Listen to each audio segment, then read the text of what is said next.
ಗಣಪನ ಚರಣ ಸಾರಸ ಕೆರಗಿ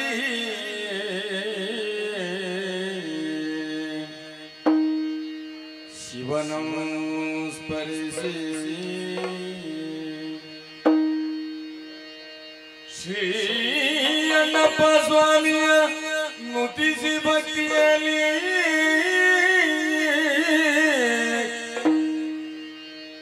ವರಮುನೀಶ್ವರ ಯಾತು ಕನ್ನರ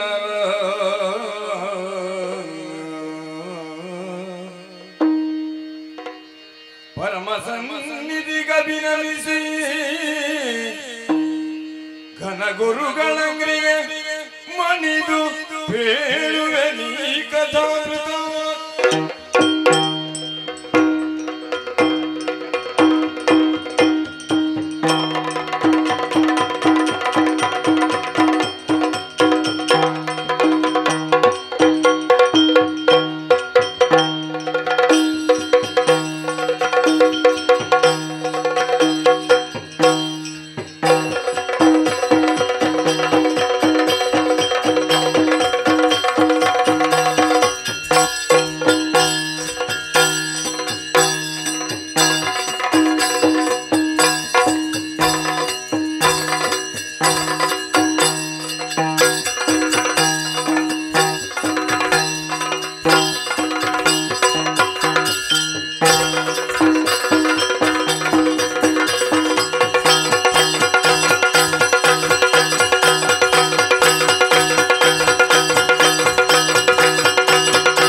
ಸ್ವರ್ಗಾಧಿಪತಿ ಯಾರು ಎಂದು ಕೇಳಿದ್ದೀರಿ? ದೇವೇಂದ್ರ ಅಂತ ಕೇಳಿದ್ದೇವೆ. ಹಾಗೆಂದು ತಿಳಿಯಬಹುದು. ಹೊರಟು ಬಂದಂತಹ ಕಾರ್ಯ ಮೊದಲಾಗಿ ಮಹಾದೇವಿಯನ್ನು ಧ್ಯಾನಿಸಿ ಸ್ವರ್ಗ ಸಿಂಹಾಸನವನ್ನು ಏರಿಕೊಡ್ತೇನಂತೆ.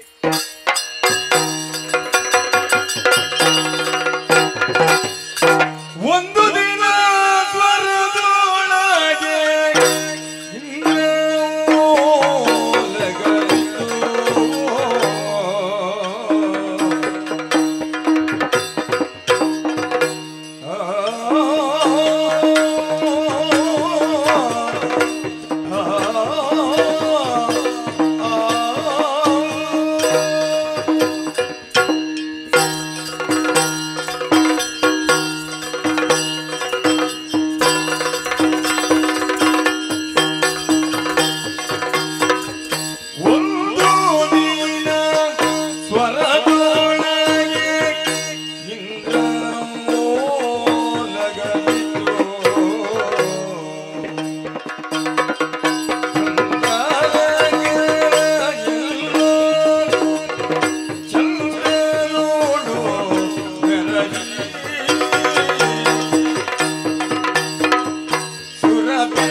ಈ ಸ್ವರ್ಗ ಈ ಹಿಂದೆ 100 ಅಶ್ವಮೇಧವನ್ನು ಮಾಡಿರುವ ಪರಿಣಾಮವಾಗಿ 3 ಮೂರ್ತಿಗಳು ಮೆಚ್ಚಿ ಈ ಸ್ವರ್ಗದ ಪದವಿಯನ್ನು ಒದಗಿಸಿದ್ದಾರೆ.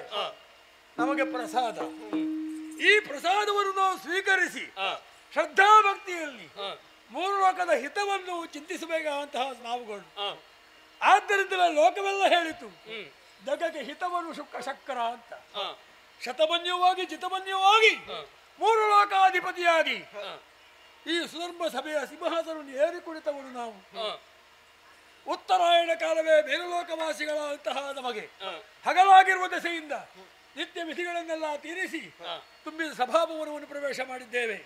ನಾನು ಆಗಮಿಸುತ್ತಿರುವಾಗ ವರುಣ, ವಾಯು, ಕುಬೇರ, ದುರುತಿಯ ಮೊದಲಾದಂತಹ ನೀವುಗಳೆಲ್ಲ ಕ್ಲಪ್ತ ಸಭೆಗೆ ಹಾಜರಾಗಿ ತಮ್ಮ ತಮ್ಮ ಆಸನದಲ್ಲಿ ಮಂಡಿಸಿದ್ದೀರಾ. ಕಾಣುವಾಗ ಸಂತೋಷವಾಯಿತು.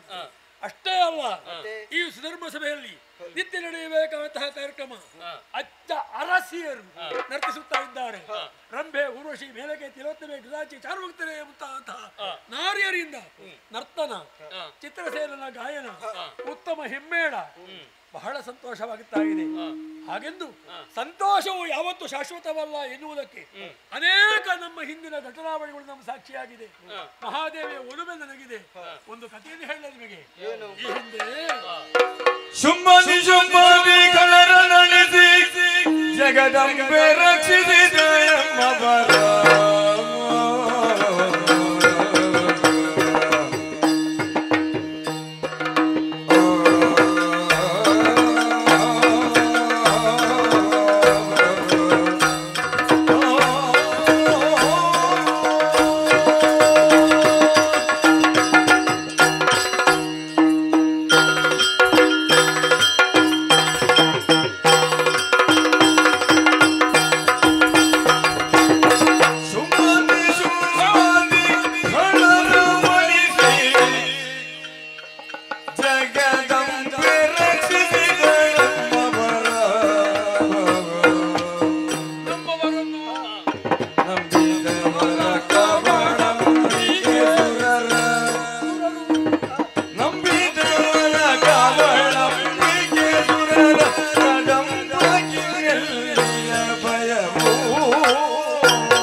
ಸಂತೋಷವೇ ಮುಂತಾದಂತಹ ವಿಚಾರಗಳು ದ್ವಂದ್ವವಾಗಿವೆ.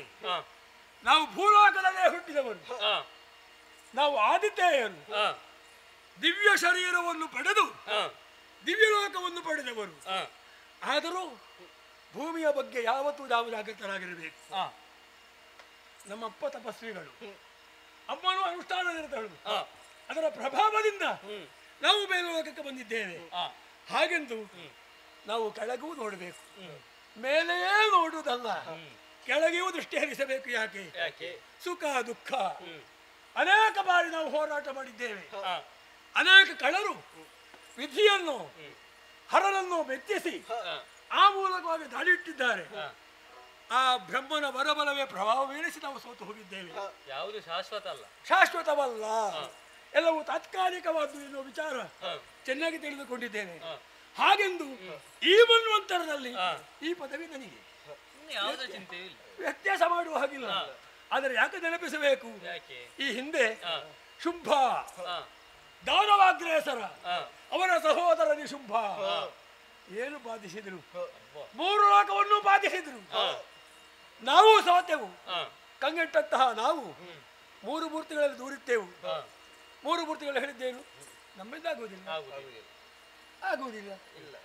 ಆದ್ರೆ ಒಂದು ಮಾತು ಹೇಳಿದರು, ಹಾಗೆ ತುಹಿನಗಿರಿಯಲ್ಲಿ ಮಹಾದೇವಿಯನ್ನು ಧ್ಯಾನಿಸಿ ಪೂಜಿಸಿ.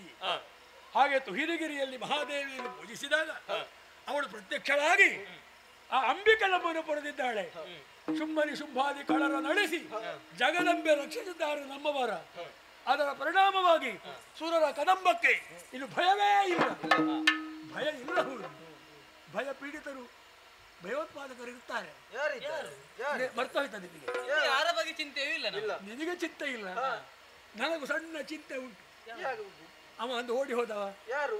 ಅಂದು ಮೈ ಮರೆಸಿದ ಅರುಣ ದಾನವನೊಬ್ಬ ಓಡಿ ಹೋಗಿದ್ದಾರಲ್ಲ. ಅಂದು ಮೈ ಮರೆಸಿದ ಅರುಣ ದಾನವನೊಬ್ಬ ಮುಂದೆ ವೈರವರ ಸಾಧಿಸುವನೋ ಏನು? ಎಲ್ಲೋ ಹುಟ್ಟಿ ಎಲ್ಲೋ ಬೆಳೆದು ಓಡಿ ಹೋದವ ಎಲ್ಲೆಲ್ಲೋ ಗೂಢವಾಗಿದ್ದುಕೊಂಡು ಏನೇನೋ ಮಾಡಿ ನಾಗಲೋಕಕ್ಕೆ ದಾಳಿ ಇಟ್ರೆ ನನಗಾಗಿ ಅಲ್ಲ, ಲೋಕದ ಒಳಿತಿಗಾಗಿ ಇದನ್ನು ಉಳಿಸಿಕೊಳ್ಳಬೇಕಲ್ಲ. ಏನು ಮಾಡುವ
ಚಿಂತೆಯನ್ನು ಮಾಡುವಂತಹ ಅಗತ್ಯವಿಲ್ಲ.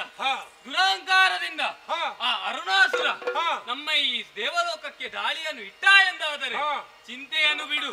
ಆ ಹರಣ ಕೃಪರಿಂದ ನಾನಾತನನ್ನು ಕೊಂದು ಕೊಡುತ್ತೇನೆ. ಹಿಂದೆ ದುಡುಕಿನ ಮೊದಲಾಗಿ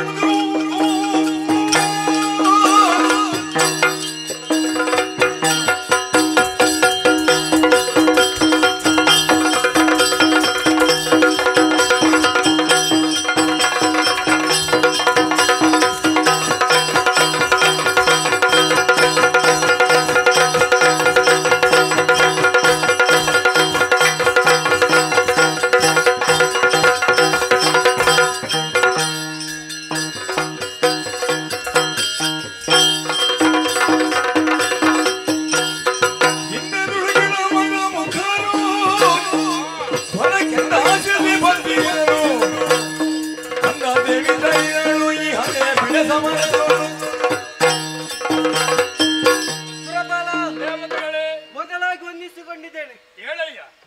ಸಣ್ಣ ಚಿಗುರಾಗುವುದನ್ನು ಚುಟುವುದಕ್ಕಾಗಿ ಕೊಡಲಿ ಅಗತ್ಯ ಬೇಕಾ? ಸಣ್ಣ ಚಿಗುರು ಕೊಡಲಿ ಯಾಕೆ? ಬೇಡ ಬೇಡ.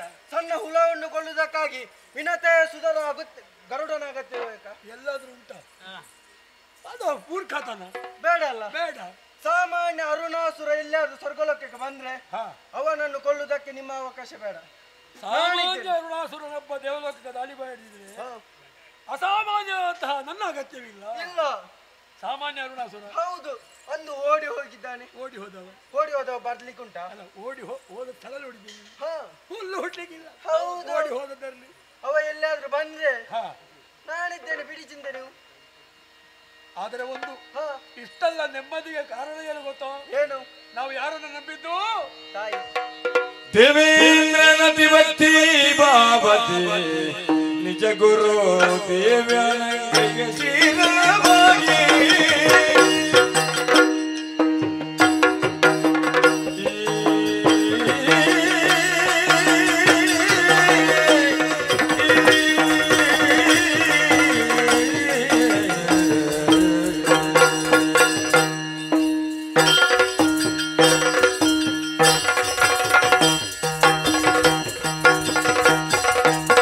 ದೇವೇಂದ್ರನ ದಿವತ್ತಿ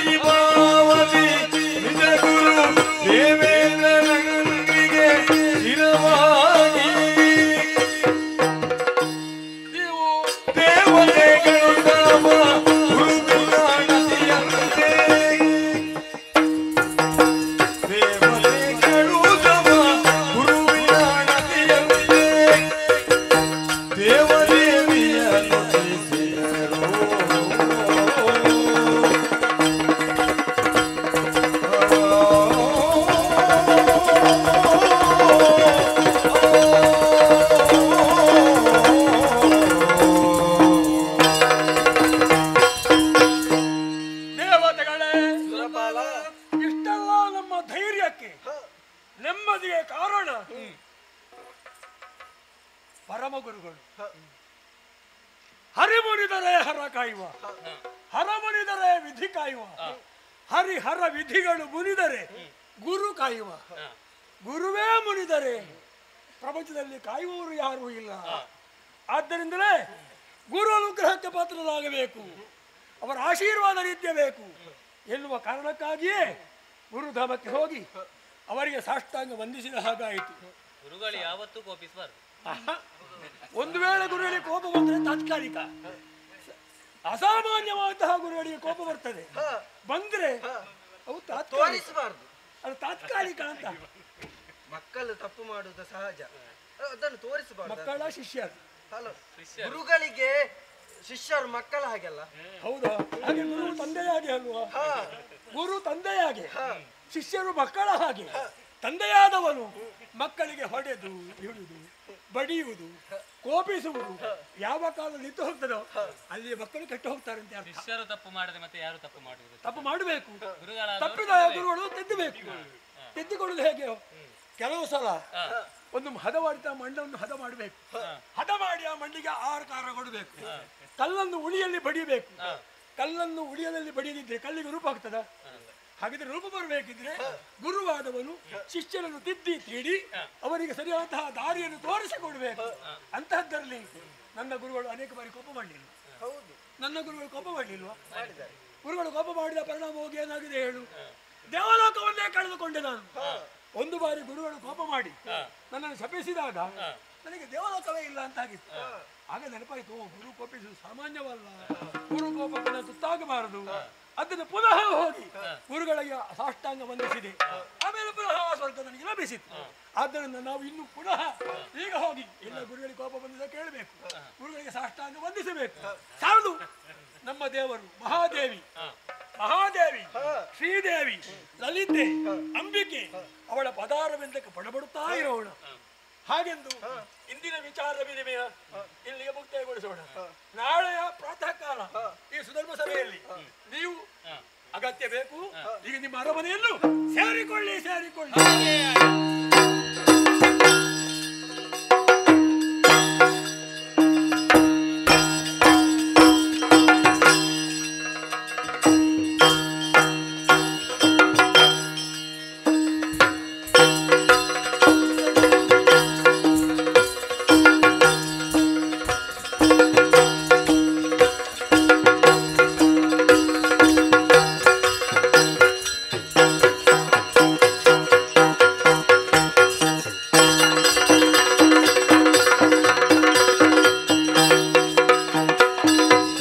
ಯಕ್ಷರಾಜಕುಮಾರಿ ಸೌಗಂಧಿಕೆಯು ಭೂಪ್ರದಕ್ಷಿಣೆ ಗೈವೆ ಎನ್ನುತ್ತ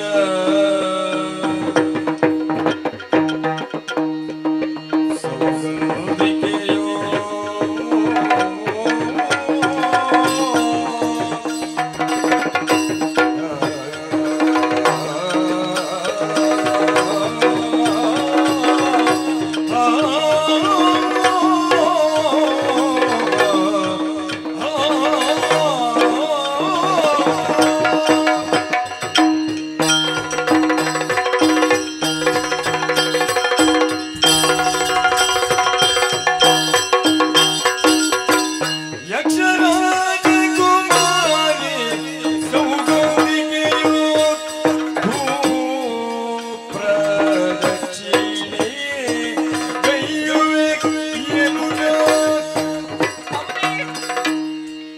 ರಾಜಕುಮಾರಿ ಸೌಗಂಧಿಕೆಯೋ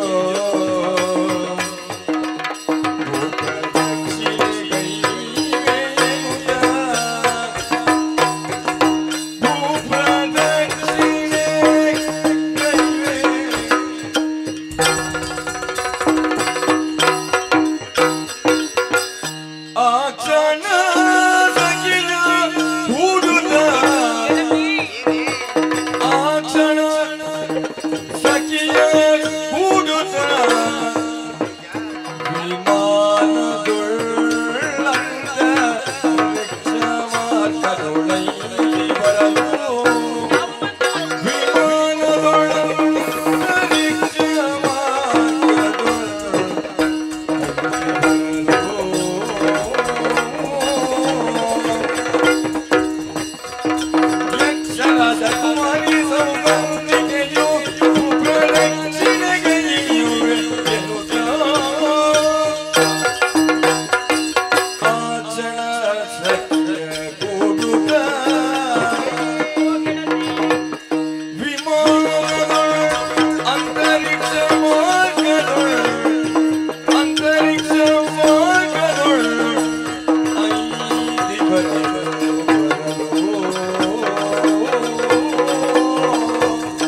ಯೋಗ ಇದ್ದವರಿಗೆ ಭಾಗ್ಯ ಇರುವುದಿಲ್ಲ, ಭಾಗ್ಯ ಇದ್ದವನಿಗೆ ಯೋಗವಿರುವುದಿಲ್ಲವಂತೆ. ನಿಜ.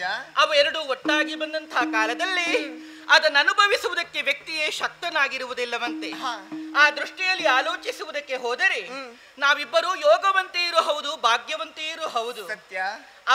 ಅವನಿಯಲ್ಲಿ ಹುಟ್ಟಿದಂತಹ ಸಕಲರೂ ಕೂಡ ಮರಣಿಸಿದ ಬಳಿಕವೇ ಸ್ವರ್ಗಲೋಕಕ್ಕೆ ಬರುವಂತದ್ದು. ಹೌದು. ಆದ್ರೆ ನಾವು ಹಾಗಲ್ಲ. ಸ್ವರ್ಗದ ಒಂದು ಮೂಲೆಯಲ್ಲಿರುವಂತಹ ಗಂಧರ್ವ ಲೋಕದವರೇ ನಾವು. ನಿಜ. ಧರ್ಮರಥ ಮಹಾರಾಜರ ಪುತ್ರಿಯಾದಂತಹ ನಾನು ಸೌಗಂಧಿಕೆ, ನಮ್ಮ ಮಾತ್ಯರ ಮಗಳಾದಂತಹ ನೀನು ಮೇಕಲೆ. ಸತ್ಯ.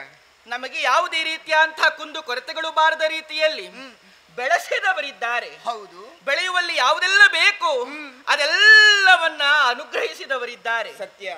ಆಭರಣಕ್ಕಾಗಲಿ ವಸ್ತ್ರಗಳಿಗಾಗಲಿ ಯಾವುದಕ್ಕೂ ಕೂಡ ಕೊರತೆಯನ್ನು ಮಾಡಿದವರಲ್ಲ.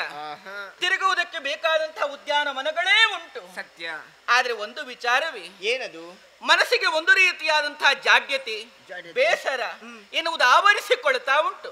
ಅದು ಕಳೆಯಬೇಕೆನ್ನುವ ಹಾಗೆ ನಾನು ನನ್ನಷ್ಟಕ್ಕೆ ತರ್ಕಿಸಿಕೊಳ್ತಾ ಇದ್ದವಳು. ಯಾಕೆ ಬೇಸರ? ಇಲ್ಲಿ ಏನಾಗಿದೆ ಕಡಿಮೆಗೆ ನಿನಗೆ? ನಿನಗೇನು ಗೊತ್ತಾಗುದಿಲ್ವಾ ಕಡಿಮೆ ಆದ? ನನಗೆ ಗೊತ್ತಾಗುದಿಲ್ಲ. ಯಾವುದು ಕಡಿಮೆ ಆಗಿದೆ ಗೊತ್ತೇ? ಏನು? ಇರುವುದೆಲ್ಲವನ್ನು ನಾವು ಅನುಭವಿಸುತ್ತಾ ಇದ್ದೇವೆ. ಆದರೆ ಆ ಅನುಭವಕ್ಕೆ ಬರುವಂತದ್ದು ಬದಲಾವಣೆಯನ್ನ ಕಂಡುಕೊಳ್ತಾ ಇಲ್ಲ. ಸದಾಕಾಲ ಯಾವ ರೀತಿಯಾಗಿ ಉಂಟು ಹಾಗೇ ಇರುವಂತದ್ದು. ನಮ್ಮ ಈ ಮಂಟಪವನ್ನು ನೋಡಂತೆ ವಿಧ ವಿಧದ ಪುಷ್ಪಗಳಿಂದ ಅಲಂಕೃತಗೊಂಡಿದೆ. ಆದ್ರೆ ಈ ಪುಷ್ಪ ಇವತ್ತಿಗೆ ಬಿದ್ದು ನಾಳೆ ಬಾಡಿ ಹೋಗುತ್ತದೆ. ಇದು ಹೀಗೇ ಇರುವಂತದ್ದು. ಇದಕ್ಕೆ ಬಾಡುವಿಕೆ ಎನ್ನುವುದಿಲ್ಲ. ಮರ ಬಳ್ಳಿಗಳಿಗೆ ಬಾಗುವಿಕೆ ಎನ್ನುವುದಿಲ್ಲ. ಮರದ ಎಲೆಗಳಿಗೆ ಬಾಡುವಿಕೆ ಎನ್ನುವುದಿಲ್ಲ. ಇದೆಲ್ಲವೂ ಇದೆ ಎನ್ನುವ ಹಾಗೆ ಯಾವ ಪ್ರಪಂಚ ಇರುವುದು? ಅದು ಅವನಿಯಲ್ಲಿ. ಸತ್ಯ. ನಿತ್ಯ ವಿನೂತನವಾದಂತಹ ಪ್ರಪಂಚವೇ ಭೂಲೋಕ. ಹೌದು. ಅತ್ತ ಸಾಗಬೇಕು. ಅಲ್ಲಿ ಸ್ವಲ್ಪ ವಿಹಾರವನ್ನ ಮಾಡಬೇಕು. ಮನಕ ಆನಂದವಾಗುವಂತಹ, ಕಣ್ಣಿಗೆ ಮುದವಾಗುವಂತಹ ಸಕಲ ವಿಚಾರಗಳನ್ನ ಕಾಣಬೇಕು ಎನ್ನುವ ಆಸೆ ನನಗಾಗುತ್ತಾ ಇದೆ. ಆ ಕಾರಣದಿಂದಲಾಗಿ ಅದೆಷ್ಟೋ ಸಖಿಯರು ನನಗಿದ್ದಾರೆ. ಹೌದು. ಎಲ್ಲರನ್ನೂ ಕೂಡ ಇವತ್ತು ಬಿಟ್ಟಿದ್ದೇನೆ. ನಿಜ. ಅವರು ಯಾರೂ ನನಗೆ ಬೇಡ. ನಿನ್ನನ್ನೇ ಬರಮಾಡಿಕೊಳ್ಳುವುದಕ್ಕೆ ಕಾರಣ ಏನು? ಬಲು ಆತ್ಮೀಯಳು ನೀನು. ಸತ್ಯ. ಮುಖದಲ್ಲಿರುವಂತಹ ಎರಡು ಕಣ್ಣಿನ ಹಾಗೆ, ದೇಹದಲ್ಲಿರುವಂತಹ ಎರಡು ಬಾಹುವಿನ ಹಾಗೆ ನೀನು ಸದಾಕಾಲ ನನ್ನ ಒಟ್ಟಿಗಿರುವವಳು. ಒಂದು ಕಣ್ಣಿಗೆ ನೋವಾದಾಗ ಇನ್ನೊಂದು ಕಣ್ಣಿನಲ್ಲಿ ಯಾವ ರೀತಿಯಾಗಿ ನೀರು ಬರ್ತದೆ, ತದ್ರೀತಿಯಾಗಿ ನನಗೆ ಬೇಸರವಾದಾಗ ನಿನಗೂ ಬೇಸರವಾಗುತ್ತದೆ.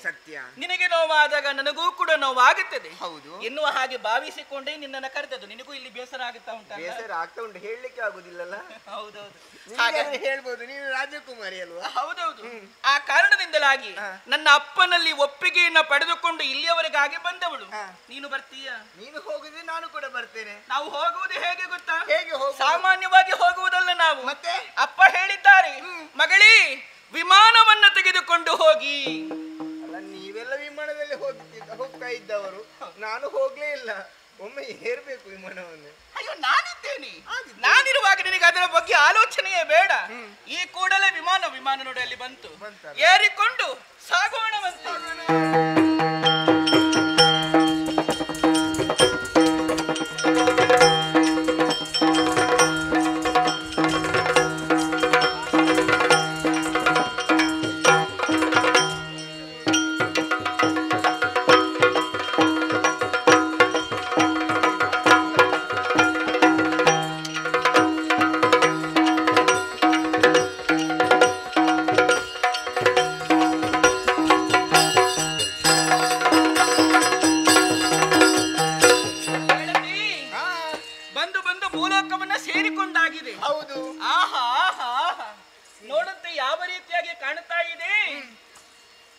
ವನದೇವಿಯ ತನ್ನ ಇನಿಯನ ಆಗಮನವು ಬೇಸಿ ಪಸಿರುಡಿಗೆ ಉಟ್ಟು ಪೊಂದುಡುವಿಗಳ ತೊಟ್ಟು ನವಕುಸುಮಗಳ ಮಹತಿಯಂಪಿಡಿದು ನಸುಗೆಂಪಿನ ಪಣೆಗೆ ಬೊಟ್ಟಿಟ್ಟು ಬಿಳಿ ದರಳ ಪರಿಮಳಂಗಳ ಪೂಸಿ ಕಾಣಿಕೆಯ ಕೊಡಲೆಂದು ಪಣ್ಗಳ ಗೊಂಚಲಂ ಕೈಯಲ್ಲಿ ಪಿಡಿದಿರ್ಪಳು ಎನ್ನುವ ಹಾಗೆ ಭಾಸವಾಗುತ್ತಾ ಇದೆ. ಹೌದು. ಮರಗಳೆಲ್ಲವನ್ನ ನೋಡಿ ಆಯಿತು.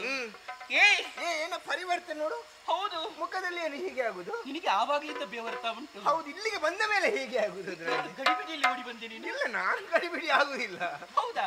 ಆದರೂ ಕೂಡ ನಿನಗೂ ಹೇಗೆ ಬೆವರ್ತಾ ಇದೆ, ನನಗೂ ಕೂಡ ಬೆವರ್ತಾ ಉಂಟು. ಈ ಬೆವರನ್ನ ತಣಿಸಬೇಕು ಅಂತ ಆಗಿದ್ದರೆ ಏನ್ ಮಾಡುವುದು? ಅದೋ ಅಲ್ಲಿ ನೋಡು, ನೀರು. ನಾವು ಆಟ ಆಡೋಣವೇ? ಅದು ತಡ ಮಾಡುವುದಲ್ಲ, ಕೈ ಕೈ ಹಿಡಿದು ಹಿಡಿದು ತೈ ತೈ ಕುಣಿಯೋಣ.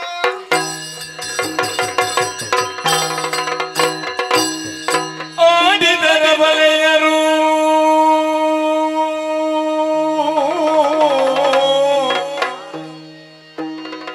ಜಲದಲ್ಲಿ ಕೂಡುತ್ತ ಗೆಳತಿಯರು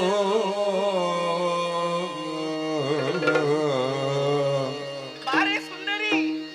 ಆಡಿದರ ಬಲೆಯರು ಜಲದಲ್ಲಿ ಕೂಡುತ್ತ ಗೆಳತಿಯರು ಜಲದಲ್ಲಿ ಕೂಡುತ್ತ ಗೆಳತಿಯರು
ಧರ್ಮದ ದೀಕ್ಷೆಯನ್ನು ಕೊಡುವುದಕ್ಕಾಗಿಯೇ ಹಗಲು ರಾತ್ರಿ ನಾನು ದುಡಿಯುತ್ತಾ ಇದ್ದೇನೆ. ಆ ಕಾರಣಕ್ಕಾಗಿಯೇ ಶಿವನ ಕುರಿತು ತಪಸ್ಸಿಗೆ ನಾನು ತೊಡಗಿದ್ದವ.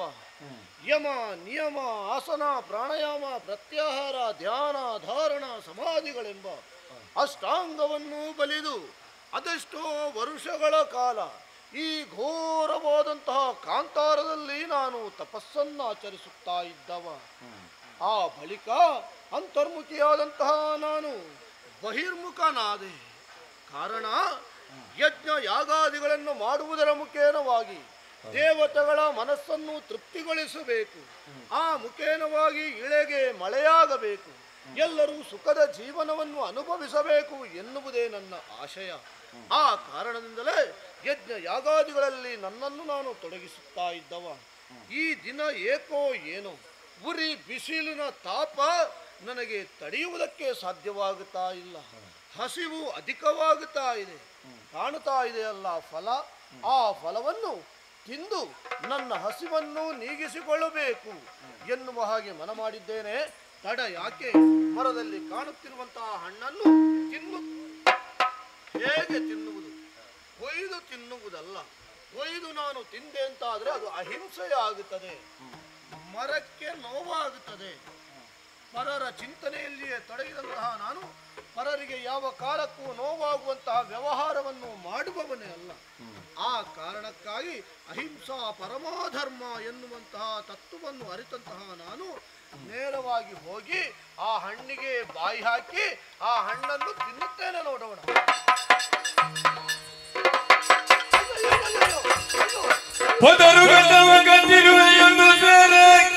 ಅದನವರಿತು ಮುನಿ ಮರುಗಿ ಕೈಯಾರ ಮುದದೊಳದರ ಬೀಡ ಸೇರಿ ಬೆಳೆದೋದು ತುದಿಗಟ್ಟವನ್ನು ಸೇರಿಸಿದ ಗೂಡಿಗಳು ಸೇರಿಸಿದ ಗೂಡಿಗೆ ಹಣ್ಣನ್ನು ತಿನ್ನಬೇಕು ಎನ್ನುವ ಹಾಗೆ ಹೋಗಿ ಹಣ್ಣಿಗೆ ಬಾಯಿ ಹಾಕಿದ್ರೆ ಆ ಮರದಲ್ಲಿದ್ದಂತಹ ಒಂದು ಕೆಂಪು ಇರುವೆ ಬಂದು ನನ್ನ ಗಡ್ಡವನ್ನು ಸೇರಿತಲ್ಲ. ಹಾಗೆಂದು ಕೆಂಪು ಇರುವೆಯನ್ನು ಕೈಯಿಂದ ತೆಗೆದು ಬಿಸಾಡುವುದಕ್ಕೆ ಸಾಧ್ಯವಿಲ್ಲ. ಯಾಕೆ? ಅದಕ್ಕೆ ನೋವಾಗುತ್ತದೆ. ನಮಗೆ ಹೇಗೆ ನೋವುಂಟೋ ಹಾಗೆ ಇರುವೆಗೂ ನೋವಾಗುತ್ತದೆ ಎನ್ನುವುದನ್ನು ತಿಳಿದಂತಹ ನಾನು ಹಾಗೆ ನನ್ನ ಗಡ್ಡವನ್ನು ಮರಕ್ಕೆ ಚಾಚಿ ಆ ಇರುವೆಯನ್ನು ಬಿಡುತ್ತೇನೆ. ನೋಡೋಣ ನೋಡೋಣ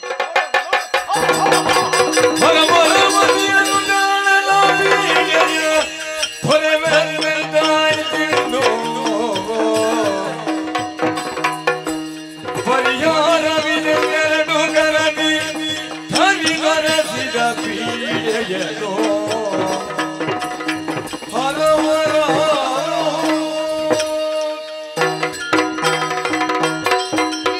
ಇರುವೆಯನ್ನು ಮರಳಿ ಮರವನ್ನು ಸೇರಿಸಬೇಕು ಎನ್ನುವ ಹಾಗೆ ಮಾಡಿದರೆ ಆ ಮರದಲ್ಲಿರುವಂತಹ ಹಲವು ಇರುವೆಗಳು ಬಂದು ನನ್ನ ಗಡ್ಡವನ್ನು ಸೇರ್ತಾ ಇದೆ.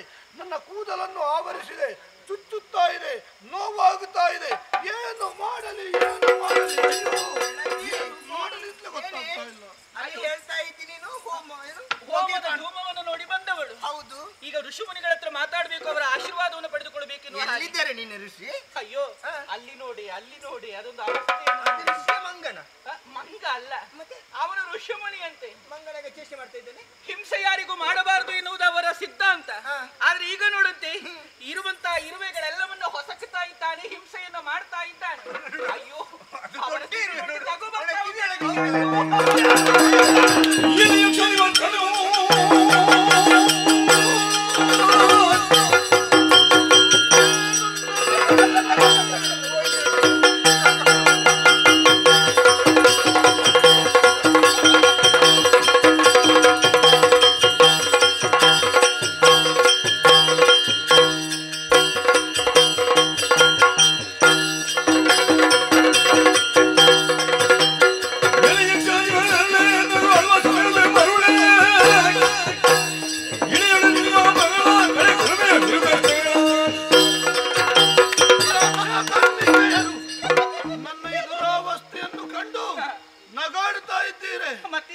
ನಾನು ಪಡುವಂತಹ ಕಷ್ಟವನ್ನು ಕಂಡು ನೀವು ಸಂತೋಷ ಪಡುತ್ತಾ ಇದ್ದೀರಿ. ಹಾಗಾಯಿತು ನಿನ್ನ ಸ್ಥಿತಿ. ನಿಮಗೆ ನನ್ನ ಸ್ಥಿತಿ ಹಾಸ್ಯಾಸ್ಪದವಾಗಿ ಖಂಡಿತಲ್ಲ. ಹೌದಾ? ನಾನು ಇಲ್ಲಿ ಕಷ್ಟಪಟ್ರೆ ಅದು ನಿಮಗೆ ಸಂತೋಷ. ನೀವು ಮೇಲಲೋಕದವರು, ಯಕ್ಷಲೋಕದವರು ಎನ್ನುವಂತಹ ಗರ್ವದಿಂದ ಈ ರೀತಿಯಾಗಿ ವ್ಯವಹರಿಸುತ್ತಾ ಇದ್ದೀರಿ ಎನ್ನುವುದು ಸ್ಪಷ್ಟವಾಯಿತು. ನೋಡು, ಈ ವಸುಂಧರೆಯಲ್ಲಿ ಕಷ್ಟದ ಜೀವನವನ್ನು ಮಾಡುತ್ತಾ ನಾವು ಅಹರ್ನಿಸಿ ಧರ್ಮಕ್ಕಾಗಿ, ಧರ್ಮದ ಒಳಿತಿಗಾಗಿ ದುಡಿಯುವವರು. ಅಂತಹ ಋಷಿ ಮುನಿಗಳಾದಂತಹ ನಮ್ಮನ್ನೇ ಈ ರೀತಿಯಾಗಿ ಹೀಯಾಳಿಸ್ತೀರಿ ಅಂತಾದ್ರೆ ಇದು ನಿಮ್ಮ ಕಡೆಯ ಕಾಲಕ್ಕೆ ಬಂದ ಬುದ್ಧಿ.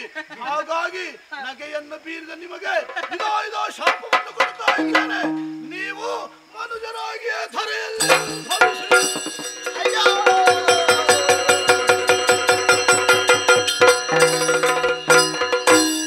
ತಡೆಯದೆಲ್ಲಳು ತಮ್ಮ ಮಹಿಮೆಯ ಪದ ಗುರಿಗಳ ಮೋಡನೆ ತೋರ್ಪುರೆ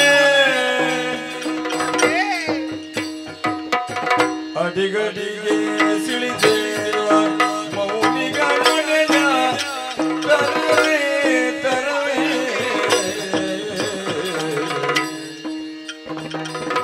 ತಡೆಯದೆಲ್ಲಳು ತಮ್ಮ ಮಹಿಮೆಯ ಪದ ಗುರಿಗಳ ಮೋಡನೆ ತೋರ್ಪುರೆ ಮೌನಿಗಳೊಡಿಯ ತರವೇ ತರವೇ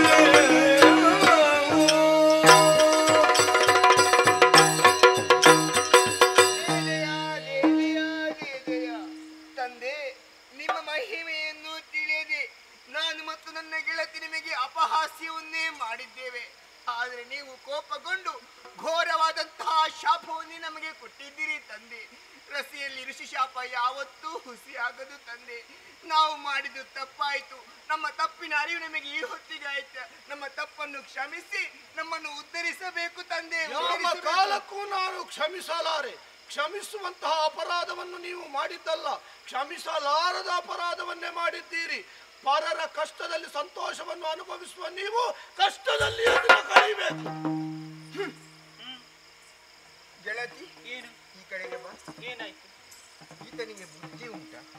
ಈತ ತಿಳಿದವ ಜ್ಞಾನಿ ಎಂಬುದನ್ನು ನಾನು ತಪ್ಪಾಯಿತೆಂಬುದಾಗಿ ಏನು ತಿಳಿಲಿಲ್ಲ. ನಮಗೆ ತಪ್ಪಾಯಿತೆಂಬುದಾಗಿ ಕೇಳಿದ್ರೆ ಅಧಿಕ ಪ್ರಸಂಗ ಮಾಡ್ತಾ ಇದ್ದಾನೆ. ಹೌದಲ್ವಾ? ಈಗ ಶ್ರಮಿಸುವ ಬುದ್ಧಿ ಇಲ್ವ ಇವನಿಗೆ? ಅವನು ನಾವು ಸಣ್ಣವರು, ಕಪಟ ಅವ ಮುನಿಯ, ಅವ ಗಡ್ಡ ಬಿಟ್ಟ ಗೊಡ್ಡು ಸನ್ಯಾಸಿ.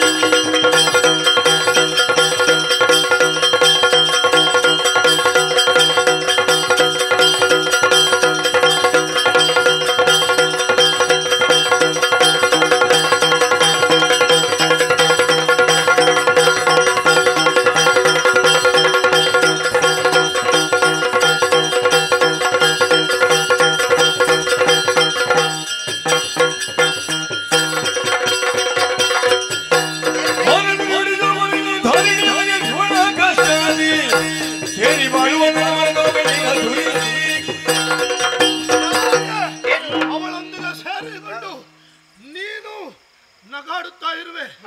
ಮಾಡಬಾರದ ನುಡಿಗಳನ್ನು ಆಡಿ ನನ್ನ ಮನಸ್ಸನ್ನು ನೋಯಿಸುತ್ತಾ ಇರುವೆ. ನೀನು ಅವಳ ಹಾಗೆ ಧರಣಿಯಲ್ಲಿ ಮಾನವನಾಗಿ ಜನಿಸು.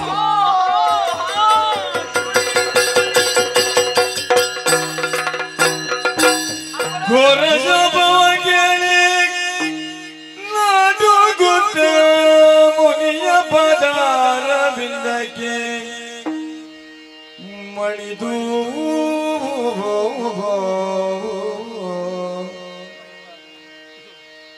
ಪಾರೋಗಾಣಿಸಿ ಶಾಪ ಹರಿಸಿದು ಮರುಗೆ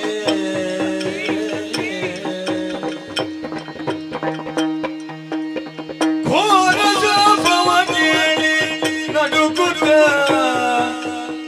ಮುನಿಯ ಪದಾರ ಬಿಂದಕ್ಕೆ ಮಣಿದು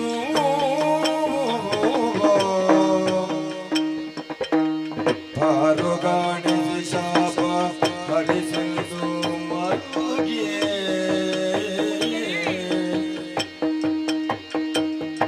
ಕಣ್ಣೀರಿಡುತ್ತಿರೆ ಸೌಗಂಧಿಕೆಯು ಕಣ್ಣೀರಿಡುತ್ತಿರೆ ಸೌಗಂಧಿಕೆಯು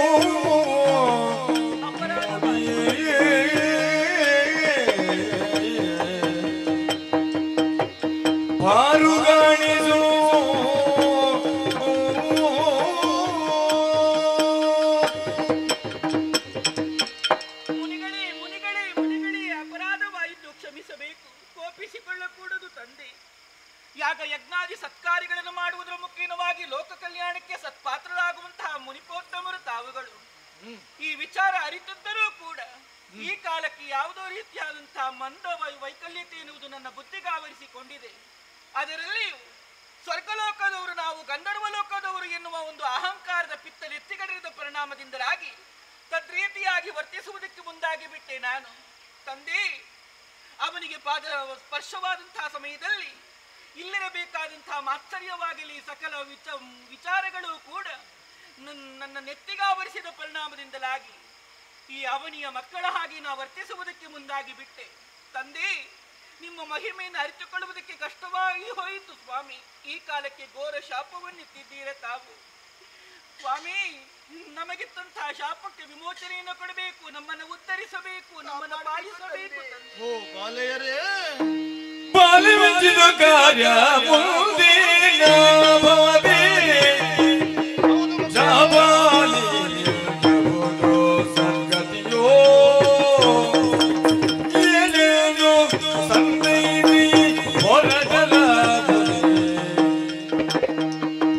ಶಾಪದಾಳಿನ ಗಣಯ ಆಗದು ಬಾಲಿವಂಚಿತು ಕಾರ್ಯ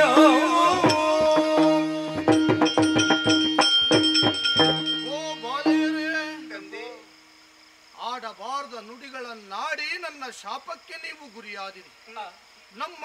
ನನ್ನ ಶಾಪ ವಾಕ್ಯವು ಈಗ ನಿಮ್ಮನ್ನು ಈ ಸ್ಥಿತಿಗೆ ತಂದು ಮುಟ್ಟಿಸಿದೆ.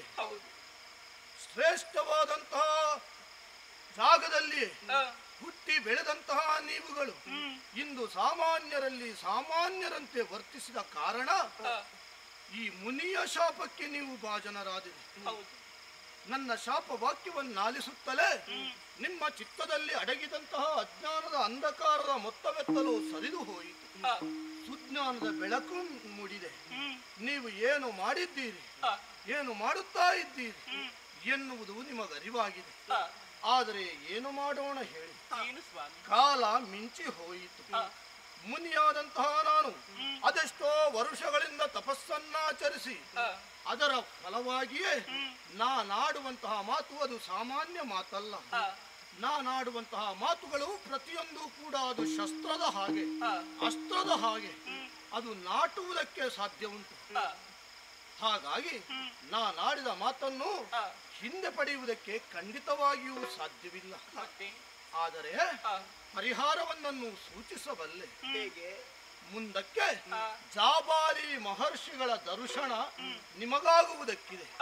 ಆ ಕಾಲಕ್ಕೆ ಆ ಮುನಿವರ್ಯರಲ್ಲಿಯೇ ನೀವು ವಿಶಾಪವನ್ನು ಯಾಚಿಸಿಕೊಳ್ಳಬೇಕಾಗುತ್ತದೆ. ಆ ಕಾಲಕ್ಕೆ ಅವರೇ ನಿಮಗೆ ಪರಿಹಾರವನ್ನು ಸೂಚಿಸುತ್ತಾರೆ. ಮರಳಿ ನಿಮ್ಮ ರೂಪ ನಿಮಗೆ ಪ್ರಾಪ್ತಿಯಾಗುತ್ತದೆ. ಮರಳಿ ನಿಮ್ಮದ್ದಾದಂತಹ ಯಕ್ಷಲೋಕವು ನಿಮಗೆ ಪ್ರಾಪ್ತಿಯಾಗುತ್ತದೆ. ಹೋಗಿ ಬನ್ನಿ, ನಿಮಗೀರ್ವರಿಗೂ ಶುಭವಾಗಲಿ.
ಸಿಗದೆ ಹೋಯಿತು. ನೋಡೋಣ, ಇಂದಲ್ಲ ನಾಳೆ ಎಲ್ಲ ರಕ್ಕಸ ವಂಶದವರನ್ನು ಸೇರಿಸಿ ವಿಶೇಷವಾದಂತಹ ಪಟ್ಟಣವೊಂದನ್ನು ನಿರ್ಮಾಣ ಮಾಡಿ ಆಳ್ವಿಕೆ ಮಾಡುವಂತಹ ಯೋಗ ನಮಗೂ ಬರಬಹುದು. ಆದ್ರೆ ಈ ಸಂದರ್ಭದಲ್ಲಿ ದಟ್ಟವಾದಂತಹ ಅರಣ್ಯದಲ್ಲಿದ್ದು ನನ್ನ ಹಿಂದಿನ ವಿಚಾರಗಳೆಲ್ಲವನ್ನು ಕೂಡ ನಾನು ಯೋಚಿಸುತ್ತಾ ಇದ್ದೇನೆ. ಆ ಒಂದು ದೃಶ್ಯವನ್ನು ಈ ಅರುಣಾಸುರರಿಗೆ ಮರೆಯುವುದಕ್ಕೆ ಸಾಧ್ಯವೇ ಇಲ್ಲ. ಅಬ್ಬಬ್ಬ, ಎಂತಹ ರೂಪ ಅದು! ಚಂಡಿಕೆ ಎನ್ನುವವಳು ನಾನಾ ರೂಪದಿಂದ ನಾನಾ ಭಾವದಿಂದ ನಮ್ಮೊಡೆಯನಾದಂತಹ ಶುಂಭಾಕ್ಯ, ಅದೇ ರೀತಿಯಾಗಿ ಆತನ ತಮ್ಮನಾದಂತಹ ನಿಶುಂಭ ರಕ್ತಬೀಜ ಚಂಡಮುಂಡಾದಿಗಳನ್ನು ನಾಶ ಮಾಡಿದಂತಹ ದೃಶ್ಯವನ್ನು ನಾನು ನನ್ನ ಇದೇ ಕಣ್ಣಿನಿಂದ ಕಂಡಿದ್ದೆ. ಶುಂಭಾಕ್ಯನ ಕೈ ಕೆಳಗೆ ಮಂತ್ರಿಯಾಗಿ ಮೆರೆಯುತ್ತಾ ಇದ್ದವ ನಾನು.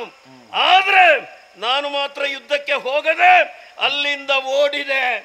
ಕೆಲವರೆಲ್ಲ ಹಿಂದಿನಿಂದ ಹೇಳುತ್ತಾರೆ ಯುದ್ಧಕ್ಕೆ ಹೆದರಿ ಓಡಿದ ಎನ್ನುವ ಹಾಗೆ. ಯಾವ ಕಾರಣಕ್ಕೂ ನಾವು ಹೆದರಿ ಹೋದದ್ದಲ್ಲ. ಪ್ರಪಂಚದಲ್ಲಿ ಅಂತಹ ಒಂದು ಕ್ರಮ ಇದೆ. ನಮಗೆ ಬಲ ಇಲ್ಲ ಅಂತ ಆದ್ರೆ ನಾವು ಸುಮ್ಮನೆ ಕುಳಿತುಕೊಳ್ಳುವುದು, ಆಮೇಲೆ ಬಲವನ್ನು ಆರ್ಜಿಸಿ ವಿರೋಧಿಗಳ ನಾಶಕ್ಕಾಗಿ ಪ್ರಯತ್ನಿಸುವುದು ದ್ವೇಷಿ ಭಾವ. ಆ ಕಾರಣದಿಂದಲೇ ಓಡಿ ಹೋದೆ. ಎಷ್ಟೋ ಯುಗಗಳು ಕಳೆದು ಹೋಯಿತು. ಪ್ರಪಂಚದಲ್ಲಿರುವಂತಹ ಎಲ್ಲ ರಕ್ಕಸರನ್ನು ಈಗ ಒಂದುಗೂಡಿಸಿ ನಮ್ಮ ಬಲವನ್ನು ಹೆಚ್ಚಿಸುತ್ತಾ ಇದ್ದೇನೆ. ಯಾಕೆ? ಪ್ರತೀಕಾರವನ್ನು ಮಾಡುವುದಕ್ಕಾಗಿ. ಇಂದು ಕೆಲವು ವಿಚಾರಗಳನ್ನು ವಿಮರ್ಶೆ ಮಾಡಬೇಕಾಗಿದೆ. ನಮ್ಮಲ್ಲಿ ಹಲವಾರು ರಕ್ಕಸ ನಾಯಕರಿದ್ದಾರೆ, ಅದರಲ್ಲಿ ಅವರೀರ್ವರನ್ನು ನಾನು ಆಯ್ದುಕೊಂಡಿದ್ದೇನೆ. ಸರಿ, ಬರಲಿ ಅವರಿಬ್ಬರು.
ಆ ದೇವತೆಗಳ ನಾಶ ನಮ್ಮಿಂದಾಗಲೇಬೇಕು ಎನ್ನುವುದು ನಮ್ಮ ಆಶಯ. ಆದ್ರೆ ಏನು ಮಾಡೋಣ, ಸಂದರ್ಭಕ್ಕೆ ನಾವು ಕಾಯುತ್ತಾ ಇದ್ದೇವೆ, ದೇವತೆಗಳ ಬಲ ಕುಂಠಿತವಾಗಲಿ ಎನ್ನುವ ಹಾಗೆ. ಆದ್ರೆ ಅವರ ಬಲ ಕುಂಠಿತವಾಗುತ್ತಾ ಇಲ್ಲ. ದಿನದಿಂದ ದಿನಕ್ಕೆ ದೇವತೆಗಳು ಬಲಾಢ್ಯರಾಗುತ್ತಾ ಇದ್ದಾರೆ. ಇದು ಯಾಕೆ ಎನ್ನುವ ಹಾಗೆ ನನಗೆ ಅರ್ಥವಾಗುತ್ತಾ ಇಲ್ಲ. ನಿಮಗೇನಾದರೂ ರಾಜ್ಯವಾಗಿದೆ ಹೇಳಿ.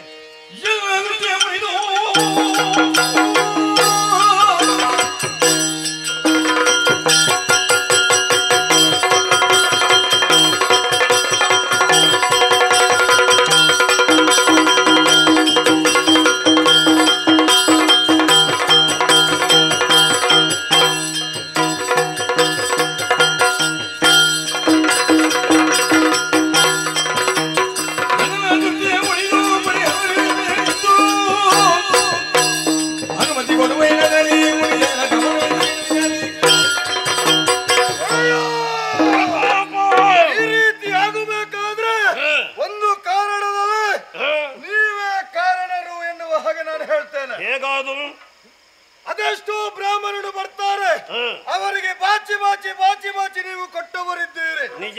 ಅದನ್ನು ಪಡೆದಂತಹ ಬ್ರಾಹ್ಮಣರು ಒಂದು ಪ್ರದೇಶವನ್ನು ಆರಿಸಿಕೊಂಡು ಯಾಗಕುಂಡವನ್ನು ರಚಿಸಿ ನೀವು ಕೊಟ್ಟಂತಹ ವಸ್ತುಗಳನ್ನೆಲ್ಲ ಅಗ್ನಿಗೆ ಹೋಮಿಸ್ತಾ ಇದ್ದಾರೆ.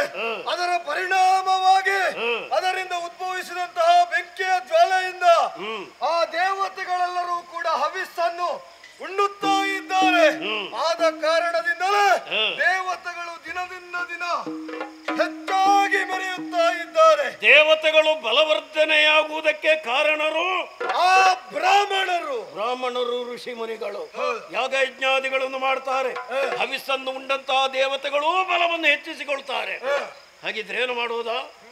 ಅಂತವರನ್ನು ನಾವಿನ್ನು ಬಿಡುವುದಿಲ್ಲ. ಕಂಡಲ್ಲಿ ಅವರ ಶಿರವನ್ನು ಕತ್ತರಿಸಿ ಯಾಗ ಕುಂಡಕ್ಕೆ ಹಾಕ್ತೇವೆ. ಒಂದು ಮರ ಬೆಳೆಯಬೇಕು ಎಂದಾದರೆ ಬುಡ ಗಟ್ಟಿಯಾಗಿರ್ಬೇಕು, ಬೇರಿನಿಂದ ಸತ್ವವನ್ನು ಮಣ್ಣಿನಿಂದ ಹೀರಬೇಕು. ಹಾಗಿದ್ರೆ ದೇವತೆಗಳು ಬಲವರ್ಧನೆಯಾಗುವುದಕ್ಕೆ ಬ್ರಾಹ್ಮಣರು ಕಾರಣ. ಅಂತಹ ಬೇರನ್ನೇ ನಾವು ಕಡಿದೆವು ಎಂದಾದರೆ ಮರ ಉಳಿಯುವುದಕ್ಕೆ ಸಾಧ್ಯವಿಲ್ಲ. ಬ್ರಾಹ್ಮಣರ ನಾಶವನ್ನು ಮಾಡಿದೆವು ಎಂದಾದರೆ ದೇವತೆಗಳ ಬಲ ಕುಂಠಿತವಾಗುವುದಕ್ಕೆ ಸಾಧ್ಯ. ತಡ ಮಾಡಬೇಡಿ. ನೀವಿರುವರಲ್ಲ, ರಕ್ಕಸ ವೀರರೆಲ್ಲರನ್ನು ಸೇರಿಸಿಕೊಂಡು ಎಲ್ಲೆಲ್ಲಿ ಬ್ರಾಹ್ಮಣರು ಯಾಗಯಜ್ಞಾದಿಗಳನ್ನು ಮಾಡ್ತಾರೆ ಅದನ್ನೆಲ್ಲ ಕೆಡಿಸಿ ಆದಷ್ಟು ಬೇಗನೆ ಬನ್ನಿ. ಶುಭವಾಗಲಿ.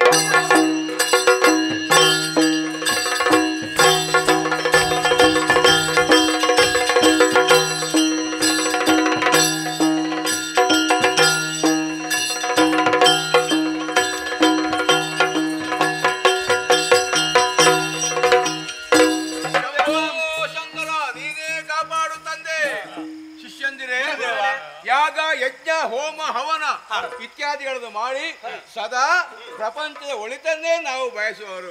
ನಾವು ಯಾವತ್ತೂ ಕೂಡ ಸ್ವಾರ್ಥಿಗಳಲ್ಲ. ನಮ್ಮ ಯಾಗಕ್ಕೆ ಮೆಚ್ಚಿದಂತ ಆ ದೇವತೆಗಳು ಕಾಲ ಕಾಲಕ್ಕೆ ಸರಿಗೆ ಮಳೆ ಸುರಿಸ್ತಾರೆ. ಮಳೆಯಿಂದಾಗಿ ಬೆಳೆ ಬೆಳೆಯುತ್ತದೆ. ಇದರಿಂದಾಗಿ ಪ್ರಪಂಚದ ಮಾನವರು ಸುಖ ಸಮೃದ್ಧಿಯಲ್ಲಿ ಬೆಳೆಯುತ್ತಾರೆ. ಸರ್ವೇ ಜನ ಸುಖಿನೋ ಭವಂತು. ಇದುವೇ ನಮ್ಮ ಮೂಲ ಉದ್ದೇಶವಾಗಿದೆ. ಹಾಗೆ ಯಾಗವನ್ನು ಮಾಡುವುದಕ್ಕೆ ಬೇಕಾಗಿ ಸುಸ್ಥಳವನ್ನು ಅರಸುತ್ತಾ ನೇರವಾಗಿ ನದಿ ತೀರದ ಬಂದು ಸೇರಿದ್ದೆ. ಇದೇ ಸರಿಯಾದ ಜಾಗ. ಸ್ನಾನ ಮಾಡಿದ್ದೇನಾ? ಆಚಮನ ಮಾಡಿದ್ದೇನಾ? ತುಪ್ಪ ಎಲ್ಲ ಸಿದ್ಧವಾಗಿದೆಯಲ್ಲ? ಎಲ್ಲ ಉಂಟು. ಹಾಗೆ ತಡ ಮಾಡುವುದಾಗೆ ಶುಭಶ್ಯ ಶೀಘ್ರ ಯಾಗಕ್ಕೆ ಸಕಲ ಸಿದ್ಧತೆ ಮಾಡೋಣ. ಬಂದು ಕುಳಿತುಕೊಳ್ಳೋಣ. ಪ್ರಾರಂಭ ಮಾಡುವುದಕ್ಕಿಂತ ಮೊದಲು ನಮ್ಮನ್ನು ಎಲ್ಲ ಸದಾ ಕಾಪಾಡುವಂತಹ ಸರ್ವ ವಿಘ್ನವನ್ನು ನಿವಾರಣೆ ಮಾಡುವಂತಹ ಆ ವಿಘ್ನ ವಿನಾಯಕನನ್ನು ಮನಸಾರ ಧ್ಯಾನಿಸಿ ನೋಡೋಣ. ಆಯ್ತು. ಗಜಾನನಂ ಭೂತ ಗಣಾದಿ ಸೇವಿತಂ ಕಪಿತ ಜಂಬೂ ಫಲಸಾರ ಭಕ್ಷಿತಂ ಉಮಾಸುತಂ ಶೋಕ ವಿನಾಶ ಕಾರಣಂ ನಮಾಮಿ ವಿಘ್ನೇಶ್ವರ ಪಾದ ಪಂಕಜಂ. ಓಂ ಇಂದ್ರಾಯ ಸ್ವಾಹ. ಇಂದ್ರಾಯ ಇದಂ ನಮಃ. ವರುಣಾಯ ಸ್ವಾಹ. ವರುಣಾಯ ಇದಂ ನಮಃ. ಕುಬೇರಾಯ ಸ್ವಾಹ. ಕುಬೇರಾಯ ಇದಂ ನಮಃ.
ಸೇವಾಕಾರಣಿಯುತ ಅನೇಕ ಶಿಷ್ಯರಾಗಲ ಬೀಜಯಿತ ವಿವೇಕಿ ಮುನಿಜಾಲಿ ಕೊಡಲ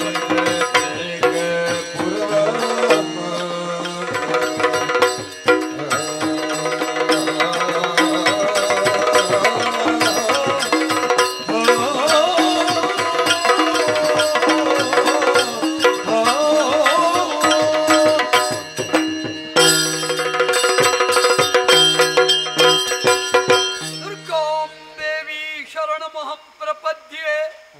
ಓಂ ಶಾಂತಿ ಶಾಂತಿ ಶಾಂತಿ. ಮೂಲಾಧಾರದ ಕುಂಡಲಿನಿ ಶಕ್ತಿಯನ್ನು ಕೇಂದ್ರೀಕರಿಸಿಕೊಂಡು ಸಹಸ್ರಾರದವರೆಗೆ ಚಿತ್ತದೃಷ್ಟಿಯನ್ನು ಹರಿಸಿ ಪರಾತ್ಪರ ಶಕ್ತಿಯ ಕುರಿತಾಗಿ ಧ್ಯಾನಸ್ಥನಾಗಿದ್ದ ಮುನಿಜಾಬಾಲಿ ನಾನು ಬಾಹ್ಯ ಪ್ರಪಂಚದತ್ತ ದೃಷ್ಟಿ ಹರಿಸಿದ ಸಂದರ್ಭದಲ್ಲಿ ಸುಜನೆಯಾಗಿ ಸುಬಲೆಯಾಗಿ ಸಸ್ಯಶ್ಯಾಮಲೆಯಾಗಿ ಈ ಧಾತ್ರಿ ಕಂಗೊಳಿಸ್ತಾಳೆ ಅಂತ ಭಾವಿಸಿದ್ರೆ ಬರಡು ಬಂಜರು ಭೂಮಿಯಂತಿದೆ ಮೇದಿನಿ. ನನ್ನ ಆಶ್ರಮದ ಸುತ್ತಮುತ್ತಲಿನ ಪ್ರದೇಶ ಕರಟಿ ಕಾಷ್ಟವಾದ ಸ್ಥಿತಿಯಲ್ಲಿ ಕಾಣುತ್ತಾ ಉಂಟು. ಆಪ್ಯಾಯಮಾನತೆಯ ಪ್ರತೀಕ್ಷೆಯಲ್ಲಿದ್ದ ನನಗೆ ಆಕ್ರಂದನವಷ್ಟೇ ಗೋಚರಿಸ್ತಾ ಇದೆ. ಹಾಗಿದ್ರೆ 12 ವರ್ಷಗಳ ಹಿಂದೆ ತಪಶ್ಚರ್ಯಗೆ ಕುಳಿತವ ನಾನು ಬಹಿರ್ಮುಖನಾದ ಕಾಲದಲ್ಲಿ ಈ ದುಸ್ಥಿತಿ ಒದಗಿದೆ ಅಂತಾದ್ರೆ ಎನ್ನಯ್ಯ ತಪಕ್ಕಿದು ಫಲವೇ? ಯಾಕೆ ಹೀಗಾಗುತ್ತಾ ಉಂಟು?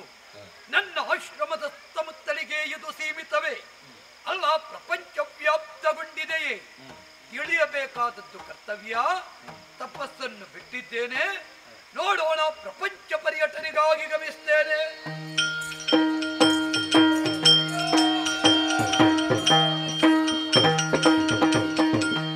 ಹಸಿವಿನ ಬಾಧೆಯ ತಾಳದೆ ಖುಷಿಯುತ ಬರುತ್ತೇನೆ.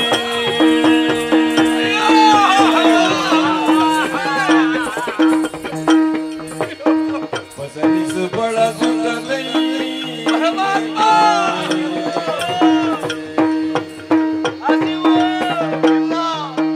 ಪಸರಿಸಿ ಬಳಸುತ್ತದೆ ಉಸುರಿನಲ್ಲಿರುತ್ತದೆ ಅಸುಬಳಿ ಮುದು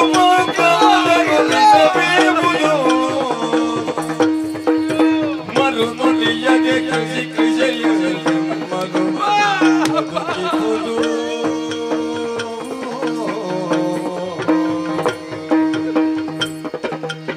ಹಸಿವಿನ ಬಾಧೆಯ ಕಾಲದಲ್ಲಿ ಕಾಳೆನು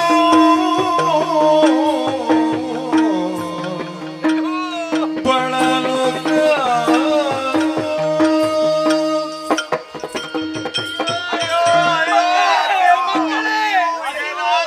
ಯಾರು ಕಣ್ಣೀರು ಹಾಕಬೇಡಿ ಮಕ್ಕಳೇ. ನಿಮ್ಮ ಕಣ್ಣೀರನ್ನು ಕಾಣುವಂತ ಸಾಮರ್ಥ್ಯ ನನಗೆ ಇಲ್ಲವಪ್ಪ. ಆ ಸಾಮರ್ಥ್ಯ ನನಗೆ ಇಲ್ಲ. ಪ್ರಪಂಚ ಸರ್ವನಾಶವಾಯಿತು, ಎಲ್ಲರೂ ಸತ್ತು ಹೋಗಿದ್ದಾರೆ. ಆದರೆ ಆ ಪರಮಾತ್ಮ ನಮಗೆ ಇನ್ನೂ ಕೂಡ ಎಷ್ಟು ವರ್ಷ ಆಯುಷ್ಯ ಇಟ್ಟಿದ್ದಾರೋ ಏನೋ. ಉಣ್ಣುವುದಕ್ಕೆ ಅನ್ನ ಇಲ್ಲ, ಕುಡಿಯುವುದಕ್ಕೆ ನೀರಿಲ್ಲ, ಬಾಲ ಮುಚ್ಚುವುದಕ್ಕೆ ಬಟ್ಟೆ ಇಲ್ಲ. ಇಂಥ ಪರಿಸ್ಥಿತಿಯಲ್ಲಿ ನಾವು ಯಾಕೆ ಬದುಕಬೇಕು? ನೀವೆಲ್ಲ ಹಸಿವೆ ಹಸಿವೆ ಅಂತ ಬಂದ್ಬಿಟ್ಟಾಗ ತಿನ್ನುವುದಕ್ಕೆ ಬೇಕಾಗಿ ಏನಾದ್ರೂ ಸಿಗುತ್ತದೆ ಎಂಬ ಹಾಗೆ ಬೀದಿ ಬೀದಿಯಲ್ಲಿ ಅಲೆದಾಡಿದಾಗ ಓ ಅಲ್ಲಿ ಸತ್ತು ಕೊಳೆತು ನಾರುವ ನಾಯಿ ಒಂದಿತ್ತು. ಅದರ ಮಾಂಸವನ್ನೇ ತಂದಿದ್ದೀರ ಮಕ್ಕಳೇ.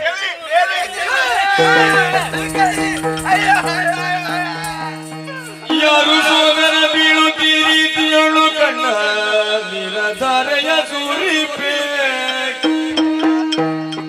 ಯಾರು ಸೋದರ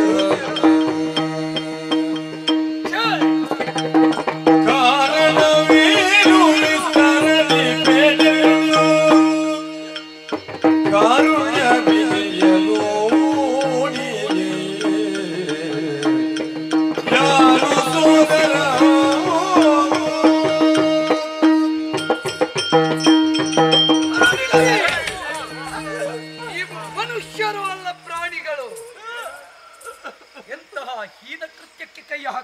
ಇದ್ದೀರಿ. ಯಾವುದೋ ಒಂದು ಪ್ರಾಣಿಯ ದುರ್ಮಾಂಸ ಭಕ್ಷಣೆಗೆ ಮುಂದಾಗುತ್ತಾ ಇದ್ದೀರಲ್ಲ.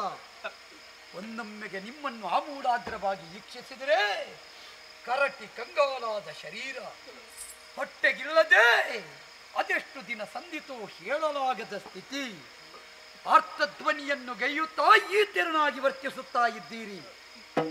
ಸೋದರರೇ, ನೀವು ಮನುಷ್ಯರಲ್ಲವೇ? ಮಾನವರಾದ ನಾವು ಬುದ್ಧಿಜೀವಿಗಳಲ್ವೇ? ಈ ಕಾಲಕ್ಕಾಗುವಾಗ ಈ ತೆರನಾದ ಹೀನ ಕೃತ್ಯವನ್ನು ಯಾಕೆ ಮಾಡ್ತಾ ಇದ್ದೀರಿ? ಎಂದಿನಿಂದ ಈ ದುಸ್ಥಿತಿ ನಿಮ್ಮ ಪಾಲಿಗೆ ಒದಗಿತು ಹೇಳುವಿರಾ? ನಮ್ಮನ್ನು ವಿಚಾರ ಮಾಡುತ್ತಾ ಇದ್ದೀರಿ. ಬರಗಾಲ ಬಂದ ಮಗುಳಿಗಾಲ ತಿಂಬರೆ ಕೂಳು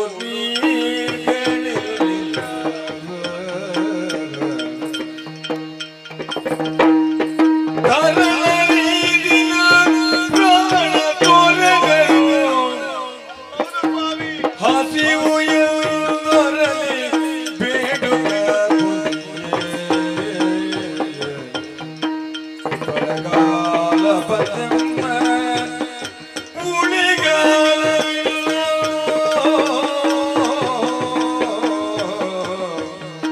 ಮುನಿಯೇ.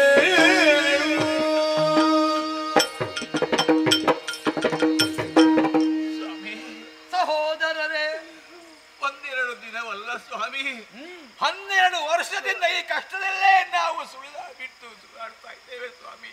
ಹಲವು ವರ್ಷದಿಂದ ನಿಮಗೆ ತೆಗೆದ ಬವಣೆ ಇದುವರೆಗೂ ನಮ್ಮ ಬಳಿಗೆ ಬಂದು ನಮ್ಮನ್ನು ಯಾರು ವಿಚಾರ ಮಾಡಿದವರಿಲ್ಲ ಸ್ವಾಮಿ, ಯಾರು ನಮ್ಮದು ವಿಚಾರ ಮಾಡಲಿಲ್ಲ. ನಿಮಗಾದ್ರೂ ಆ ದೊಡ್ಡ ಮನಸ್ಸು ಬಂತಲ್ಲ ಸ್ವಾಮಿ, ಸಂತೋಷವಾಯಿತು. ಈ ಸ್ಥಿತಿ ಆಗಬೇಕು ಅಂತ ಆದ್ರೆ ಕಾರಣ ಬೇರೆ ಏನು ಅಲ್ಲ ಸ್ವಾಮಿ, ಏನು? ನಮ್ಮ ಭೂಮಿಗೆ ಬರಗಾಲ ವರ್ಷ 12 ಆಯ್ತು. ಭೂಮಿಗೆ ಬರಗಾಲ ಬಂತೆ. ಪರಿಣಾಮವಾಗಿ ಉಣ್ಣುವುದಕ್ಕೆ ಅನ್ನವಿಲ್ಲ, ಕುಡಿಯುವುದಕ್ಕೆ ನೀರಿಲ್ಲ, ಬಾಳ ಮುಚ್ಚುವುದಕ್ಕೆ ಬಟ್ಟೆ ಇಲ್ಲ ಅಂತ ಪರಿಸ್ಥಿತಿ ಆಗಿ ಹೋಗಿದೆ ಸ್ವಾಮಿ. ಎಲ್ಲರೂ ಬಳಿಗೆ ಬಂದು ಅನ್ನ ಬೇಕು ಅಂತ ಕೇಳುವಾಗ ಕೊಡುವುದಕ್ಕೆ ನನ್ನಲ್ಲಿ ಏನು ಇಲ್ಲದ ಕಾರಣ ಒಳ್ಳೆ ಬರುವಾಗ ಸತ್ತು ಕೊಳೆದು ನಾರುವ ನಾಯಿ ಬಂದಿತ್ತು. ಅದರ ಮಾಂಸವನ್ನೇ ನಾವು ತಿನ್ನುವುದಕ್ಕೆ ಬೇಕಾಗಿ ಮನ ಮಾಡಿದ್ದೇವೆ ಸ್ವಾಮಿ. ನಾನು ಒಬ್ಬಂಟಿಗನಲ್ಲ, ಒಂದು ಕಾಲದಲ್ಲಿ ನಾನೊಬ್ಬ ಸಂಸಾರಿ ಆಗಿದ್ದೆ. ನನ್ನ ಹೆಂಡತಿ, ಮಕ್ಕಳು, ಬಂಧು ಬಳಗದವರು ಎಲ್ಲ ನನ್ನ ಕಣ್ಣ ಮುಂದೆ ಅನ್ನ ನೀರು ಅಲ್ಲ ನೀರು ಸೇರಿ ವಿಲವಿಲ್ಲದ ಒದ್ದಾಡಿ ಸತ್ತು ಹೋದರು ಸ್ವಾಮಿ. ನಾವು ಬದುಕಿದ್ದೇವೆ ಯಾಕೆ ಅಂತ ಗೊತ್ತಿಲ್ಲ, ಆದ್ರೆ ನಾವೆಲ್ಲ ಒಟ್ಟಾಗಿ ನಿಮ್ಮಲ್ಲಿ ಕೈ ಮುಗಿದು ಒಂದು ಮಾತು ಕೇಳಿಕೊಳ್ಳುತ್ತಾ ಇದ್ದೇವೆ ಸ್ವಾಮಿ. ಏನು? ಸಾಕು, ಈ ಜೀವನವೇ ಸಾಕು ಅಂತ ಆಯ್ತು. ತಾವು ತಪಸ್ವಿಗಳು ಅಂತ ಗೊತ್ತಾಯ್ತು. ತಪಸ್ಸಿನ ಪ್ರಭಾವದಿಂದ ಏನು ಮಾಡುವುದಕ್ಕೂ ಸಾಧ್ಯವಿದೆ. ಕೈ ಎತ್ತಿ ಶಾಪ ಕೊಟ್ಟು ನಮ್ಮನ್ನೆಲ್ಲ ಕೊಂದು ಬಿಡಿ ಸ್ವಾಮಿ. ನಾವೀಗ ಬೆನರದಿರಿ ಬಲು ಕಷ್ಟವಿನಲು ಪರಿಹರಿಸುವೆನು ಒದಗಿ ನಿನ್ನೆರುವ ನುಡಿದು ಸದಬಲ ಕರಿಯನ್ನು ಜನ್ನ ಬಂದಲು ಮಾಡುವೆ ಇದಕ್ಕೆ ದುರದಿಯಲು ಬೇಕೆನುತ್ತ ಬೆನರದಿರಿ.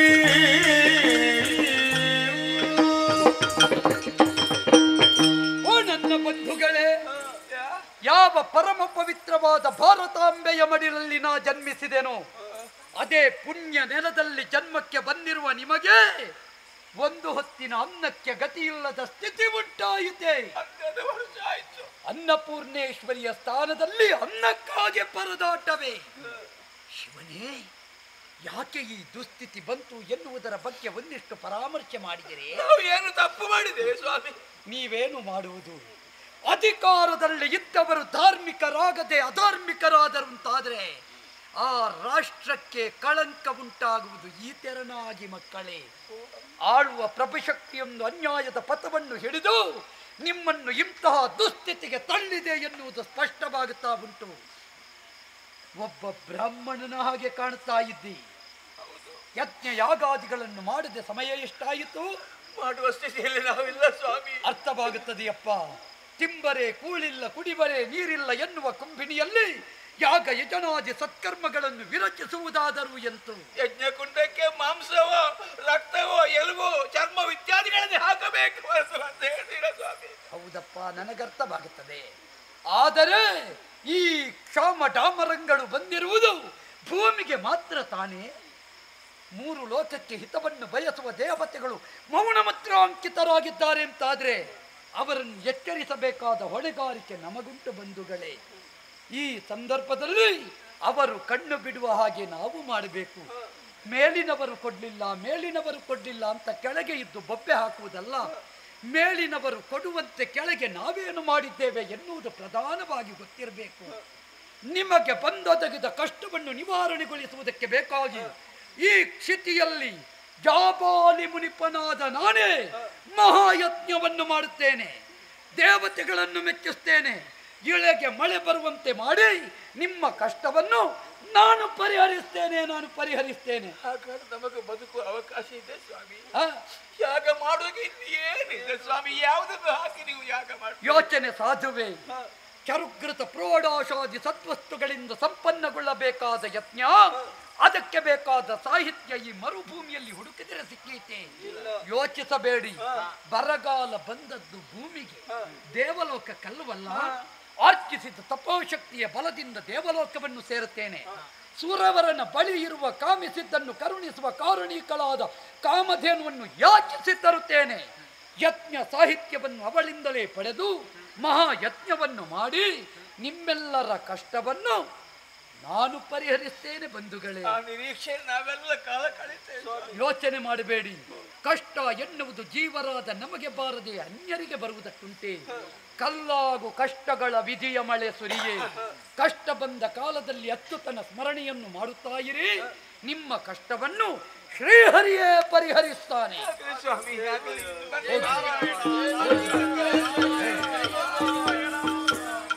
ನೊಂದವಡರುಗಳಿಗೆ ಸಾಂತ್ವನದ ನುಡಿಯಾಡಿದ್ದೇನೆ. ನುಡಿದಂತೆ ನಡೆಯುವುದಕ್ಕೆ ಬೇಕಾಗಿ ಆರ್ಚಿಸಿದ ತಪಸ್ಸಿನ ಬಲದಿಂದ ಸಶರೀರಿಯಾಗಿ ಸ್ವರ್ಗಗಾಮಿಯಾಗುತ್ತೇನೆ. ಜೈ ದುರ್ಗಾಂಬ.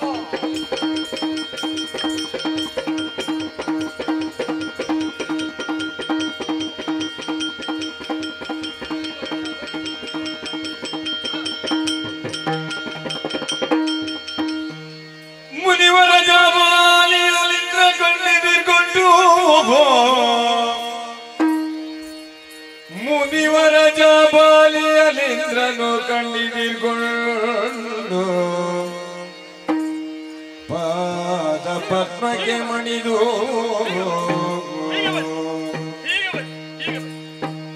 ಘನತರ ದಾಸನವಿಯುತ ಘನತರ ದಾಸನವಿಯುತ ಮನದಲ್ಲಿಯ ಪೂಜಿಸುತ್ತ ಬಳಿಕಿಂದನೋ ಪೂಜಿಸುತ್ತ ಆರತಿ ಬೆಳಗಿ ಬಳಿಕಿಂದನೋ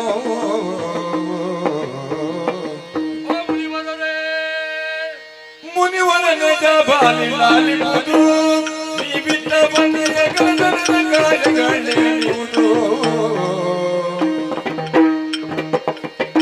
ಗಣಚರಿತ ನಿಮ್ಮನೇನು ಎನಗೆ ಹುಬ್ಬಿಯೊಳಿರುವ ಜನರ ಸೇವೆಗೆ ತರುವ ನೆತ್ತಿಯ ಗುಣವರದಿ ಪಾಪನೆ ಕೃಪೆಯುಳ್ಳು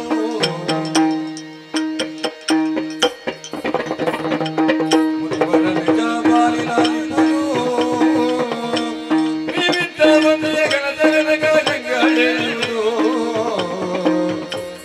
ಮುನಿವರನೇ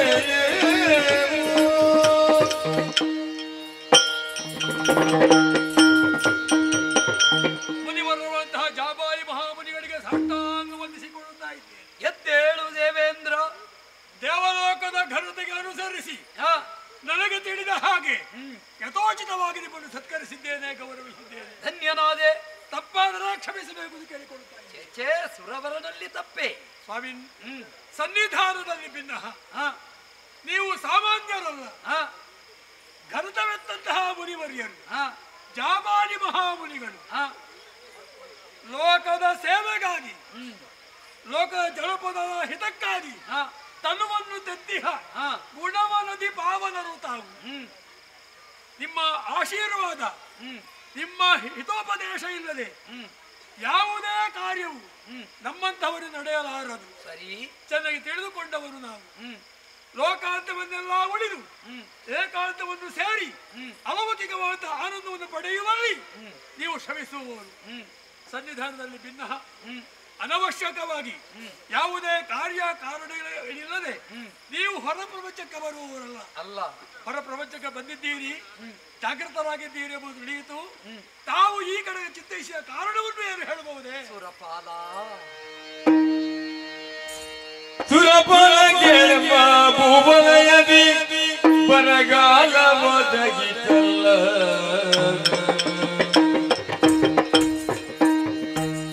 ಹರನು ಕೊಲ್ಲುವ ಕಾಲ ಪರರು ತರುವರುಣೆ ಪರಿಪರಿಸಲು ಸೇರಿರುವೆ ಜಯಗಾಗಿ ಸುರಪಾಲ.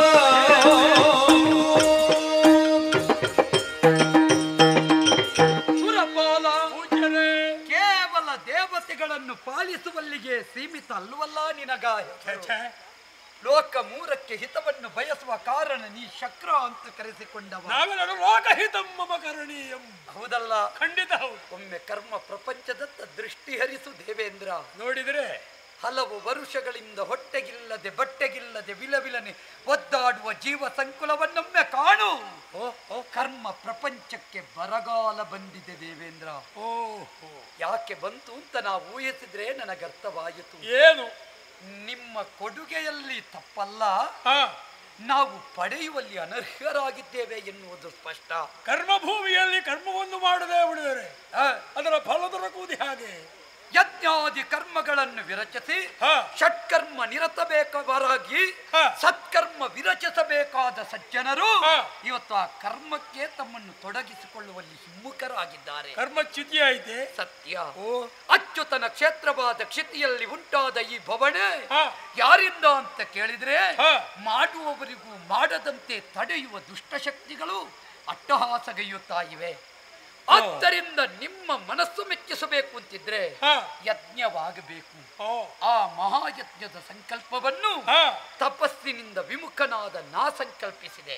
ನೀವು ಯಜ್ಞಯಾಗಾದಿಗಳನ್ನು ಮಾಡುವಲ್ಲಿ ಪರಿಣಿತರು. ಸರಿ, ನಿಮ್ಮ ಮನಸ್ಸು ಅಂತಹದ್ದೇ. ಆದ್ರೆ ಇಲ್ಲಿ ಬಂದು ಏನು ಮಾಡೋಣ? ಕರ್ಮ ಪ್ರಪಂಚದಲ್ಲಿ ಕ್ಷಾಮಡಾಮರ ಉಂಟಾಗಿದೆ ಅಂತ ಆದ್ರೆ ಯಜ್ಞಕ್ಕೆ ಬೇಕಾದ ಸಾಹಿತ್ಯದ ಕೊರತೆ ಉಂಟು. ಆ ಸಾಹಿತ್ಯವನ್ನು ಪಡೆಯಬೇಕು ಅಂತಿದ್ರೆ ಯಾವುದು ಸುಕ್ಷೇತ್ರ ಅಂತ ಭಾವಿಸಿದಾಗ ನಿನ್ನದ್ದೇ ಅಂತ ನನಗರ್ಥವಾಯಿತು. ನನ್ನದ್ದು ಸತ್ಯ, ನನ್ನಿಂದ ನಿಜ. ಅದೇನು? ಹಿಂದಕ್ಕಾದರೂ ವಸಿಷ್ಠರಿಗೋ ಜಮದಗ್ನಿಗಳಿಗೋ ನೀ ದೇವಧೇನುವನ್ನು ಕೊಟ್ಟವ, ಅವರ ಕರ್ಮಗಳಿಗೆ ಪೂರಕನಾಗಿ ವ್ಯವಹರಿಸಿದವ. ಇಂದು ಜಾಬಾಲಿಗೆಯ ಕೋರಿಕೆಗೆ ವಿರೋಧ ಬರಲಿಕ್ಕಿಲ್ಲ ಎನ್ನುವ ವಿಶ್ವಾಸದಿಂದ ಬಂದಿದ್ದೇನೆ. ಏನು? ಕಾಮಿಸಿದ್ದನ್ನು ಕರುಣಿಸಬಲ್ಲಂತ ಕಾಮಧೇನುವನ್ನು ಯಜ್ಞ ಸಾಹಿತ್ಯದ ಅನುಗ್ರಹಕ್ಕೆ ಬೇಕಾಗಿ ಕಳುಹಿಸಿಕೊಡುವೆಯಾ ದೇವೇಂದ್ರ? ಸುರಭಿಯನ್ನು ಬಯಸಿ ಬಂದಿರಾ? ಸತ್ಯ ಸ್ವಾಮಿಯೇ. ವರ್ಣಲೋಕಕ್ಕೆ ಹೋಗಿರುವಳಾಗೆ ಆ ಸುರಭಿ ದೊರೆಯುವ ಪರಿಹರಿಯಲಿ ನಮಲ ಕಾರ್ಯಕ್ಕೆ ಇರುವಳವಳ ಕುಮಾರಿ ಬರುವಳನ್ನು ನಗರಿಸಿ ಮುನಿಗಳೇ ಹೊರಮಗೆಗೆ ಸವಗರಿಸಿ ದಯೆಯ ಹಿರಿಯ ಬೆಳಗ್ಗೆ ಬರೆದ ವರ್ಣಲೋಕಕ್ಕೆ ಹೋಗಿರುವಳಾಗೆ ಸುರಭಿ ದೊರೆಯುವ ಪರಿಹರಿಯೇ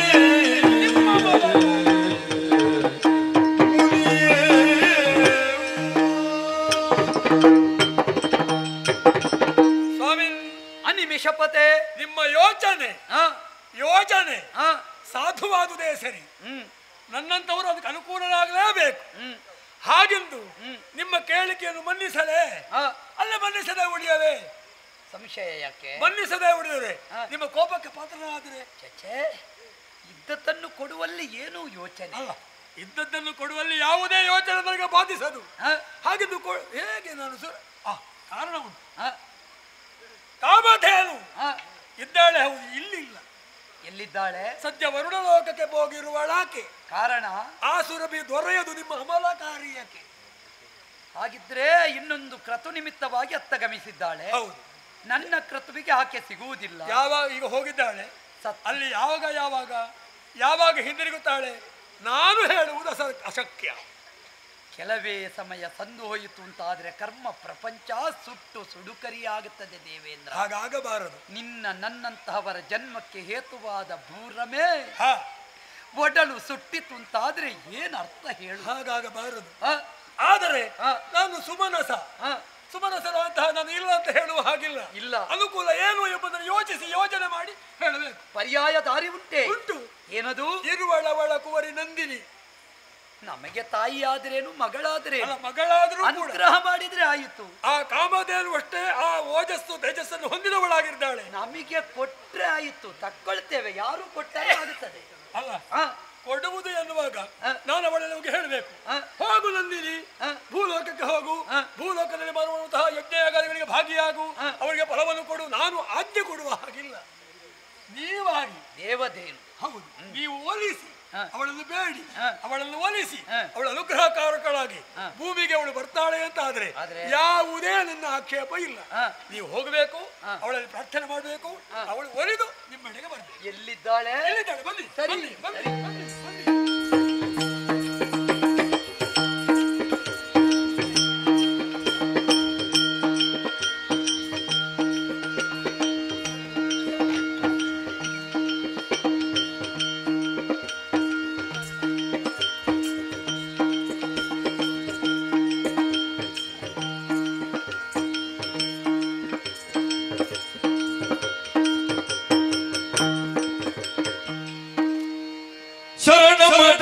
ನಂದಿನಿಯೇ ನವಿರತ ಮನೆಯ ಹೊಟ್ಟೆ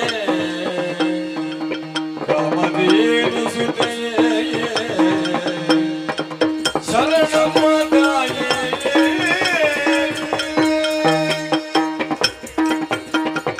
ಜಯ ಜಯ ಸುರನಂದಿನಿ, ಜಯ ಜಯ ಕಾಮಧೇನು ತನುಜೆ, ಜಯ ಜಯ ಕಾಮಿತಾರ್ಥ ಪ್ರದಾಯಿನೇ, ಜಯ ಜಯ ಭಕ್ತಾಭೀಷ್ಟ ಫಲಪ್ರದಾಯಿಕೆ.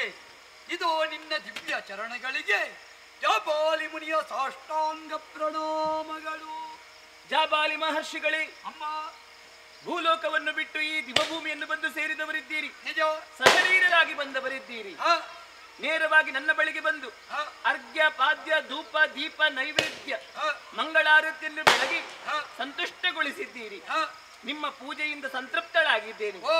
ಆದರೆ ನೀವು ಇಲ್ಲಿಯವರೆಗೆ ಬರಬೇಕಿದ್ರೆ ಬಲವಾದಂತಹ ಕಾರಣವಿರಬೇಕು. ಏನು ಬಂದಿರಿ? ನನ್ನಿಂದ ಏನಾಗಬೇಕು ತಿಳಿಸುವಿರಾ ನೀವು? ನಂದಿನಿಯ ಈ ಮಾತ ಕೇಳಮ್ಮ. ಆವರಿಸಲಿಕ್ಕೆ ವಸುಂಧರೆಗೆ ಘೋರ ಘನ ಕ್ಷಾಮ. ಆ ಕ್ಷಾಮವನ್ನು ನಿವಾರಣೆ ಮಾಡಬೇಕು ಅಂತಿದ್ರೆ ಸಂಕಲ್ಪಿಸಿದ್ದೇನೆ ಮಹಾಯಜ್ಞ. ಯಜ್ಞ ಪೂರ್ಣಗೊಳ್ಳುವರೇ ಭೂಲೋಕದಲ್ಲಿ ಯಾವ ಸಾಹಿತ್ಯವೂ ದೊರೆಯುತ್ತಾ ಇಲ್ಲ. ಆದ್ದರಿಂದ ಆ ಶಕ್ರಪುರಿಯೇ ಸೂಕ್ತ ಅಂತ ತಿಳಿದು ದೇವೇಂದ್ರನಲ್ಲಿ ವಿಷಯ ವಿಶದೀಕರಿಸಿದೆ. ಆ ಕಾಲಕ್ಕಾಗುವಾಗ ಅವನಾಡಿದ, ನಿನ್ನ ಅವ್ವೆಯನ್ನು ಕೇಳಿದೆ, ಅವಳಿಂದ ವರುಣನ ಯತ್ನಕ್ಕೆ ಹೋಗಿದ್ದಾಳೆ ಎಂಬ ಹಾಗೆ ಆಡಿದಾಗ ಸತ್ಸಂಕಲ್ಪ ಸುಳ್ಳಾಗುತ್ತದೆ ಅಂತ ಹೇಳಿದಾಗ ಸಾಕಾರಗೊಳ್ಳುವುದಕ್ಕೆ ನಿನ್ನ ಸಂವಿಧಾನವನ್ನು ಕಾಣಿಸಿದ. ಅಮ್ಮ, ಮಾತೆಯಷ್ಟೇ ಮೌಲ್ಯವುಳ್ಳವಳು ನೀನು, ಅನುಗ್ರಹಿಸಬಲ್ಲ ಶಕ್ತಳು. ಆದ್ದರಿಂದ ಕರ್ಮ ಪ್ರಪಂಚದಲ್ಲಿ ನಾ ಕೈಗೊಂಡ ಯಜ್ಞಕ್ಕೆ ಸಾಹಿತ್ಯವನ್ನು ಅನುಗ್ರಹಿಸುವುದಕ್ಕೆ ಬೇಕಾಗಿ ಒಲಿದು ಇಳಿದು ತಾಯೇ, ಏನಮ್ಮ ಇದು ಇಳೆಗೆ ಬರಬೇಕು ಅಂತ ನಿನ್ನನ್ನು ಪ್ರಾರ್ಥಿಸಿದ್ರೆ ಮುಖ ತಿರುಗಿಸುತ್ತಾ ಇದ್ದಿ, ಕಾರಣ ಬೇಕಲ್ಲ? ಜಾಬಾಲಿ ಮಹರ್ಷಿಗಳೇ, ನಿಮ್ಮ ಪೂಜೆಗೆ ನಾನು ಪುರಸ್ಕರಿಸಿದ್ದೇನೆ, ಆದರೆ ಮಾತ್ರ ನಿಮ್ಮ ಬೇಡಿಕೆಗೆ ನಾನು ತಿರಸ್ಕರಿಸಿದವಳಿದ್ದೇನೆ. ಕಾರಣವಿಲ್ಲದೆ ನಾನು ತಿರಸ್ಕರಿಸಿದ್ದಲ್ಲ. ಮುನಿಗಳೇ, ಒಂದೇ ಒಂದು ವಾಕ್ಯದಲ್ಲಿ ಹೇಳುತ್ತೇನೆ. ಉಂಡ ಮನೆಗೆ ಎರಡು ಬಗೆಯುವವರು, ಸ್ತ್ರೀ ಕಾಮುಕರು, ಭೂಕಾಮುಕರು, ಅಂಥವರೇ ತುಂಬಿದಂತಹ ನಿಮ್ಮ ಈ ಭೂಲೋಕಕ್ಕೆ ನಾನು ನಂದಿನಿ ಕೆಳಗಿಳಿದು ಬರಬೇಕೆ? ಬರಲಾರೆ ಸ್ವಾಮಿ, ಬಂದ ಹಾಗೆ ಹಿಂದಕ್ಕೆ ತೆರಳಿ. ಅಮ್ಮ ನಂದಿನಿ, ಇದೇನು ಕರ್ಮ ಪ್ರಪಂಚದಲ್ಲಿ ಕೆಟ್ಟವರಿಲ್ಲ ಎನ್ನುವುದು ನಮ್ಮ ವಾದವೇ ಅಲ್ಲ. ಭೂಲೋಕದವರ ಮೇಲೆ ಆರೋಪ ಎನ್ನುವುದು ಸತ್ಯವಾಗಬೇಕು ಅಂತಿದ್ರೆ ಅದಕ್ಕೆ ಸರಿಯಾದ ಸಾಕ್ಷಿ ಬೇಕಲ್ಲ. ಹೌದು, ಉಂಟೆ ಸಾಕ್ಷಿ ಇದ್ದೇ ನಾನು ತೊಡಗಿದವಳಿದ್ದೇನೆ. ಏನದು? ಒಂದು ಕಾರಣವನ್ನು ಕೊಡಲಿ ನಾನು. ಧಾರಾಳ ಧರಣಿಪನ ಕಥೆಯನ್ನು ಹೇಳುತ್ತೇನೆ. ನೋಡೋಣ. ಧರಣಿ ಪಕಾಕೆ ವೀರ್ಯ ಪರ ಪರಿವಾರ ಕೊಡುತ್ತ ಮಗುಜನ ಸುಧಾರ್ಯ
ಲೋಕದಲ್ಲಿ ಒಂದು ಮಾತಿದೆ, ಉಂಡ ಮನೆಗೆ ಎರಡು ಬಗೆಯಬಾರದು, ನಿಜ.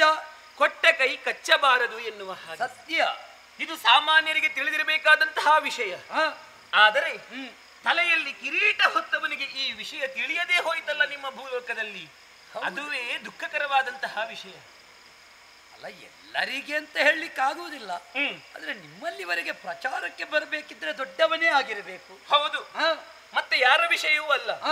ಕಾರ್ತವೀರ್ಯನ ಬಗ್ಗೆ ನಾನು ತೊಡಗಿದ್ದವನು. ಓಹೋ, ಷಟ್ಚಕ್ರವರ್ತಿಗಳಲ್ಲಿ ಒಬ್ಬ. ಷಟ್ಚಕ್ರವರ್ತಿಗಳಲ್ಲಿ ಒಬ್ಬನಾದಂತಹ ಕಾರ್ತವೀರ್ಯ ಈ ಹಿಂದೆ ಪ್ರಜೆಗಳಿಗೆ ಬಂದಂತಹ ಕಷ್ಟವನ್ನು ನಿವೇದಿಸುವುದಕ್ಕೆ ಬೇಕಾಗಿ ನೇರವಾಗಿ ಬೇಟೆಯಾಡುವುದಕ್ಕೆ ಕಾಡಿಗೆ ಹೊರಟನಂತೆ. ಸರಿ. ಕಾಡಿನಲ್ಲಿ ಬೇಟೆಯಾಡಿ ಆಯಾಸಗೊಂಡಂತಹ ಸಂದರ್ಭದಲ್ಲಿ ಪಕ್ಕದಲ್ಲಿಯೇ ಇದ್ದಂತಹ ಜಮದಗ್ನಿ ಮಹರ್ಷಿಗಳ ಆಶ್ರಮವನ್ನು ಕಂಡನಂತೆ. ನೇರವಾಗಿ ಅಲ್ಲಿಯ ಬಳಿಗೆ ಹೋದರು ಇವರೆಲ್ಲ. ಇವ ಮಾತ್ರ ಹೋದದ್ದಲ್ಲ, ತನ್ನ ಪರಿವಾರವನ್ನು ಕೂಡಿಕೊಂಡು ಅಲ್ಲಿಯವರೆಗೆ ಹೋದ. ಜಮದಗ್ನಿ ಮಹರ್ಷಿಗಳಾದ್ರೂ ಬ್ರಾಹ್ಮಣರು. ನಿಜ. ಎಂತಹ ಔದಾರ್ಯ ಅವರದ್ದು. ಬಂದಂತಹ ಕಾರ್ತವೀರ ಮತ್ತು ಪ್ರಜೆಗಳಿಗೆ ಏನಾಗಬೇಕೆನ್ನುವ ಹಾಗೆ ಕೇಳಿಕೊಂಡಾಗ, ನಮಗೆ ತಂಗುವುದಕ್ಕೆ ಒಂದು ಆಶ್ರಯ ಬೇಕಿಲ್ಲಿ, ಏನಾದ್ರೂ ಒಂದು ನಿಮಗೆ ಉಣ್ಣುವುದಕ್ಕೆ ವ್ಯವಸ್ಥೆ ಉಂಟಾ ಅಂತ ಹೇಳಿ ಕೇಳಿದಾಗ ಮೃಷ್ಟಾನ್ನ ಭೋಜನವನ್ನೇ ಅವರು ಉಣಬಡಿಸಿದರಂತೆ. ಸರಿ. ಈ ಕಾರ್ತವೀರ್ಯ ಹೊಟ್ಟೆ ತುಂಬ ಉಂಡ ಅನ್ನ ಜೀರ್ಣವಾಗ್ಲಿಲ್ಲ. ಅನ್ನ ಹಾಕಿದಂತಹ ಮನೆಗೆ ಸೊನ್ನೆಯನ್ನು ಹಾಕುವುದಕ್ಕೆ ಹೊರಟ ಆ ನಿಮ್ಮ ಕಾರ್ತವೀರ್ಯ ಏನು ಮಾಡಿದ? ಜಮದಗ್ನಿ ಮಹರ್ಷಿಗಳ ಆಶ್ರಮದಲ್ಲಿ ಮೃಷ್ಟಾನ್ನ ಭೋಜನವನ್ನು ಒದಗಿ ಬರಬೇಕಿದ್ರೆ ಕಾರಣವೇನು ಎನ್ನುವ ಹಾಗೆ ಕೇಳಿದಾಗ ಜಮದಗ್ನಿ ಮಹರ್ಷಿಗಳು ಆಡಿದಂತಹ ಮಾತು, ನಮ್ಮಲ್ಲಿ ದೇವದೇನು ಶಬಲೆ ಇದ್ದಾಳೆ, ಎಲ್ಲವೂ ಕೂಡ ಪೂರೈಸುತ್ತಾಳೆ ಎನ್ನುವ ಹಾಗೆ. ಅವಳ ಅನುಗ್ರಹದಿಂದ ಇಷ್ಟೆಲ್ಲ ಆಯಿತು ಎನ್ನುವ ಹಾಗೆ ಹೇಳಿದ್ರು. ಈ ಕಾರ್ತವೀರ್ಯ ಏನು ಮಾಡಿದ ಗೊತ್ತೇ? ಏನು? ಇಂತಹದೇನು ಈ ಋಷಿಯ ಆಶ್ರಮದಲ್ಲಿ ಇರಬಾರದು, ಇದು ನನಗೆ ಬೇಕು ಎನ್ನುವ ಹಾಗೆ ಕೇಳಿದ. ಕೊಡುವುದಕ್ಕಾಗುವುದಿಲ್ಲ, ಅದು ಯಜ್ಞ ಕಾರ್ಯಕ್ಕಿರುವಂತದ್ದು ಎನ್ನುವ ಹಾಗೆ ಹೇಳಿದಾಗ ಆ ದೇನುವನ್ನೇ ಸೆಳೆದೊಯ್ದ. ಮುಂದೆ ಅಲ್ಲಿಗೆ ನಿಲ್ಲಿಲ್ಲ. ಇವನ ಹೈಹಯ ವಂಶದವರೆಲ್ಲ ಬಂದು ಆ ಜಮದಗ್ನಿ ಮಹರ್ಷಿಯನ್ನೇ ಕುತ್ತಿಕೊಂಡ್ರು.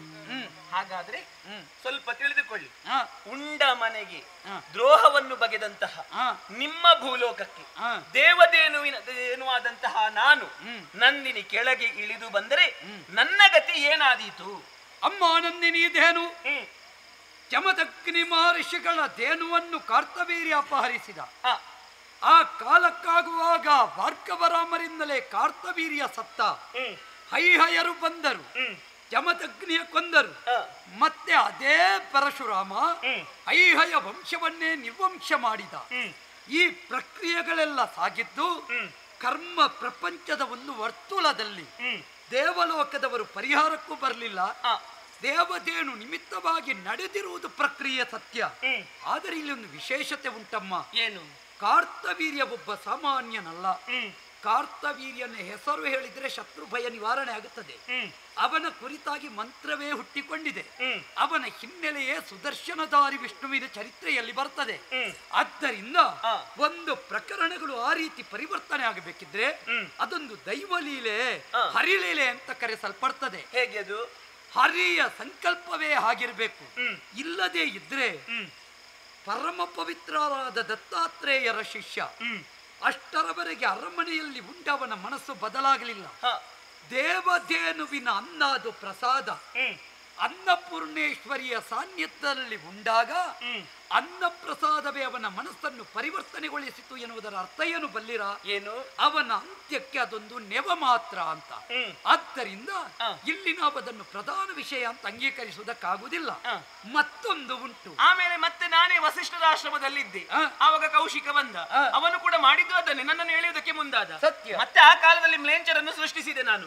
ನನ್ನಿಂದಾದಂತಹ ಕೆಲಸವನ್ನು ನಾನು ಮಾಡಿದ್ದೇನೆ. ಈಗ ನಾನು ಮತ್ತೆ ಇಳಿದು ಬಂದ್ರೆ ಮತ್ತೆ ನಮಗೆ ಅದೇ ಆಗುತ್ತದೆ ಅಲ್ಲ. ವಿಷಯ ಸತ್ಯವೇ. ಈಗ ಇವನಿಗೆ ಈಗ ಕೌಶಿಕನನ್ನಾದರೂ ಯೋಚನೆ ಮಾಡಿ. ನೀವು ವಿರೋಧಿಸಿದುದರ ಪರಿಣಾಮವಾಗಿ ಅವ ಸತ್ತನ? ಇಲ್ಲ. ಬ್ರಹ್ಮ ಋಷಿ ವಿಶ್ವಾಮಿತ್ರ ಎನ್ನುವ ಪಟ್ಟವನ್ನಲಂಕರಿಸಿಕೊಂಡ. ಆದ್ದರಿಂದ ಪ್ರತಿಯೊಂದರ ಹಿಂದೆ ದೈವೀಯ ಸಂಕಲ್ಪ ಉಂಟು ಎನ್ನುವುದನ್ನು ನಾವು ಮರೆಯುವುದಕ್ಕಾಗುವುದಿಲ್ಲ. ಈಗ ಅವ ಬ್ರಹ್ಮಶ್ರೀ ಆಗಬೇಕಾದ್ರೆ ನಮ್ಮನ್ನೆಲ್ಲ ಕೆಣಕಬೇಕು ಅಷ್ಟೇ ನಿಮ್ಮ ಪ್ರಕಾರ. ಕೆಲವು ಸಲ ಹಾಗೆ ಅಮ್ಮ, ಅರಣಿ ಮಥನ ಮಾಡದೆ ಯಜ್ಞಾಗ್ನಿ ಸಿಗುವುದಿಲ್ಲ, ಸಮುದ್ರ ಮಥನ ಮಾಡದೆ ಅಮೃತ ದೊರೆಯಲಿಲ್ಲ.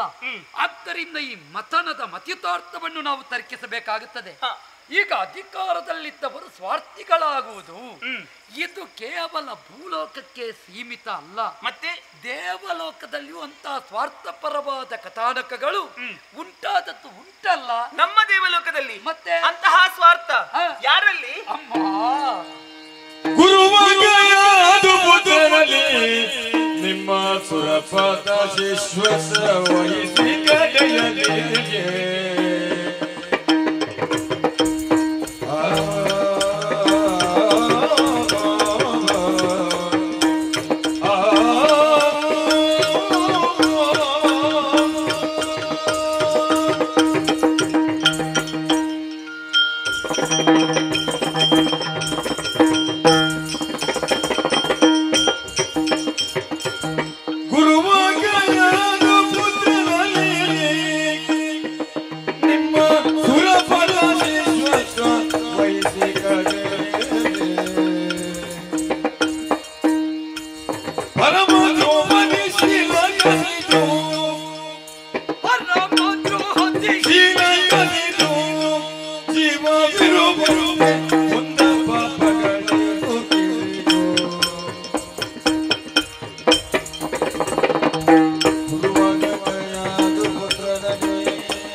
ಒಂದು ಅಧಿಕಾರದ ಮಣೆಯನ್ನು ಏರಿದವರಲ್ಲಿ ಅಹಂಕಾರ, ಸ್ವಾರ್ಥ ಮಾತ್ರವಲ್ಲ, ನ್ಯಾಯ ಸಂಹಿತೆಯಲ್ಲಿ ವ್ಯತ್ಯಯ ಇದೆಲ್ಲ ಅನಿವಾರ್ಯ ಸಂದರ್ಭದಲ್ಲಿ ಆಗಿ ಹೋಗುತ್ತದೆ. ಕೆಲವೊಂದು ಸಲ ಅಧಿಕಾರದಲ್ಲಿ ಇದ್ದವನಾದರೂ ರಾಜ ಕಾಲಸ್ಯ ಕಾರಣಂ ಅಂತ ಹೇಳಿದ್ರು ಕಾಲದ ಕಟ್ಟಳೆಗೋ ಕರ್ಮದ ನಿಬಂಧನೆಗೋ ಒಳಪಟ್ಟು ವ್ಯತ್ಯಯವಾಗಿ ವರ್ತಿಸಿದ್ದು ಭೂಲೋಕದಲ್ಲಿ ಏನು ದೇವಲೋಕದಲ್ಲಿಯೂ ನಡೆದಿದೆಯಮ್ಮ. ದೇವಲೋಕದಲ್ಲಿ ಸತ್ಯ. ಅಂತಹ ಕೃತ್ಯವನ್ನು ಮಾಡಿದವರು ಯಾರಪ್ಪ? ಹಿಂದಕ್ಕಾದರೂ ಪರಮ ಭಾಗವತೋತ್ತಮನಾಗಿ ಮೆರೆಯುತ್ತಾ ಇದ್ದ ಪ್ರಹ್ಲಾದ ಚಕ್ರವರ್ತಿ. ಅವನ ಶೀಲಗುಣ ಪಾರಮ್ಯದಿಂದಾಗಿ ದೇವ ಸಂಪದವಾದರೂ ಕ್ಷಿತಿಗಿಳುವ ಸ್ಥಿತಿ ನಿರ್ಮಾಣವಾಗಿತ್ತು. ಆ ಸಂದರ್ಭದಲ್ಲಿ ದೇವೇಂದ್ರ ತನ್ನ ಜಾಗದ ಭದ್ರತೆಯನ್ನು ಮಾಡಿಕೊಳ್ಳುವುದಕ್ಕೆ ಬೇಕಾಗಿ ಒಬ್ಬ ವಟುವಿನ ರೂಪಧಾರಣೆ ಮಾಡಿದ. ಅವ ಅಲ್ಲಿ ನಿಲ್ಲಿಲ್ಲ, ನೇರವಾಗಿ ದೇವೇಂದ್ರನ ಬಳಿಗೆ ಬಂದ, ಪ್ರಹ್ಲಾದನ ಬಳಿಗೆ ಬಂದವನೇ ಶಿಷ್ಯನಾಗಿ ಸೇರಿಕೊಂಡ.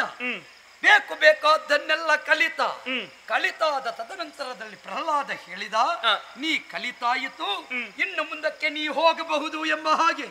ಆ ಕಾಲಕ್ಕಾಗುವಾಗ ಪ್ರಹ್ಲಾದನಲ್ಲಿ ನಿಮ್ಮ ಇಂದ್ರ ರೂಪ ವಟುರೂಪದ ಇಂದ್ರ ಕೇಳಿದ, ಗುರು ದಕ್ಷಿಣೆಯಾಗಿ ಏನು ಕೊಡಲಿ? ಆವಾಗ ಹೇಳಿದ್ದಿಷ್ಟೇ, ನಾವು ಬ್ರಾಹ್ಮಣರು, ವರ್ಣಾನಾಂ ನೀವು ಬ್ರಾಹ್ಮಣರು, ವರ್ಣಾನಾಂ ಬ್ರಾಹ್ಮಣೋ ಗುರು.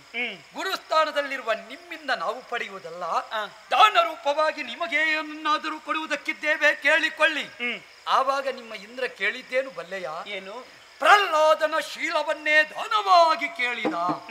ಒಬ್ಬಾತನ ಶೀಲ ಹೋಯಿತು ಅಂತಾದರೆ ಅವನು ಬದುಕಿಯೂ ಸತ್ತಂತೆ. ಅಂತಹ ಪ್ರಹ್ಲಾದನನ್ನೇ ತನ್ನ ಅಧಿಕಾರದ ಸ್ಥಿರತೆಗೆ ಬೇಕಾಗಿ ಜೀವಚ್ಛವವಾಗಿಸಿದ ಸ್ವಾರ್ಥದ ಪ್ರಕ್ರಿಯೆ ದೇವೇಂದ್ರನಲ್ಲೇ ನಡೆದಿದೆ.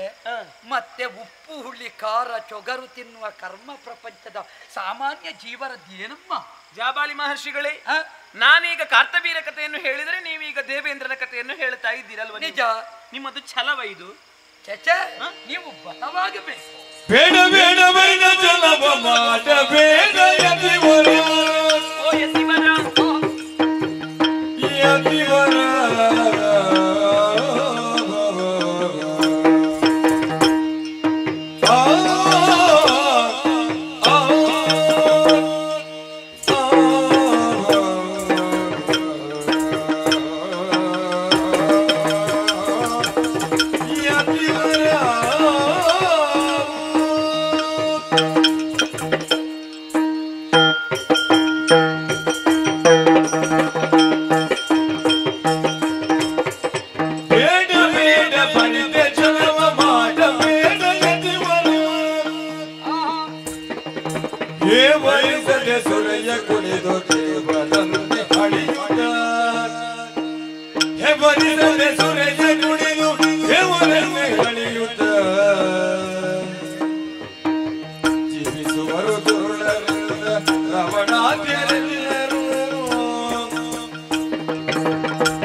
ಭೂಲೋಕಕ್ಕೆ ಬಂದಂತಹ ಬರಗಾಲವನ್ನು ನೀಗಿಸುವುದಕ್ಕೆ ನಾನು ಬರುವುದಿಲ್ಲ ಎನ್ನುವ ಹಾಗೆ ಕಾರಣವನ್ನು ಕೊಟ್ಟಾಗ ದೇವೇಂದ್ರನ ಕಥೆಯನ್ನು ಬೊಟ್ಟು ಮಾಡಿ ತೋರಿಸುತ್ತಾ ಇದ್ದೀರಿ.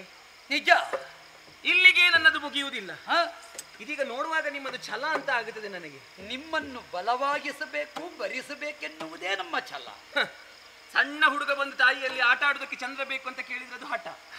ಬೆಳೆದು ನಿಂತಹ ಹುಡುಗ ಬಂದು ತಾಯಿಯಲ್ಲಿ ಆಟ ಆಡುವುದಕ್ಕೆ ಚಂದ್ರ ಬೇಕು ಅಂತ ಕೇಳಿದ್ರೆ ಅದು ಛಲ.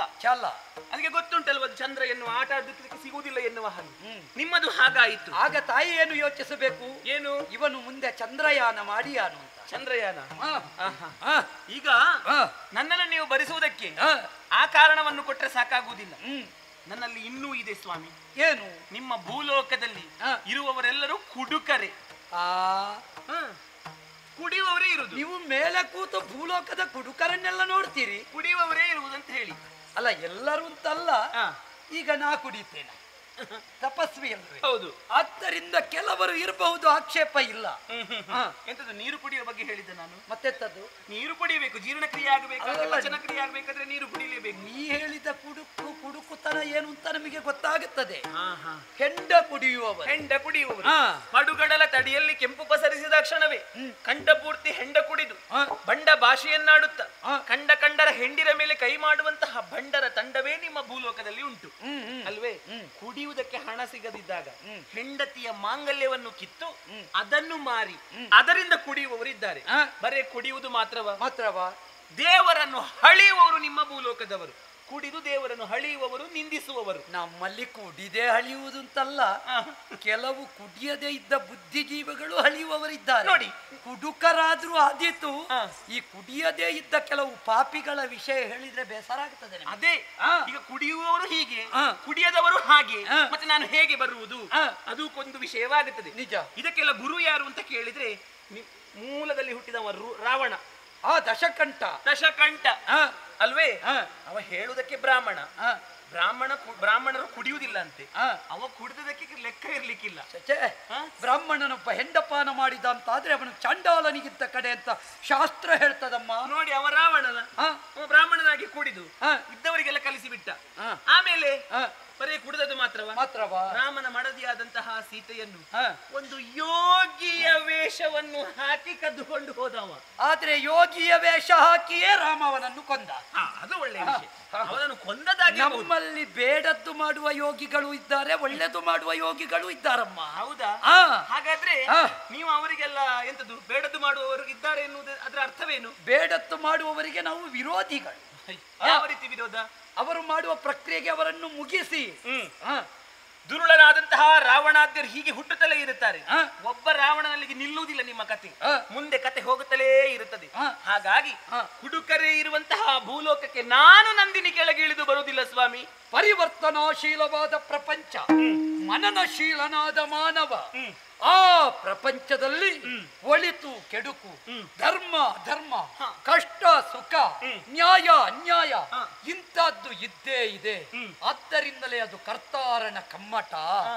ಕರ್ಮ ಪ್ರಪಂಚದಲ್ಲಿ ಇಂಥದ್ದು ನಡೆದರೆ ತಪ್ಪು ತಪ್ಪೇ. ತಪ್ಪದು ಗೊತ್ತುಂಟಲ್ಲ ನಿಮಗೆ. ಆದ್ರೆ ಒಳ್ಳೆಯದು ಉಂಟು ಎನ್ನುವುದನ್ನು ನಾವು ಬಿಡುವುದಕ್ಕಾಗುವುದಿಲ್ಲ. ಯಾವುದು ಒಳ್ಳೆಯದು? ಒಳ್ಳೆಯದೇ ಅಂತ ನಾವು ಭಾವಿಸುವ ದೇವಲೋಕದಲ್ಲಿ ತಪ್ಪಾಗುವುದಿಲ್ಲವೇ? ಏನು ತಪ್ಪಾಗಿದೆ ನಮ್ಮಲ್ಲಿ? ದೇವಲೋಕದಲ್ಲಿ ಕುಡಿದವರಿಲ್ಲ, ನಮ್ಮಲ್ಲೆಲ್ಲ ಕುಡಿಯುವವರಿಲ್ಲ ಇಲ್ಲವೇ?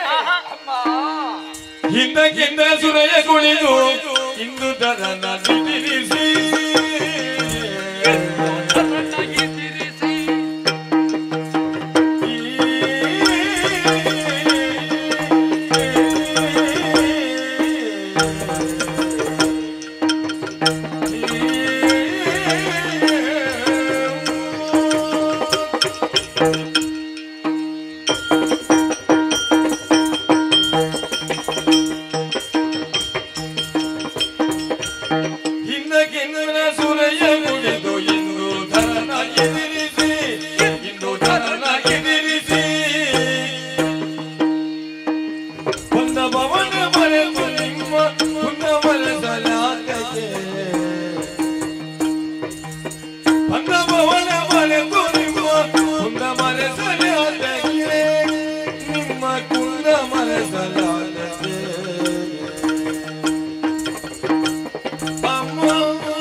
ವಾದವೇ ಅಲ್ಲ. ಮತ್ತೆ ಕುಡಿಯುವವರಿದ್ದಾರಮ್ಮ. ಎಲ್ಲಿವರೆಗಿನ ಕುಡುಕರಿದ್ದಾರೆ ಬಲ್ಲೆಯ? ಎಲ್ಲಿವರೆಗೆ? ಬೆಳಗ್ಗಿಂದ ಸಂಜೆಯವರೆಗೆ ದುಡಿದು ಕೊನೆಗೆ ಸಂಜೆಗಾಗುವಾಗ ದುಡ್ಡಿಮೆಯ ಆಯಾಸ ಪರಿಹಾರಕ್ಕಾಗಿ ಒಂದಷ್ಟು ತಕ್ಕೊಂಡು ಸುಮ್ಮನೆ ಮಲಗುವ ಕುಡುಕರು ಇದ್ದಾರೆ. ಒಂದು ವರ್ಗದವರು. ಮತ್ತೆ ಕೆಲವರು ಕುಡಿದು ಕುಡಿದು ಹೆಚ್ಚಾಗಿ ಅದು ಅವನನ್ನು ಕುಡಿಯುತ್ತದೆ. ಅದನ್ನು ಅವರು ಕುಡಿದ್ರೆ ಅಪಾಯ ಇಲ್ಲ, ಮತ್ತೆ ಅದೇ ಅವರನ್ನು ಕುಡಿಯಲಿಕ್ಕೆ ಆರಂಭ ಮಾಡಿದಾಗ ವ್ಯತ್ಯಾಸ ಆಗುತ್ತದೆ. ಅಂತಹವರು ಇದ್ದಾರೆ. ಕುಡಿಯುವುದಕ್ಕೆ ಬೇಕಾಗಿ ತನ್ನಲ್ಲಿ ಏನೂ ಇಲ್ಲದೆ ಇದ್ದಾಗ ಮನೆಯಲ್ಲಿ ಇದ್ದಂತಹ ಮಡದಿ ಮಕ್ಕಳು ಉಣ್ಣುವುದಕ್ಕೆ ಸಿದ್ಧವಾದ ಕೂಳನ್ನಾದರೂ ಮಾರಿಕೊಂಡು ಹೋಗಿ ಕೊಟ್ಟು ಕುಡಿಯುವ ಕುಡುಕರು ಇದ್ದಾರೆ. ಕುಡಿದು ಕೊನೆಗೆ ದೇವಸ್ಥಾನದ ಬಾಗಿಲಲ್ಲಿ ಬಿದ್ದು ದೇವರ ಹುಂಡಿಗೆ ಕೈ ಹಾಕಿ ಕೊಂಡು ಹೋಗಿ ಕೊಟ್ಟು ಕುಡಿಯುವ ಕುಡುಕರು ಇದ್ದಾರೆ. ಆದರೆ ಎಷ್ಟು ವರ್ಗದವರಿದ್ದಾರೆ ನೋಡಿ. ನಿಮ್ಗೆ ಗೊತ್ತುಂಟು, ನಾನು ಹೇಳ್ಬೇಕಂತಿಲ್ಲ ತಮ್ಮ. ಕುಡುಕನಿಗೆ ಕುಡಿದು ಬಿದ್ದಾಗ ಕೊನೆಗೆ ಎತ್ತು ನೋಡುವಾಗ ತನ್ನ ಮನೆ ಯಾರದ್ದು ಇನ್ನೊಂದು ಮನೆ ಯಾರದ್ದು ಅಂತ ಗೊತ್ತಿರ್ತದೆ. ಆದ್ದರಿಂದ ಪ್ರಜ್ಞಾವಿಹೀನತೆಯಿಂದ ಕುಡಿಯುವ ಕುಡುಕರ ತಂಡ ನಮ್ಮೊಳಗೆ ಇಲ್ಲ ಅಂತ ನನ್ನ ವಾದವೇ ಅಲ್ಲ.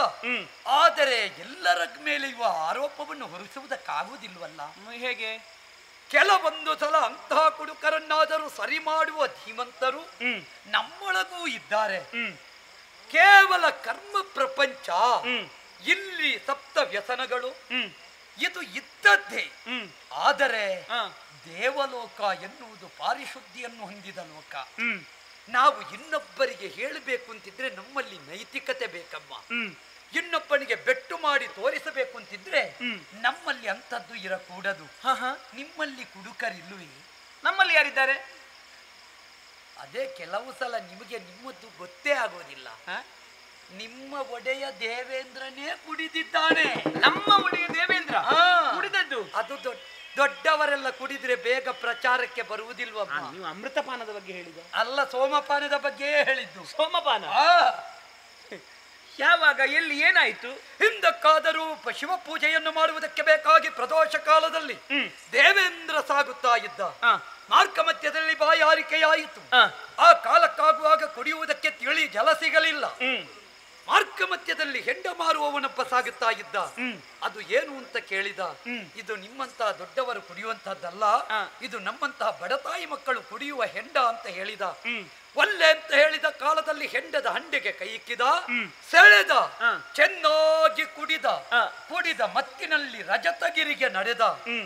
ಈ ಪರಮೇಶ್ವರ ಕೂತವ ಏಳಲಿಲ್ಲ ಎಂಬ ಕಾರಣಕ್ಕೆ ಬೇಕಾಗಿ ಕರ್ರದ ವಜ್ರ ದಂಡದಿಂದ ಹರನ ಹಣೆಗೆ ಹೊಡೆದ. ಕ್ಷುತ್ರನಾದ ರುದ್ರ ಮೂರನೇ ಕಣ್ಣನ್ನು ಬಿಟ್ಟ. ಆ ಕಾಲಕ್ಕೆ ದಿಶಣವರಿಯರು ಗುರುಗಳು ಬಂದು ಪ್ರಾರ್ಥನೆ ಮಾಡಿದರು. ಏನು? ನೇತ್ರಾಗ್ನಿಯನ್ನು ಆ ಶಿವ ಸಮುದ್ರಕ್ಕೆ ಹಾಕಿದ. ಜಲಂಧರನ ಹುಟ್ಟಾಯಿತು. ಕೊನೆಗೆ ಪರಮೇಶ್ವರನೇ ಜಲಂಧರನನ್ನು ಕೊಂದ. ಯೋಚನೆ ಮಾಡಮ್ಮ, ನಿಮ್ಮ ದೇವಲೋಕದ ದೇವೇಂದ್ರ ಒಮ್ಮೆ ಕುಡಿದದ್ದು ಭೂಲೋಕದಲ್ಲಿ ಆಡುವುದಕ್ಕೆ ಒಂದು ಪ್ರಸಂಗವೇ ಸೃಷ್ಟಿಯಾಗಿದೆ. ಯಾವುದು? ತುಳಸಿ ಜಲಂಧರ ಕಾಳಗ. ಅದನ್ನು ಆಡಿಸಿದ್ರೆ ಒಳ್ಳೆ ಮಳೆ ಬರ್ತದೆ ಅಂತ ಹೇಳ್ತಾರೆ, ಅದನ್ನೇ ಆಡಿಸಿ ನೀವು ಅಲ್ವಾ? ಇದು ಯಾಕೆ? ದೊಡ್ಡವರು ಕೂಡ ತಪ್ಪುತ್ತಾರೆ ಎನ್ನುವುದರ ಸಂದೇಶ. ಆದ್ದರಿಂದ ಅಂತಹ ಪ್ರಕ್ರಿಯೆಗಳು ನಿಮ್ಮಲ್ಲಿಯೂ ಉಂಟು, ನಮ್ಮಲ್ಲಿಯೂ ಉಂಟು. ಯಾಕಮ್ಮ ಮೇಲೆ ಹಾಕುವುದು? ಮುನಿಗಳೇ, ಕಥೆಯನ್ನು ಪೂರ್ಣ ಹೇಳುವುದಿಲ್ಲ ನೀವು, ಅರೆಬರೆ ಮಾತ್ರ ಹೇಳುವುದು. ನಾವು ಮುಖ್ಯಾಂಶ ಮಾತ್ರ ಹೇಳುವುದು. ಹೌದು, ಉಳಿದದ್ದು ನಾನು ಹೇಳ್ತೇನೆ. ನೋಡೋಣ. ಈಗ ದೇವೇಂದ್ರ ಕುಡಿದು ಶಿವದೇವರ ಹಣೆಗೆ ಹೊಡೆದ ಅಂತ ಎನ್ನುವಂಥದ್ದು ಅಪವಾದ ನಿಮ್ಮದು. ನಮ್ಮ ಕೈಲಾಸಕ್ಕೆ ಹೋಗಬೇಕಾದವನು ನೇರವಾಗಿ ಬಂದದ್ದು ಎಲ್ಲಿಗೆ? ಭೂಮಿಗೆ ಬಂದ. ಅವ ಭೂಮಿಗೆ ಯಾಕೆ ಬರಬೇಕಿತ್ತು? ಯಾಕೆ ದಾರಿ ತಪ್ಪಿತ್ತೋ ನಮಗೆ ಗೊತ್ತಿಲ್ಲ. ಬಂದ. ಗುಡಿಸಿದವರು ಯಾರು? ನಿಮ್ಮವರೇ ಆದಂತಹ ಕುಂಭರು ಎನ್ನುವಂತಹ ರಾಕ್ಷಸರು. ಸರಿ. ಈ ಹಿಂದೆ ಇದ್ದಂತಹ ದ್ವೇಷವನ್ನು ತೀರಿಸಿಕೊಳ್ಳುವುದಕ್ಕೆ ಬೇಕಾಗಿ ಒಬ್ಬ ಆ ಸುರೆ ಮಾರುವವನ ರೂಪದಲ್ಲಿ ಹೋದ, ಮತ್ತೆ ಸುರೆಯಲ್ಲಿ ಒಬ್ಬ ಅಣುರೂಪದಲ್ಲಿ ಸೇರಿಕೊಂಡ. ಸುರೆ ಮಾರುವವನ ರೂಪದಲ್ಲಿ ಹೋದವ ಸುರೆಯನ್ನು ಕುಡಿಸಿದ. ಈ ಅಣುರೂಪದಲ್ಲಿ ಸೇರಿಕೊಂಡಿದ್ದಾನಲ್ಲ ಅವ ಇವನನ್ನು ಕೆಣಕಿದ. ಇವನಿಗೆ ಕೈಲಾಸದವರೆಗೆ ಹೋಗ್ಲಿಕ್ಕೆ ಗೊತ್ತುಂಟು, ಪರಮೇಶ್ವರ ದೇವರು ಎನ್ನುವುದು ಗೊತ್ತುಂಟು, ತಲೆಗೆ ಹೊಡೆಯಬಾರದು ಎನ್ನುವುದು ಗೊತ್ತಿಲ್ವಾ? ಗೊತ್ತುಂಟು. ಆದ್ರೆ ನಿಮ್ಮ ಭೂಲೋಕದವ ಕುಡಿಸಿದಾನಲ್ವಾ, ಅಣುರೂಪದಲ್ಲಿ ಸೇರಿಕೊಂಡಿದ್ದಾನಲ್ಲ, ಅವ ಕೆಣಕಿದ್ದು. ಆಮೇಲೆ ನಿಮ್ಮ ಭೂಲೋಕದ ಸಾಮಾನ್ಯರು ಕುಡಿದ್ರೆ ಅದರಲ್ಲಿ ಸಂಕಲ್ಪ ಏನು ಅಡಗಿರುವುದಿಲ್ಲ. ನಮ್ಮ ದೇವೇಂದ್ರ ಕುಡಿದ್ರೆ ಅದರಲ್ಲಿ ಸಂಕಲ್ಪ ಅಡಗಿರುತ್ತದೆ. ಮತ್ತೊಬ್ಬ ಹುಟ್ಟಿದ ನೋಡಿ, ಜಲಂಧರನ ಹುಟ್ಟಾಯ್ತಲ್ಲ, ಅವನು ಸಂಕಲ್ಪ, ದೇವರ ಸಂಕಲ್ಪ, ಈಶ್ವರನ ಸಂಕಲ್ಪ. ಅಮ್ಮ, ಈಗ ಕುಡಿಯುವುದು ಬೇರೆ, ಕುಡಿಸುವುದು ಬೇರೆ.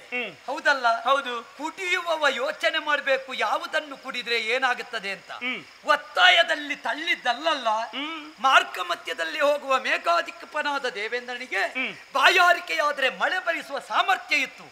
ಆದರೂ ಹೆಂಡ ಯಾಕೆ ಕುಡಿದ? ಯಾಕೆ? ಅವನಿಗೂ ಭೂಲೋಕದ ಹೆಂಡದ ರುಚಿ ನೋಡುವಂತ ಆಶಾ. ಭೂಲೋಕದ ಗುಣ ಅಂಟಿದ್ದು. ಅದು ಗುಣ ಅಂಟುದಲ್ಲ, ದೇವಲೋಕದಲ್ಲಿ ಕುಡ್ದದ್ದಲ್ಲ, ಭೂಲೋಕದಲ್ಲಿ ಕುಡ್ದದ್ದಲ್ಲ. ಭೂಲೋಕಕ್ಕೆ ಯಾಕೆ ಬಂದ? ಭೂಲೋಕವನ್ನು ಕಾಣುವುದಕ್ಕೆ ಬಂದ. ಭೂಲೋಕದಲ್ಲಿ ಯಾಕೆ ಕುಡಿದ? ಭೂಲೋಕದ ಹೆಂಡವನ್ನು ಕುಡಿಯಬೇಕು ಅಂತ ಅವನ ಮನಸ್ಸಿಗಾಯಿತು. ಕುಡಿದುದರ ಪರಿಣಾಮ ಏನಾಯಿತು? ಶಿವನಿಂದ ತಕ್ಕ ಶಾಸ್ತಿ ಒದಗಿತು. ಇಲ್ಲಿ ಯೋಚಿಸುವುದೇನು ಬಲ್ಲೆಯ? ದೇವೇಂದ್ರ ಕುಡುಕ ಅಂತ ನನ್ನ ಆಕ್ಷೇಪ ಅಲ್ಲ. ಮತ್ತೆ ಕೆಲವೊಂದು ಸಲ ಒಬ್ಬೊಬ್ಬನು ದಾರಿ ತಪ್ಪುವುದಕ್ಕೂ ಒಬ್ಬೊಬ್ಬನು ಕುಡಿಯುವುದಕ್ಕೂ ಒಂದೊಂದು ಕಾರಣಗಳು ಇದ್ದೇ ಇರುತ್ತವೆ. ಕಾರಣವಿಲ್ಲದೆ ಯಾವುದು ಕರ್ಮ ಪ್ರಪಂಚದಲ್ಲಿ ನಡೆಯುವುದಿಲ್ಲ. ಅದನ್ನೇ ಹೇಳಿದ್ದು, ಸಂಕಲ್ಪ ಅಡಗಿದೆ. ಅವನು ಹಣೆಗೆ ಹೊಡಿಬೇಕಿದ್ರೆ ಅದು ಸಂಕಲ್ಪವೇ. ಇಲ್ಲಿಯೂ ನಾ ಹೇಳುವುದು ಅದನ್ನೇ. ನಿಮ್ಮಲ್ಲಿ ಕಾಣಿಕೆ ಡಬ್ಬಿಯನ್ನು ಕದ್ದುಕೊಂಡು ಹೋದ್ರೆ ಅದು ಸಂಕಲ್ಪ ಆಗುದಿಲ್ಲ ಅಲ್ಲ. ಆದ್ದರಿಂದ ಯೋಚನೆ ಮಾಡಬೇಕು. ದೇವೇಂದ್ರನದ್ದು ಸಂಕಲ್ಪ ಆಗುದಿಲ್ಲ. ಯಾಕೆ? ಯೋಚನೆ ಮಾಡು ನೀನು. ಈಗ ಕುಡಿದದ್ದು ಯಾರು? ದೇವೇಂದ್ರ ಸೆಳೆದು ಕುಡಿದ. ಸಂಕಲ್ಪ ಅಂತ ಹೇಳಲಿಕ್ಕೆ ಆಗುದಿಲ್ಲ ಅದನ್ನು. ಕುಡಿದದ್ದು ಯಾಕೆ? ಕುಡಿದುದರ ಪರಿಣಾಮ ಏನು ಎನ್ನುವುದು ಮುಖ್ಯ. ಅವನು ದಿವ್ಯ ದೇಹಿ ಇದ್ದಾನೆ, ದೇವಪ್ರಭು ಇದ್ದಾನೆ, ಕುಡಿದಿದ್ದಾನೆ ಎನ್ನುವುದರ ಅರ್ಥ ಏನು? ಕಾಲಪ್ರಭಾವ. ಕಾಲಪ್ರಭಾವ ಒಂದು ದೇವೇಂದ್ರನನ್ನೇ ತಪ್ಪಿಸ್ತದೆ. ಕರ್ಮ ಪ್ರಪಂಚದ ಸಾಮಾನ್ಯರನ್ನು ತಪ್ಪಿಸುವುದರಲ್ಲಿ ಏನು ತಪ್ಪುಂಟು? ಈಗ ಅವನಿಗೆ ಕಾಲ ಪ್ರಭಾವ ಆಗಿರಬಹುದು, ಕೊಟ್ಟ ಕುಂಭನಿಕ್ಕುಂಬರಿಗೆ ಏನು ಕಾಲ ಪ್ರಭಾವ ಇಲ್ಲ. ಅವರಿಗೆ ನೀರು ಕೊಡಬಹುದಿತ್ತಲ್ಲ. ಅವರು ಸತ್ತರಲ್ಲ. ಅವರು ಮತ್ತೆ ಸತ್ತದ್ದು ಕೊಟ್ಟದವರಲ್ವ ಅಂತ ಕೇಳಿದ್ರು. ರಾಕ್ಷಸರಮ್ಮ. ಆದ್ದರಿಂದ ನಿನ್ನನ್ನು ಕರೆಯುವುದು ರಾಕ್ಷಸರನ್ನು ಉತ್ತರಿಸುವಂತಲ್ಲ, ರಾಕ್ಷಸರ ಇದ್ದಲ್ಲಿಗೆ ಕರೆಯುವುದಲ್ವ? ದೇವೇಂದ್ರನಿಗೆ ಕೊಟ್ಟದ್ದು ರಾಕ್ಷಸರಲ್ಲ. ಅಲ್ಲ, ರಾಕ್ಷಸರು ಮನುಷ್ಯರಲ್ಲ. ನಿಮಗೆ ಈಗಲೂ ಹವಿಸ್ಸು ಕೊಡುವುದು ಭೂಲೋಕದ ಮನುಷ್ಯರು. ಆದ್ದರಿಂದ ನಿಮಗೆ ನಾವು ಹವಿಸ್ಸು ಕೊಡುವ ದೆಸೆಯಿಂದ ಪ್ರತಿ ಅನುಗ್ರಹ ಮಾಡುವುದಕ್ಕೆ ಬೇಕಾಗಿ ಕರ್ಮ ಪ್ರಪಂಚಕ್ಕೆ ಮಾನವೋದ್ಧರಣಕ್ಕೆ ಬಾ ಅಂತ ಕರೆಯುವುದು. ನೀವು ಅಷ್ಟೇ ಕಾರಣ ಕೊಟ್ಟರೆ ಸಾಕಾಗುದಿಲ್ಲ. ಮತ್ತೆ ನಮ್ಮಂತಹ ನಿಮ್ಮಂತಹ ಇಲ್ಲಿರುವ ಭೂಲೋಕದಲ್ಲಿರುವಂತಹ ಹೆಣ್ಣು ಮಕ್ಕಳಿಗೆಲ್ಲ ರಕ್ಷಣೆ ಎಲ್ಲಿ ಉಂಟು ಸ್ವಾಮಿ? ನಿಮ್ಮ ಭೂಲೋಕದಲ್ಲಿ ಎಲ್ಲಿಲ್ಲ. ನಾನು ಒಬ್ಬಳು ಹೆಣ್ಣಲ್ವಾ? ನನಗೆ ರಕ್ಷಣೆ ಉಂಟಾ? ಇಲ್ವಾ? ಇಲ್ಲ. ಸತಿಯರ ವೃತ್ತವನ್ನು ಸತಿಯರ ವ್ರತಗಳ ದುರುಳರು ಸ್ಥಿತಿಯೋಳು ಬರುತ್ತಿರಂತೆ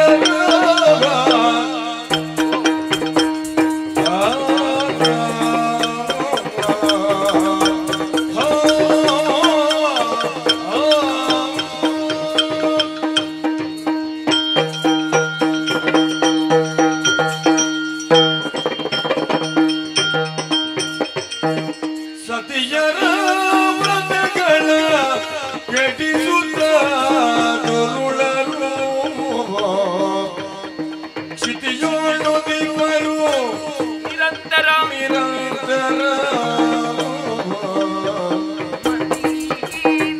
ಮತಿಹೀನರು ಕೀಚಕ ಮುಖ್ಯರ ಸಂಗತಿ ಅರಿತಿಯೇ ಮುನೀಶ್ವರ.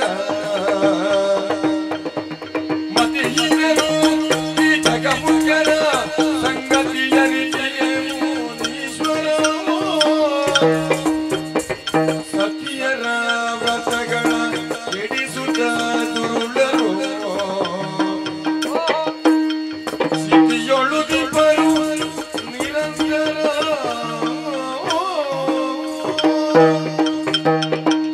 ಹೆಣ್ಣು ಮಕ್ಕಳಿಗೆ ನಿಮ್ಮ ಭೂಲೋಕದಲ್ಲಿ ರಕ್ಷಣೆ ಉಂಟೆ ಇಲ್ಲವೇ ಅಂತ ಕೇಳಿದ್ರೆ ಇಲ್ಲ. ಅಯ್ಯೋ, ಅದಕ್ಕೆ ಹಿಂದೆ ನಡೆದಂತಹ ಘಟನೆಗಳೇ ಸಾಕ್ಷಿ. ಹೆಣ್ಣು ಮಕ್ಕಳನ್ನು ದೇವಿ ಅಂತ ಪೂಜಿಸುವವರು ನಾವು. ಹೌದೌದು. ಒಂದು ವರ್ಗ ಪೂಜಿಸಬಹುದು, ಆದ್ರೆ ಒಂದು ವರ್ಗ ಪೂಜಿಸದೇ ಇರುವಂತಹ ವರ್ಗ ಇದೆ. ಇರಬಹುದು. ಈ ಹಿಂದೆ ನಡೆದಂತಹ ಘಟನೆಗಳೇ ಸಾಕ್ಷಿ. ಯಾವುದು? ತುಂಬಿದಂತಹ ಸಭೆಯಲ್ಲಿ ದ್ರೌಪದಿಯ ಸೀರೆಯನ್ನು ಸೆಳೆದಂತಹ ದುಶ್ಯಾಸನ ಒಬ್ಬನಾದರೆ, ಅಕ್ಕನ ದಾಸಿಯ ಮೇಲೆ ಕಣ್ಣು ಮಾಡಿದಂತಹ ಕೀಚಕ ಮತ್ತೊಬ್ಬ. ಸರಿ. ರಾವಣನ ಕಥೆಯನ್ನು ಮೊದಲಾಗಿ ನಿಮಗೆ ಹೇಳಿದವಳಿದ್ದೇನೆ. ನಿಜ. ಮಾತ್ರವಲ್ಲ, ಸತ್ಯಕ್ಕೆ ಬೇಕಾಗಿ ಹೆಂಡತಿಯನ್ನೇ ಮಾರಿದಂತಹ ಹರಿಶ್ಚಂದ್ರ ಮತ್ತೊಂದು ಕಡೆ ಅಲ್ವಾ? ನಿಮಗೆ ಒಳ್ಳೊಳ್ಳೆ ಕಥೆಯು ಗೊತ್ತು. ಹೌದು, ಮಾರಿದ ಹೆಂಡತಿಯನ್ನಲ್ವಾ? ಮಾರಿ ಸತ್ಯಕ್ಕೆ ಬೇಕಾಗಿದ್ರೆ ಮಾರಿದ ಹೆಂಡತಿಯನ್ನಲ್ವಾ? ಮಾರಿದ ಹೆಂಡತಿಯನ್ನಾದರೂ ಕೊಟ್ಟದ್ದು ಶಿವನೇ ಅಲ್ವಾ? ತಿರುಗಿಸಿ ಕೊಟ್ಟದ್ದು ಶಿವನೇ. ತಿರುಗಿಸಿ ಮತ್ತೆ ಕೊಡಬಹುದು. ಕಾಲಕ್ಕೆ ಮಾರಿದ್ದಾನೆ ಇಲ್ವಾ? ನೀವು ಮಾರಿದ್ದನ್ನು ಮಾತ್ರ ಹೇಳುವುದು, ಕೊಟ್ಟದ್ದನ್ನು ಹೇಳುವುದೇ ಇಲ್ಲ. ಹೌದು, ನೀವು ಕೊಟ್ಟದ್ದನ್ನು ಮಾತ್ರ ಹೇಳುವುದು, ನೀವು ಮಾರಿದ್ದನ್ನು ನೀವು ಹೇಳುವುದಿಲ್ಲ. ನಾವು ಮಾರಿದ್ದನ್ನು ಯಾಕೆ ಹೇಳುವುದಿಲ್ಲ? ಯಾಕೆ? ಅಲ್ಲಿ ಅಡಗಿರುವುದು ಸತ್ಯ. ಹೌದಾ? ಯಾರು ಮಾರಿದ ಸತ್ಯ ಹರಿಶ್ಚಂದ್ರ ಅಂತ ಹೇಳುವುದಲ್ಲ, ಸತ್ಯ ಹರಿಶ್ಚಂದ್ರ ಅಂತ ಹೇಳುವುದು. ಹಾಗಾಗಿ ಸತಿಯರ ವೃತವನ್ನು ಕೆಡಿಸುವಂತಹ ದುರುಳರು ನಿರಂತರವಾಗಿ ನಿಮ್ಮ ಭೂಲೋಕದಲ್ಲಿ ಹುಟ್ಟುತ್ತಲೇ ಇರುತ್ತಾರೆ. ಅತ್ಯಾಚಾರವನ್ನು ಮಾಡಿಯೋ ಮತ್ತೆ ಒಂದೊಂದು ತುಂಡನ್ನು ಎಲ್ಲೆಲ್ಲಿ ಇಡ್ತಾರಂತ ಹೇಳುವುದಕ್ಕೆ ಸಾಧ್ಯವಿಲ್ಲ. ಇಲ್ಲ. ಹಾಗಾಗಿ ನಿಮ್ಮ ಭೂಲೋಕಕ್ಕೆ ನಂದಿನಿ ಧರೆಗೆ ಇಳಿದು ಬರುವುದಕ್ಕೆ ಸಾಧ್ಯವಿಲ್ಲ ಸ್ವಾಮಿ. ಯಾಕಂತ ಹೇಳಿದ್ರೆ ನೀವು ನನ್ನನ್ನು ಕರ್ಕೊಂಡು ಹೋಗುತ್ತೀರಿ. ನೀವು ಎಲ್ಲಿರ್ತೀರಿ? ನಾನು ಆಶ್ರಮದಲ್ಲಿ. ನೀವು ಮುಂದಿನಿಂದ ಹೋಗುತ್ತೀರಿ, ನಿಮ್ಮ ಹಿಂದೆ ನಾನು ಬರುತ್ತೇನೆ. ನಾನು ಭೂಲೋಕಕ್ಕೆ ಇಳಿಯುವುದರ ಒಳಗೆ ನನಗೇನಾದ್ರೂ ಆದ್ರೆ ನಿಮಗೆ ರಕ್ಷಣೆ ಕೊಡ್ಲಿಕ್ಕೆ ನಿಮ್ಮಿಂದ ಸಾಧ್ಯ ಉಂಟಾ? ಅಲ್ಲ, ನಿಮಗೆ ಸಮಸ್ಯೆ ಏನುಂಟು? ಎಂತದ್ದು? ನೀವು ಆ ಕೌಶಿಕನ ಪ್ರಕರಣದಲ್ಲಿ ಮೈಯನ್ನು ಹೀಗೆ ಮಾಡಿದ್ರೆ ಹೊರಗೆ ಬರುವುದು. ಅದು ಎಲ್ಲಾ ಸಮಯದಲ್ಲಿ ಎಲ್ಲವನ್ನು ಮಾಡಬೇಕಂತ ಹೇಳಿದ್ರೆ ಆ ಸಮಯದಲ್ಲಿ ನೀವು ರಕ್ಷಣೆ ಕೊಡಬೇಕು. ನಿಮ್ಮದು ಜವಾಬ್ದಾರಿ ಇಲ್ವಾ? ನಿಮಗೆ ಹೊಣೆಗಾರಿಕೆ ಇಲ್ವಾ? ಕೊಡ್ತೇನೆ, ಕರ್ಕೊಂಡು ಹೋಗುತ್ತೇನೆ. ಹೌದು, ಇಷ್ಟು ಕೊಡ್ತಿದ್ರೆ ಹಿಂದಿನವರೆಲ್ಲ ಯಾಕೆ ಕೊಡ್ಲಿಲ್ಲ? ಯೋಗಿಯ ಜೊತೆಯಲ್ಲಿಯೂ ರಕ್ಷಣೆ ಸಿಗಲಿಲ್ಲ ಅಂತಾದ್ರೆ, ಯಾವ ಯೋಗಿ ಇರುವಲ್ಲಿಯೂ ರಕ್ಷಣೆ ಸಿಗಲಿಲ್ಲ ಅಂತಾದ್ರೆ ಮತ್ತೆ ಎಲ್ಲಿ ಸಿಕ್ಕೀತಮ್ಮ? ಅಲ್ಲ, ಸಿಕ್ಕಿದ್ರೆ ಆಗಿತ್ತು, ಸಿಗದಿದ್ರೆ ಅಂತ ಕೇಳುವುದು. ನಾ ಸಿಗುವ ಹಾಗೆ ಮಾಡುತ್ತೇನೆ ಅಂತ. ಸತಿಯರ ವೃತವನ್ನು ಕೆಡಿಸುವಂತಹ ದುರುಳರು ಇರುವಂತಹ ಭೂಲೋಕಕ್ಕೆ ನಾನು ಬರುವುದಿಲ್ಲ ಅಷ್ಟೇ ಹೇಳಿದ್ರೆ ನನ್ನದಷ್ಟೇ ವಾದ. ಈಗ ಸತಿಯರನ್ನು ವಂಚಿಸುವವರು, ಬೇಡದ್ದು ಮಾಡುವವರು ಇರುವ ಭೂಲೋಕಕ್ಕೆ ನೀ ಬರುವುದಿಲ್ಲ, ಅಷ್ಟೇ ಅಲ್ವಾ? ಅಷ್ಟೇ ವಾದ. ಈಗ ಕೀಚಕ ಇದ್ದಾನ? ಕೀಚಕ ಸತ್ತೋಗಿದ್ದಾನೆ. ಕೀಚಕನನ್ನು ಯಾರು ಕೊಂದ? ಅವ ವಲಲ. ಯಾರವ? ಭೀಮ. ದೇವಲೋಕದವಲ್ಲ, ಅಲ್ಲ, ಭೂಲೋಕದಲ್ಲಿದ್ದ ಭೀಮ ಕೊಂದ. ದುಶ್ಯಾಸನ ಅಂಶ ಇಲ್ಲಿದ್ದೆ, ಮೇಲಿದ್ದೆ. ಅದೇ, ಅದು ಎಲ್ಲವೂ ಹೌದು. ಹೌದು, ಅದು ನಮ್ಮವರೇ ಆಗ್ಬೇಕು. ಅಲ್ಲ, ಮೇಲೆ ಬಂದದ್ದು ಕೆಳಗಿನವರೇ, ಅದು ನೆನಪಿರ್ಬೇಕು ನಿಮಗೆ. ಇರ್ಲಿ. ದೇವೇಂದ್ರ ಹುಟ್ಟಿದ್ದಲ್ಲಿ ಭೂಲೋಕದಲ್ಲಿ, ನಾವು ಮೇಲೆ ಕಳುಹಿಸುವುದು ನಿಮಗೆ ಮರ್ತು ಹೋಗುದು, ನಾವು ಮೇಲೆ ಮೇಲೇ ಇರುವುದು, ಕೆಳಗೆ ಕೊಡುವುದು ಅಂತ. ಕೆಳಗಿಂದ ಬಾರದಿದ್ರೆ ಮೇಲಿದ್ದು ಎಂತದ್ದು ಇಲ್ಲ. ಆದ್ದರಿಂದ ಮೇಲೆ ನೀವು ಹೋಗುವಲ್ಲಿ ನಮ್ಮ ಕೊಡುಗೆ ಉಂಟು ಅಂತ ಆಡಿತು. ಈಗ ಅದೇ ನೀ ಯೋಚನೆ ಮಾಡು. ದುಶ್ಯಾಸನನನ್ನು ಯಾರು ಕೊಂದ? ಭೀಮನೇ ಕೊಂದ. ಭೂಲೋಕ ಭೂಲೋಕದಲ್ಲಿ ಆದ ಅನ್ಯಾಯಕ್ಕೆ ಭೂಲೋಕದಲ್ಲಿ ಹುಟ್ಟಿದವರೇ ಉತ್ತರ ಕೊಟ್ಟಿದ್ದಾರೆ. ಕೊಲ್ಲುವವರಿದ್ದಾರೆ ಅಂತ ಹೇಳಿ ನಿಮ್ಮ ಭೂಲೋಕದಲ್ಲಿ ಎಲ್ಲ ಅನಾಚಾರವನ್ನು ಮಾಡುದೆಯಾ? ಖಂಡಿತ ಅಲ್ಲ. ಭೂಲೋಕದಲ್ಲಿ ತಪ್ಪು ಮಾಡಿದವರಿಗೆ ಭುವಿಯಲ್ಲೇ ಹುಟ್ಟಿದವರು ಉತ್ತರ ಕೊಡುತ್ತಾರೆ ಎನ್ನುವುದಕ್ಕೆ ಸಾಕ್ಷಿ ರಾಮ ಜನ್ಮ, ಕೃಷ್ಣ ಜನ್ಮ, ಪಾಂಡವರ ಜನ್ಮ. ಆದ್ದರಿಂದ ಅಂತಹ ಪವಿತ್ರತಮವಾದದ್ದು ಭೂಲೋಕ. ಇದನ್ನು ನೀ ಅಲ್ಲಗಳೆಯುವುದಕ್ಕಿಲ್ಲ. ಭೂಲೋಕದಲ್ಲಿ ನೀನು ಗಂಧದ ಮರವನ್ನೇ ನೋಡುವುದಲ್ಲ, ಕಾಸರ್ಕದ ಮರವು ಹುಟ್ಟುತ್ತದೆ, ತುರುಚೆಯ ಗಿಡವು ಹುಟ್ಟುತ್ತದೆ, ತುಳಸಿಯ ವೃಕ್ಷವೂ ಹುಟ್ಟುತ್ತದೆ. ಆದ್ದರಿಂದ ಅಪವಿತ್ರ ಕಾಸರ್ಕದ್ದೇ ಹುಟ್ಟಿದ್ರೆ ಎಂತ ಮಾಡುದು? ಏನು ಮಾಡೋಣ, ಅದನ್ನು ಕಡಿಯಬೇಕು ಅಂತಿದ್ರೆ ವ್ಯವಸ್ಥೆ ಆಗಬೇಕು, ಬಲ ಬರಬೇಕು. ಅದಕ್ಕಾಗಿ ಆಡಿದೆ. ಮತ್ತೆ ನೀವು ಅಷ್ಟು ಸುಭಗರಲ್ಲ. ಎಂತದ್ದು ಇಲ್ಲ. ನಮ್ಮದೆಂತ ಲೋಪ ಉಂಟು? ನಿಮಗೆ ಗೊತ್ತಿಲ್ಲ. ನೀವೀಗ ಭೂಲೋಕದ ಕಾಮುಕರದ್ದೇ ಕತೆ ಹೇಳುವುದು. ಭೂಲೋಕದಲ್ಲಿ ಇರುವುದು ಕಾಮುಕರು, ಮತ್ತೆ ನಿಮ್ಮಲ್ಲಿ ಇಲ್ವಾ? ಭೂಕಾಮುಕರು ಶ್ರೀಕಾಮುಕರು ಇರುವುದಲ್ಲಿ. ಈಗ ದೇವಲೋಕದ ಕಾಮುಕರ ಕತೆ ಗೊತ್ತಿಲ್ವಾ? ಯಾವುದು? ನೀವು ನಮ್ಮ ಸಂಪುಟವೇ ತೆಗೆಯುವುದು. ಕೆಲವು ಸಲ ಸಮಸ್ಯೆ ಅದೇ, ನಾವು ಇನ್ನೊಬ್ಬರದ್ದನ್ನೇ ನೋಡುವುದು, ನಮ್ಮ ಕಾಲಡಿಯನ್ನು ನೋಡುವುದೇ ಇಲ್ಲ. ನಮ್ಮ ಕಾಲಡಿಯಲ್ಲಿ ನಮ್ಮಲ್ಲಿ ಯಾರಪ್ಪ ಅಂತ ತಪ್ಪು ಮಾಡಿದ್ರು? ಯಾರಿಲ್ಲ, ಎಲ್ಲ ಒಳ್ಳೆಯವರೇ ಇರುವುದು ನೋಡಿ. ದೇವೇಂದ್ರನಿಂದ ಹಿಡಿದು ದೇವತೆಗಳು ಎಲ್ಲರೂ ಒಳ್ಳೆಯವರೇ. ಅಲ್ಲ, ಅವರು ಒಳ್ಳೆಯವರೇ. ಹೌದೌದು. ಆದರೆ ನಿಮ್ಮ ಒಡೆಯನ ಬಗ್ಗೆ ಹೇಳಲಿ. ಏನು? ಗೌತಮನ ರತಿಯ ಬಯಸಿ ಮಹೇಂದ್ರನು ಘಾತಕದಲ್ಲಿ ಸಂಚನೂಡಿ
ಪರಮ ಪತಿವ್ರತೆಯವರು ಇದ್ದಾರೆ, ಆದರ್ಶತೆಯನ್ನು ಪಾಲಿಸಿದ ನಾರೀರತ್ನಗಳು ಇದ್ದಾರೆ. ಆದ್ದರಿಂದ ಭೂಲೋಕ ಮೊದಲೇ ಆಡಿದ್ದೇನೆ. ಏನು? ಎಲ್ಲವೂ ಇಲ್ಲಿ ಉಂಟು. ಆದ್ದರಿಂದ ಇದು ಮರ್ತ್ಯಲೋಕ ಅಂತ. ಆದರೆ ದೇವಲೋಕದಲ್ಲಿ ಅಂತಹ ಪ್ರಕರಣ ನಡೆಯಲಿಲ್ಲ ಅಂತ ನೀ ಆಡಬೇಡ.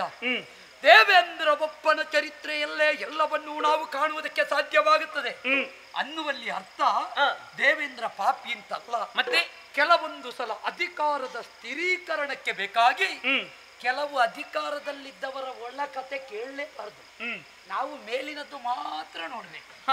ಯಾಕೆ ಯಾಕೆ ಅನಿವಾರ್ಯಕ್ಕೆ ಆಗಿ ಹೋಗುವುದು, ಮಾಡುವುದಲ್ಲ. ಆದ್ದರಿಂದ ನಿಮ್ಮ ದೇವೇಂದ್ರನ ಕಥೆಯನ್ನೇ ನೀ ತೆಗೆದು ನೋಡು. ದೇವೇಂದ್ರನದ್ದು ಈ ಕುಡಿತದ ವಿಷಯ ಹೇಳಿದ್ದೇನೆ. ಮಾತ್ರವಲ್ಲ, ಶಿಷ್ಯತ್ವದಲ್ಲಿ ಮಾಡಿದ ಲೋಪವನ್ನು ಹೇಳಿದ್ದೇನೆ. ಈಗ ನೇರ ಬರುವುದು ಕಾಮುಕತನದ ಕಾಯಕ. ಓಹೋ, ನಿಮಗೆ ಅಹಲ್ಯ ಪ್ರಕರಣ ಗೊತ್ತಲ್ಲ? ಅಹಲ್ಯ ಪ್ರಕರಣ ಏನಾಯ್ತು? ಗೌತಮನ ಅರಸಿಯಾದ ಅಹಲ್ಯೆಯನ್ನು ತಾನು ಮದುವೆಯಾಗಬೇಕು ಅಂತ ಯೋಚನೆ ಮಾಡಿದ. ಸ್ವಯಂವರದಲ್ಲಿ ಕೈ ತಪ್ಪಿತು. ಹೇಗಾದರೂ ಅವಳನ್ನು ಸೇರಬೇಕು ಎನ್ನುವ ಕಾರಣಕ್ಕೆ ಬೇಕಾಗಿ ಒಂದು ನಾಟಕವನ್ನು ಹೂಡಿದ. ಒಬ್ಬನನ್ನು ಇಬ್ಬನಿಯಾಗಿ ಬೀಳುವುದಕ್ಕೆ ಹೇಳಿದ, ಮತ್ತೊಬ್ಬನನ್ನು ಮಂದಮಾರುತವಾಗಿ ಬೀಸುವುದಕ್ಕೆ ಹೇಳಿದ, ಮತ್ತೊಬ್ಬನನ್ನು ಕೋಳಿಯಾಗಿ ಕೂಗುವುದಕ್ಕೆ ಹೇಳಿದ. ಅವ ಒಂದು ಕೋಳಿಯಾಗಿ ಕೂಗಿ ಎಲ್ಲಿ ನೋಡಿದ್ರು ಕೋಳಿದ್ದೇ ಸ್ವರ. ಹೌದಾ? ಕೆಲವರಿಗೆ ಕೋಳಿಯ ಹುಚ್ಚು. ಕೂಗಿದನ ಅಲ್ಲಿಗೆ ಮುಗಿಯಲಿಲ್ಲ. ತಾನು ಕಪಟ ಗೌತಮನ ರೂಪಧಾರಣೆ ಮಾಡಿದ. ನಾಲ್ಕನೇ ಧಾವಕ್ಕೆ ಎದ್ದು ನದಿ ಸ್ನಾನವನ್ನು ವಿರಚಿಸಿ ದೇವತಾರ್ಚನೆ ಗೈಯುವುದು ಗೌತಮರ ನಿತ್ಯ ವಿಧಿ. ಈ ಹೊತ್ತನ್ನೇ ಕಲ್ಪಿಸಿದವ ನಡುರಾತ್ರಿಯನ್ನೇ ನಾಲ್ಕನೇ ಧಾವವಾಗಿ ಪರಿವರ್ತನೆಗೊಳಿಸಿದ. ಗೌತಮರು ಎದ್ದರು. ನೇರವಾಗಿ ನೇರವಾಗಿ ನದಿ ಸ್ನಾನಕ್ಕಾಗಿ ಹೊರಟರು. ತಟ್ಟನೆ ಎಲ್ಲವೂ ಮಾಯಕ.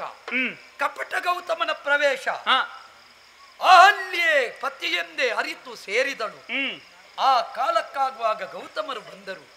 ಇತ್ತರು ದೇವೇಂದ್ರನಿಗೆ ಶಾಪ, ನಿನ್ನ ಮೈಯೆಲ್ಲ ಕಣ್ಣಾಗಲಿ. ಇದು ಒಂದಾದ್ರೆ ಇನ್ನೊಂದು ನೀ ವೃಷಣಹೀನನಾಗು. ಕೊನೆಗೆ ಅವನಿಗೇನು ಮಾಡುವುದು? ಪುರುಷತ್ವ ಇಲ್ಲದವರು ಪಟ್ಟ ಏರುವುದಕ್ಕಾಗುತ್ತದೆಯೇ? ಭೂಲೋಕದಿಂದ ತರಿಸಿದರು ಆಡಿನಾಂಡ, ಸೇರಿಸಿದರು ಅಜಾಂಡ. ಅಂದಿನಿಂದ ಮೇಷವೃಷಣ ಅಂತ ಹೆಸರಾಯಿತು. ಏರಿತ ಪಟ್ಟ, ಒಂದು ಪಟ್ಟ ಏರಿಸಬೇಕಿದ್ರೆ ಎಷ್ಟು ಕಷ್ಟ ಆಗುತ್ತದೆ ನೋಡಿ. ಅವನ ಕಳಂಕವನ್ನು ಕಳೆಯಬೇಕಾಯಿತು. ಕೇವಲ ಒಬ್ಬಳು ಸ್ತ್ರೀಯ ಮೇಲೆ ಅವನಿಗಿದ್ದ ಕಾಮವೆಂಬ ಹಠ, ಅದರ ಪರಿಣಾಮವಾಗಿ ಅಹಲ್ಯೆ ಕಲ್ಲಾದಳು. ಇವನು ಸಹಸ್ರಾಕ್ಷನಾದ.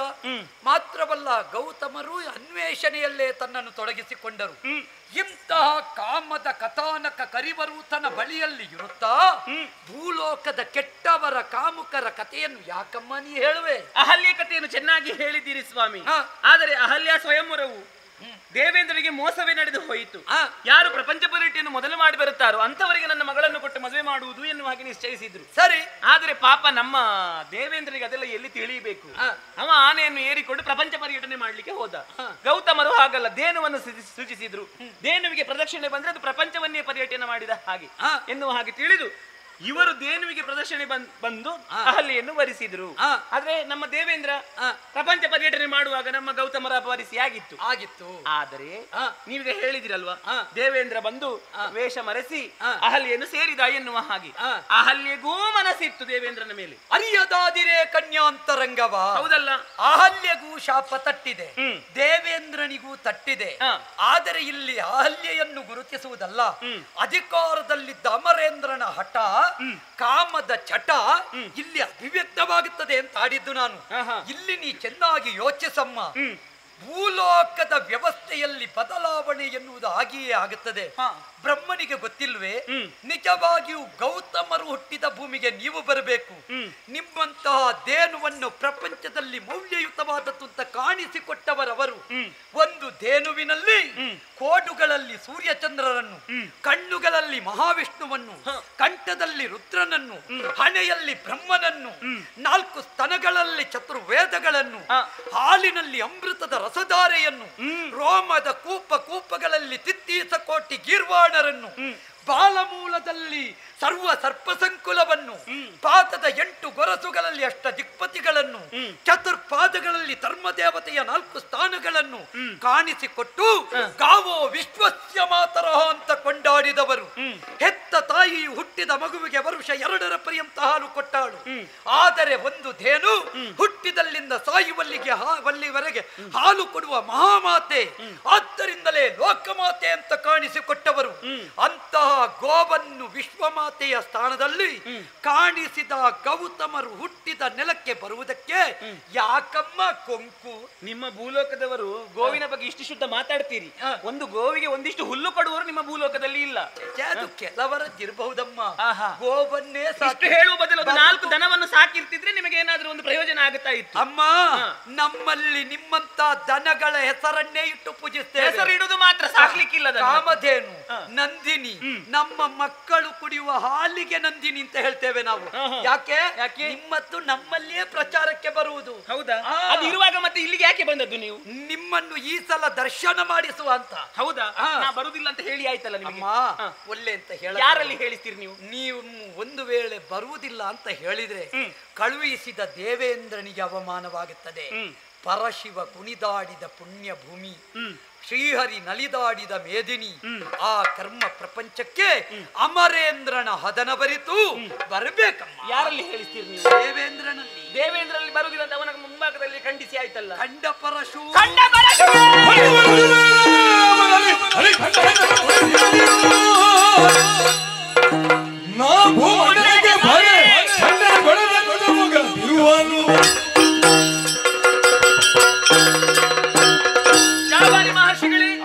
ಭೂಲೋಕಕ್ಕೆ ಬರುವುದಿಲ್ಲ ಎನ್ನುವ ಹಾಗೆ ಸಾರಿ ನಾನು ಹೇಳಿ ಆಯಿತು. ಮತ್ತು ನೀವು ಹಠವನ್ನೇ ತೊಡಗಿದ್ದೀರಿ. ನನಗೆ ಯಾವ ಯಾವ ರೀತಿಯಲ್ಲಿ ನೀವು ಸಂಬಂಧ ಅಲ್ಲ ನನಗೆ. ನಾನು ಯಾಕೆ ಬರಬೇಕು? ನಿಮ್ಮಂತಹ ದುಷ್ಟರು ತುಂಬಿದಂತ ಉಂಡ ಮನೆಗೆ ಎರಡು ಬಗೆಯುವವರು, ಕಾಮುಕರು, ಸ್ತ್ರೀ ಕಾಮುಕರು, ಭೂಕಾಮುಕರು ತುಂಬಿದಂತಹ ಭೂಲೋಕಕ್ಕೆ ನಾನು ನಂದಿನಿ ಕೆಳಗಿಳಿದು ಬರಬೇಕೆ?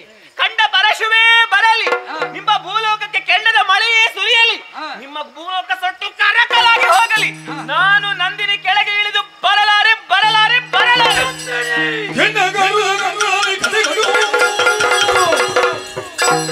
ಮುನಿಯು ಪ್ರಚಂಡ ಹುಂಡಮಾನನ ತೆರದಿ ಗರ್ಜಿಸುವ ನಂದಿನಿಗೆ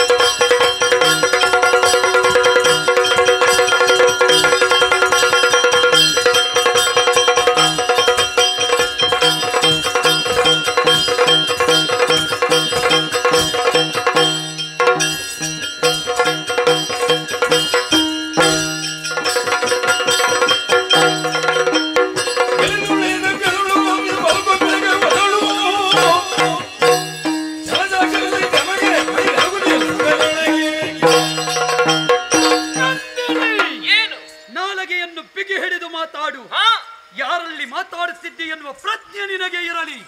ಮುನಿದೇವಾದರೆ ಮುಕ್ಕಣ್ಣನ ಮೂರನೆಯ ಕಣ್ಣಿಗಾದರೂ ಉತ್ತರ ಕೊಡಬಲ್ಲ ಮಟ್ಟಕ್ಕೇರಿದವರು ನಾವು. ವನರ್ಹುವ ನಾಪ ಪ್ರಮುಖರು ಬಿಡ ದಳುಕುವರು ಎಮ್ಮಯ್ಯ ಸತ್ವಕ್ಕೆ ನಿನ್ನ ಬಳಿ ಬಂದು ದೀನನಾಗಿ ಮೇದಿನಿಗೆ ಒಲಿದು ಇಳಿದು ಬಾ ಅಂತ ಕೇಳಿಕೊಂಡರೆ ನೀ ತಿರಸ್ಕಾರವನ್ನು ಒಡ್ಡಿದೆ. ಹೌದು, ಈ ಕಾಲಕ್ಕಾಗುವಾಗ ಈ ಭೂಮಿಯ ಘನತೆ ನೀ ಏನು ಬಲ್ಲೆ? ಭಾರತ ಭೂಮಿದು ಏನು ದೊಡ್ಡ ಘನತೆ?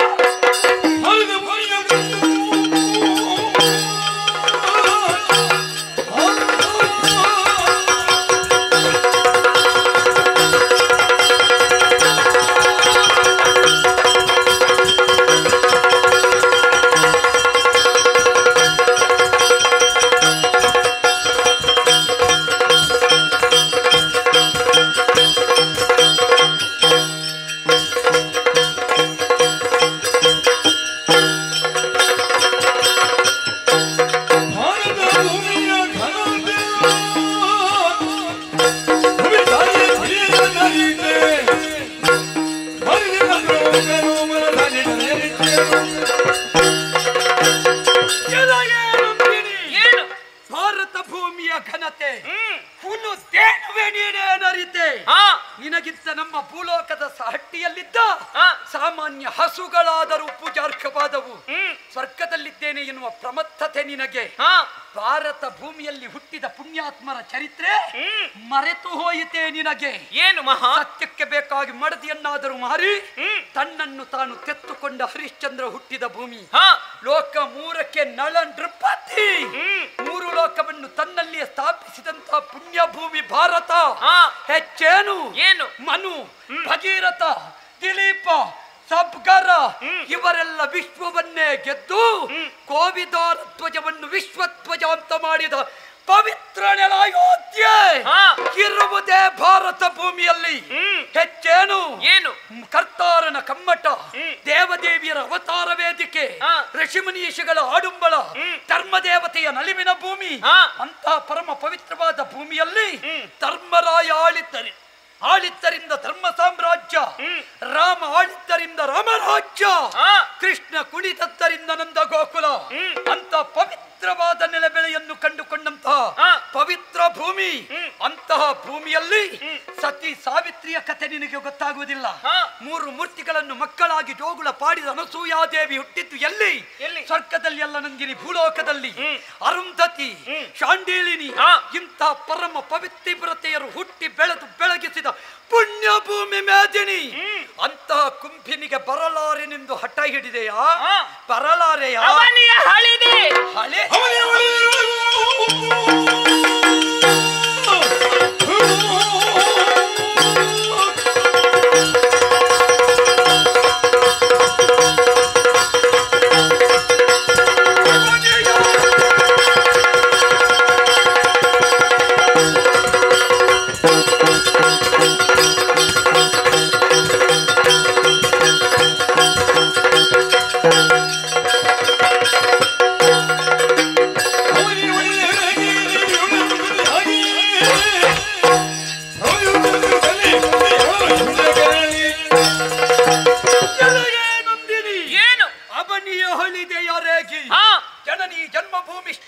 ತದಪಿ ಕರೆಯಸಿ ಹೀಗೆ ನಂಬಿದವರು ನಾವು ನಮ್ಮ ಮಾತೃಭೂಮಿಯನ್ನು ನಿಂದನೆಗೈದು ನಿನ್ನನ್ನು ಬಿಡುವಡೆ ಏನ್ ಮಾಡ್ತೀರಿ? ನನ್ನ ತೀರತೆ ದೌರ್ಬಲ್ಯವೆದ್ದು ಬಗೆದೆಯಾ ಏನು? ಮುನಿತೆನಾದರೆ ನಿನ್ನಂತಹ ಸಾವಿರ ಸಾವಿರ ನಂದಿನಿಯರನ್ನು ಕ್ಷಿತಿಯಲ್ಲಿ ಉದಿಸುವಂತೆ ಮಾಡಬಲ್ಲ ಯೋಗ್ಯತೆ ಉಳ್ಳವ ನಾನು.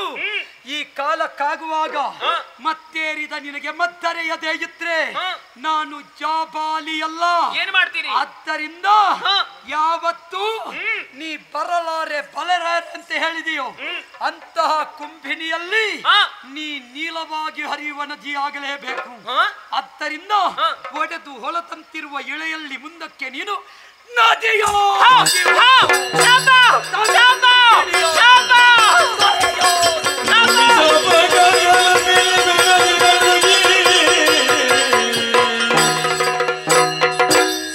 ಕಂಬನಿ ತುಂಬಿ ಅಧಿಪತಿಯ ಪದಕ್ಕೆ ಮಣಿದು ವನಿತೆಯಿಂದ ಬಲಾದವನು ಮಂದಿದವನ ಮನ ಕನಗೆ ಗೋಳಿಡುತ್ತಳೆಂದಳಾಗ ವಂದಿಪೆ ಮುನಿವರ ತವ ಪದ ದ್ವಂದ್ವಕ್ಕೆ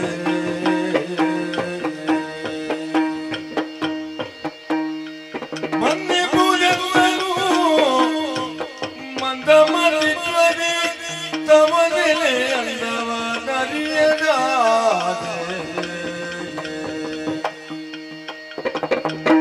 ನೊಂದಿನ ಮುಂಬಾವಂಗಳು ಕುಂದಿತು ಜಾಬಾಲಿಯೇ ಕೃಪೆಯಿಂದ ಬರಾದ ಸಾನಂದದಿ ಕ್ಷಮಿಸುವುದು ಮುನಿವರ ಮುನಿವರ ವಂದಿಪೆ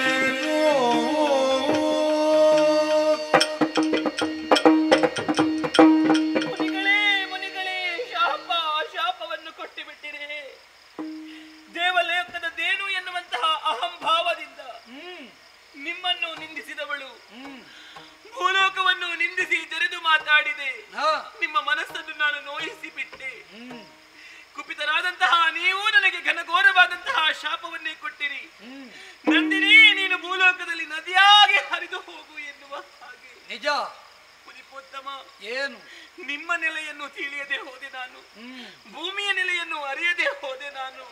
ನನಗೀಗ ಗೊತ್ತಾಯಿತು, ನನ್ನ ಅಹಂಕಾರವೆಲ್ಲವೂ ಈಗ ಕುಂದಿ ಹೋಯಿತು. ಜಾಬಾಲಿ ಮಹರ್ಷಿಗಳೇ, ಇದು ನಿಮ್ಮ ಪದತಳದಲ್ಲಿ ನಾನು ಬಿದ್ದು ಬೇಡಿಕೊಳ್ಳುತ್ತಾ ಇದ್ದೇನೆ. ಏನು ನನ್ನನ್ನು ಮಗಳು ಎನ್ನುವ ಹಾಗೆ ಭಾವಿಸಿ ನನ್ನ ತಪ್ಪನ್ನು ಮನ್ನಿಸಬೇಕು ಮುನಿಗಳೇ, ಮನ್ನಿಸಬೇಕು, ಮನ್ನಿಸಬೇಕು. ತುಂಬಿದ ಸಿರಿಯಿಂದ ಕುಂಬಿನಿ ಮೆರವಂತೆ ತುಂಬಿದ ನದಿಯಾಗು ನೀನೋ.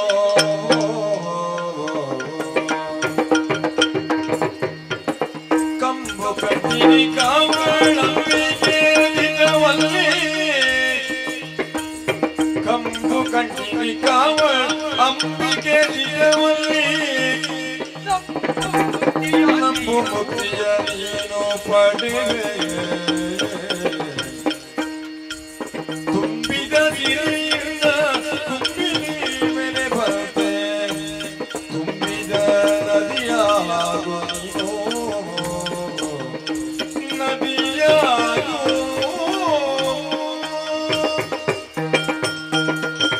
ಮಗಳೇ ನಂದಿನಿ, ಮುನಿಪೋತ್ತಮ, ಕೋಪದ ಬರದಲ್ಲಿ ಶಾಪವನ್ನು ಕೊಟ್ಟೆನಮ್ಮ.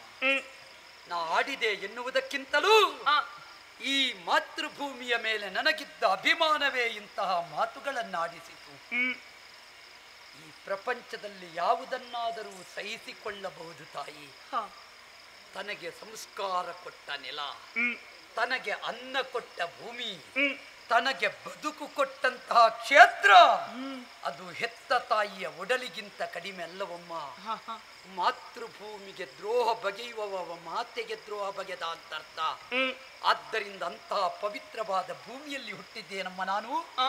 ಅದರಲ್ಲಿಯೂ ಭಾರತ ಭೂಮಿಯಲ್ಲಿ ಜನ್ಮವೆತ್ತಬೇಕು ಅಂತಿದ್ರೆ ಕೋಟಿ ಕೋಟಿ ಜನ್ಮದ ಪುಣ್ಯದ ಫಲ ಬೇಕು ತಾಯೇ.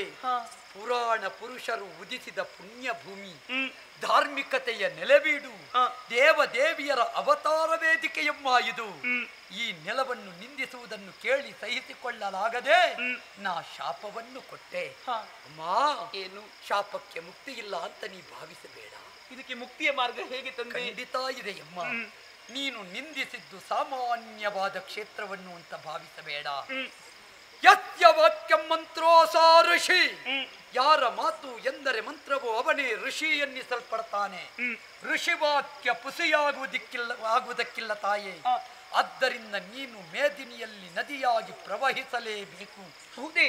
ಒಂದು ವೇಳೆ ಆ ಸಂದರ್ಭದಲ್ಲಿ ನೀ ಪ್ರವಹಿಸಿದೆ ಅಂತಾದ್ರೆ ಉಣ್ಣುವುದಕ್ಕನ್ನ ಇಲ್ಲದೆ, ಕುಡಿಯುವುದಕ್ಕೆ ನೀರಿಲ್ಲದೆ ಒದ್ದಾಡುವ ಕೋಟಿ ಕೋಟಿ ಸಂಕುಲ ಇದೆಯಮ್ಮ.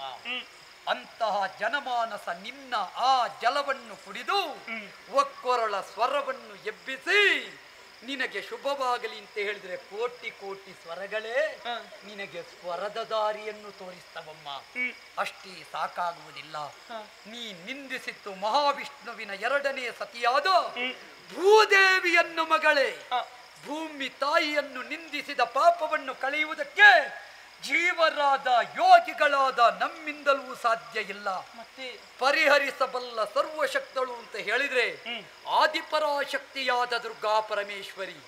ಅವಳನ್ನೇ ಪ್ರಸನ್ನೀಕರಿಸು. ಒಲಿದ ಜಗನ್ಮಾತೆ ನಿನಗೆ ಮುಕ್ತಿಯ ಪಥವನ್ನು ಕಾಣಿಸ್ತಾಳೆ. ದೇವಿ ರಕ್ಷೆ ನಿನಗಿರಲಮ್ಮ. ಜಯ ಜಯ ಜಯ ಜಯ. ಜಾಬಾಲಿ ಮಹರ್ಷಿಗಳಿಂದ ಶಾಪವನ್ನು ಪಡೆದಾಯಿತು. ಈ ಶಾಪವನ್ನು ನೀಗಿಸುವುದಕ್ಕೆ ಬೇಕಾಗಿ ನಾನು ಈ ಲೋಕವನ್ನು ಬಿಟ್ಟು ಭೂಲೋಕವನ್ನು ಸೇರಬೇಕಾಗಿದೆ. ಆದರೆ ಇಂದೀಗ ಇಲ್ಲಿರುವಂತಹ ನಿಮಗೆಲ್ಲರಿಗೂ ಕೃತಜ್ಞತೆಯನ್ನು ಸಲ್ಲಿಸುತ್ತಾ ಇದ್ದೇನೆ. ನನ್ನ ಅವ್ವೆ ವರುಣ ಲೋಕಕ್ಕೆ ಹೋದವಳಿದ್ದಾಳೆ. ಅವಳು ಬಂದ ಕ್ಷಣವೇ ಇಲ್ಲಿ ನಡೆದಂತಹ ವಿಚಾರವನ್ನು ಆಕೆಗೆ ತಿಳಿಸಿ ಇನ್ನು ಇಲ್ಲಿ ನಿಲ್ಲುವುದಲ್ಲ, ಶಾಪ ವಿಮೋಚನೆಗಾಗಿ ಕರ್ತಾರನ ಕಮ್ಮಟಕ್ಕೆ ತೆರಳುತ್ತೇನಂತೆ.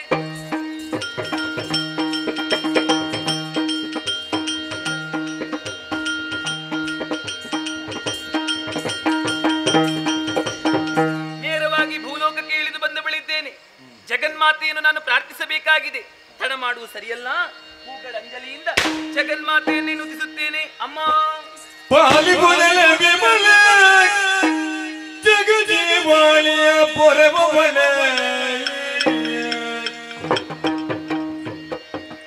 ನೀಲಾಳ ಕಿಸಿರಿ ಕಾಡಿ ವಾಣಿ ಬಲ ಬೇಣೈಸಿದೆ ವಿಚಾರಿ ವಿನುತೆ ಪಾಲಿ ಪುಜನ ವಿಮಲೆ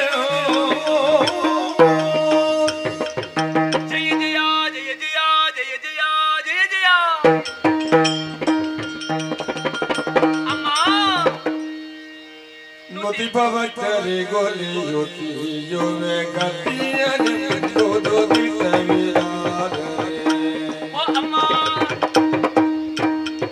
ಯತಿಯ ಶಾಪವ ಪರಿಹರಿಸಿ ಸದ್ಗತಿಯನಿಯು ಅಮ್ಮ ಅಮ್ಮ.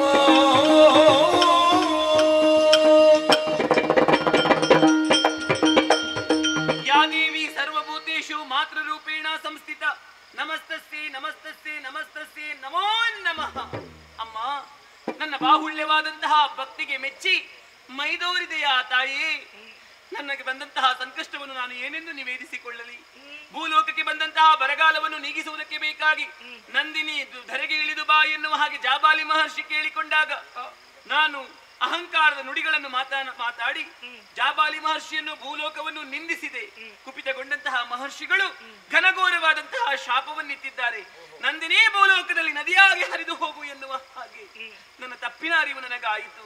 ಇದಕ್ಕೆ ಮುಕ್ತಿಯ ಮಾರ್ಗವನ್ನು ಕೇಳಿದೆ. ಕಂಬು ಕಂದರೆಯಾದಂತಹ ನಿನ್ನನ್ನು ಒಲಿಸಿಕೊಂಡರೆ ನೀನೇ ಅದಕ್ಕೆ ಮುಕ್ತಿಯ ಪಥವನ್ನು ಕರುಣಿಸುತ್ತೀಯಂತೆ. ಅಮ್ಮ, ನಿನ್ನ ಕಾಲಬುಡದಲ್ಲಿ ಬಿದ್ದು ಬೇಡಿಕೊಳ್ಳುವುದು ಒಂದೇ, ನನಗೆ ಸದ್ಗತಿಯನ್ನು ನೀಡಮ್ಮ. ಸದ್ಗತಿ ಮಗಳೇ ನಂದಿನಿ. ಸುರಬಿಸುವೆ ನಂದಿನಿಯೇ ತವ ಮನದೊಳಿರುವುದತಿ ವ್ರಾಂತ ಮಗಳೇ.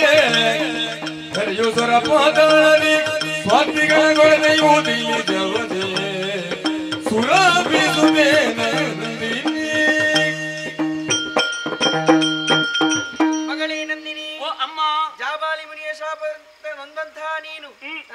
ಕಾಣತಳಾಗಿದ್ದೀಯ. ಹೌದಮ್ಮ. ಮಗಳೇ, ಅಮ್ಮ, ಸ್ವರ್ಗ, ಮರ್ತ್ಯ, ಪಾತಾಳ ಎನ್ನುವಂತಹ 3 ಲೋಕದಲ್ಲಿ ಸ್ವಾರ್ಥಿಗಳು ತುಂಬಿದ್ದಾರೆ. ಹಾಗಾಗಿ ಜಾಬಾಲಿ ಮುನಿಯ ಶಾಪದಂತೆ ನೀನು ಭೂಲೋಕದಲ್ಲಿ ನದಿಯಾಗಿ ಹರಿಯಲೇಬೇಕು ಮಗಳೇ. ನದಿಯಾಗಿ ಹರಿಯಲೇಬೇಕೆ? ಹೌದು. ಇದಕ್ಕೆ ಮುಕ್ತಿ ಯಾವಾಗ ತಾಯಿ? ಮಗಳೇ, ನಿನ್ನ ಕಡೆಯ ಕರೆಯಲು ಮಗಳಾಗಿ ಉನ್ನತನ ಫಲವ ನೀವೆನು ಪುಣ್ಯ ನದಿಯ ಪ್ರಜಾಯೇ ನೀನೆಂದು ಮನ್ನಿಸಿದಳಾದಿ ಮಾಯೆ ಸುರಭಿಸುವೆ. ಮಗಳೇ ನಂದಿನಿ, ಓ ಅಮ್ಮ, ಕನಕಗಿರಿಯ ಮೂಲದಿಂದ ಉದ್ಭವಿಸಿ ಪ್ರವಹಿಸು. ನೀನು ಹುಟ್ಟಿದ ಕ್ಷಣದಲ್ಲಿಯೇ ಬತ್ತಿ ಹೋದಂತಹ ಕೆರೆಗಳು ತಾನೇ ತಾನಾಗಿ ತುಂಬುತ್ತದೆ. ಭೂಮಿಯ ಬರಗಾಲವನ್ನು ತೊರೆದು ಪಶ್ಚಿಮಾಂಬುದಿಯನ್ನು ಸೇರು. ಮುಂದಕ್ಕೆ ನಿನ್ನ ಕಟಿ ಪ್ರದೇಶದಲ್ಲಿ ಮಗಳಾಗಿ ನಾನೇ ಜನಿಸುವುದಕ್ಕಿದ್ದೇನೆ. ಭೂಲೋಕದಲ್ಲಿ ಧರ್ಮ ರಕ್ಷಣೆಯನ್ನು ಮಾಡುತ್ತಾ ಬಾ ಮಗಳೇ, ನಿನಗೆ ಶುಭವಾಗಲಿ. ಜಯ ಜಯ ಜಯ ಜಯ ಜಯ ಜಯ. ಸುರಭಿಸುತೆಗೆ ಏನು ತೊನೆದು ಮನಸ್ಸಿಯ ಸರ್ವೇಶ್ವರಿ ಕಣ್ಮರೆಯಾಗೆ ಪರಮಾನಂದದಿ ತೊರೆಯಾಗುವ ಮರಿದೆಲ್ಲುವುದನ್ನೇ ತಿಳಿಸಲು. ಸುರಭಿಸುತೆಯು ತೊರೆದು ಮನಸ್ಸಿಯ ಸರ್ವೇಶ್ವರಿ ಕಣ್ಮರೆಯಾಗೆ. ಅಮ್ಮನನ್ನು ಪ್ರಾರ್ಥಿಸಿ ನನಗೆ ಮುಕ್ತಿ ಮಾರ್ಗವನ್ನು ಕರುಣಿಸಿದ್ದಾಯಿತು. ಇನ್ನೀಗ ತಾಯಿ ಹೇಳಿದಂತಹ ಮಾತುಗಳನ್ನು ಕೇಳುತ್ತಿದ್ದಾಗೆ ಆನಂದ ಹೆಚ್ಚಾಗುತ್ತಾ ಇದೆ. ಇದಕ್ಕೆ ಕಾರಣ ಜಾಬಾಲಿ ಮಹರ್ಷಿಗಳು ಕೊಟ್ಟದ್ದು ನನಗೆ ಪಾಪವಲ್ಲ, ವರ. ಯಾಕೆ ಗೊತ್ತೇ? ತಾಯಿಯ ಕಟಿ ಪ್ರದೇಶದಲ್ಲಿ ಮಗಳಾಗಿ ನಾನು ಜನಿಸುವವಳಿದ್ದೇನೆ. ಇದು ನನ್ನ ಪಾಲಿಗೆ ಬಂದಂತಹ ಭಾಗ್ಯ. ಅದಕ್ಕೆ ಬೇಕಾಗಿ ಈ ಕ್ಷಣದಲ್ಲಿ ಕನಕಾದ್ರಿ ಶೃಂಗವನ್ನೇ ಏರಿಕೊಳ್ಳುತ್ತೇನಂತೆ.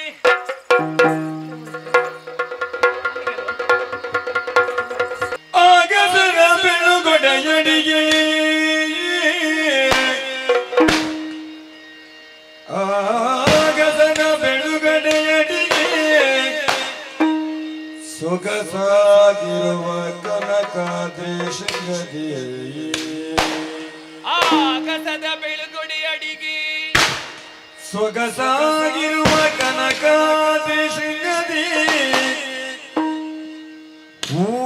ಹೂಗಳಂಜಲಿಯಿಂದ ಪರಶಿವೆಗಾಗ ಮೋಕ್ತದಲ್ಲಿಯೇ ಹೂಗಳಂಜಲಿಯಿಂದ ಪರಶಿವೆಗಾಗ ಮೋಕ್ತದಲ್ಲಿ ಬಾಗಿ ಶಿರವನು ಲೋಗರಿಗೆ ನೆರಪಗೊಳೆನುತ್ತ ಪರಶಿವೆಗಾಗ ಮೋಕ್ತದಲ್ಲಿ ಬಾಗಿ ಶಿರವನು ಲೋಗರಿಗೆ ನೆರವಾಗಲೆನ್ನುತ್ತ ಸಾಗಿ ಬಂದಳು ಮಾಘ ಶುದ್ಧದ ಪೌರ್ಣಮಿಯ ಶುಭ ದಿನದಿ. ಸಾಗಿ ಬಂದಳು ಮಾಘ ಶುದ್ಧದ ಪೌರ್ಣಮಿಯ ಶುಭ ದಿನದಿ ನದಿಯಾಗಿ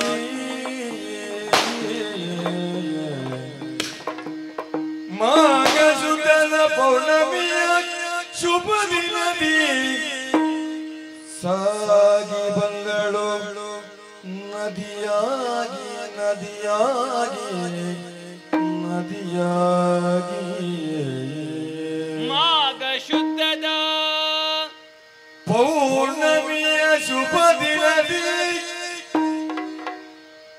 ಮಾಘ ಶುದ್ಧದ ಪೌರ್ಣಮಿಯ ಶುಭ ದಿನದಿ ನದಿಯಾಗಿ ನದಿಯಾಗಿ ಸಾಗಿ ಬಂದಳು ಸಾಗಿ ಬಂದಳು.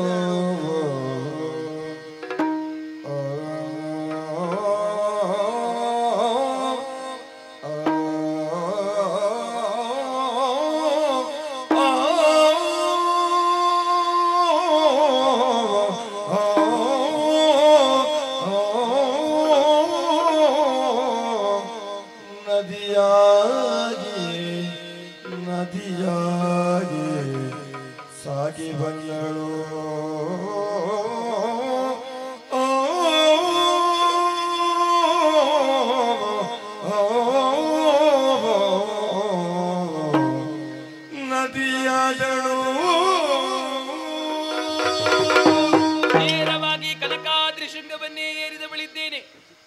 ಆಕಾಶವೇ ಬೆಳುಗಡೆಯಾಗಿ ಗೋಚರಿಸುತ್ತಾ ಇದೆ.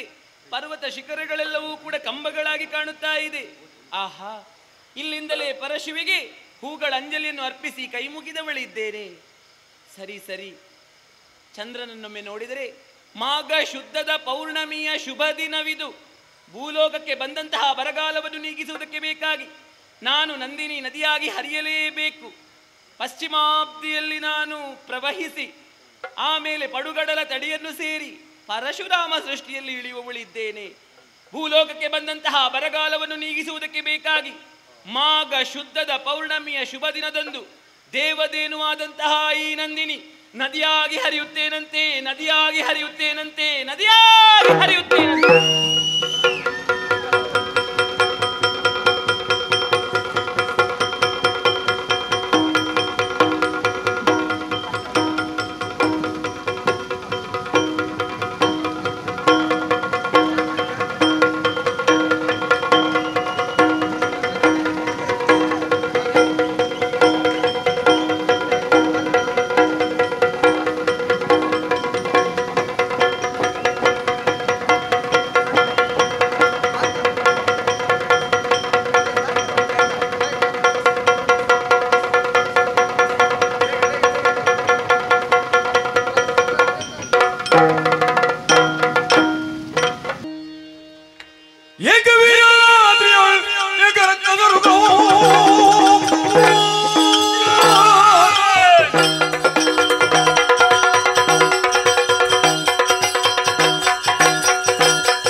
ದುರ್ಜಯ ಪ್ರಕೋಪರೇ, ಕೇವಲ ಕಾಡಿನಲ್ಲಿ ಜೀವಿಸುವುದಲ್ಲ, ನಮಗೂ ಒಂದು ನೆಲೆ ಬೇಕು, ಬೆಲೆ ಬೇಕು ಎನ್ನುವಂತಹ ಉದ್ದೇಶದಿಂದ ದಟ್ಟವಾದಂತಹ ಅರಣ್ಯವನ್ನು ಕಡಿದೆವು, ನೆಲವನ್ನು ಸಬಗೊಳಿಸಿದೆವು, ವಿಶೇಷವಾದ ಪುರ ನಿರ್ಮಾಣ ಮಾಡಿದೆವು.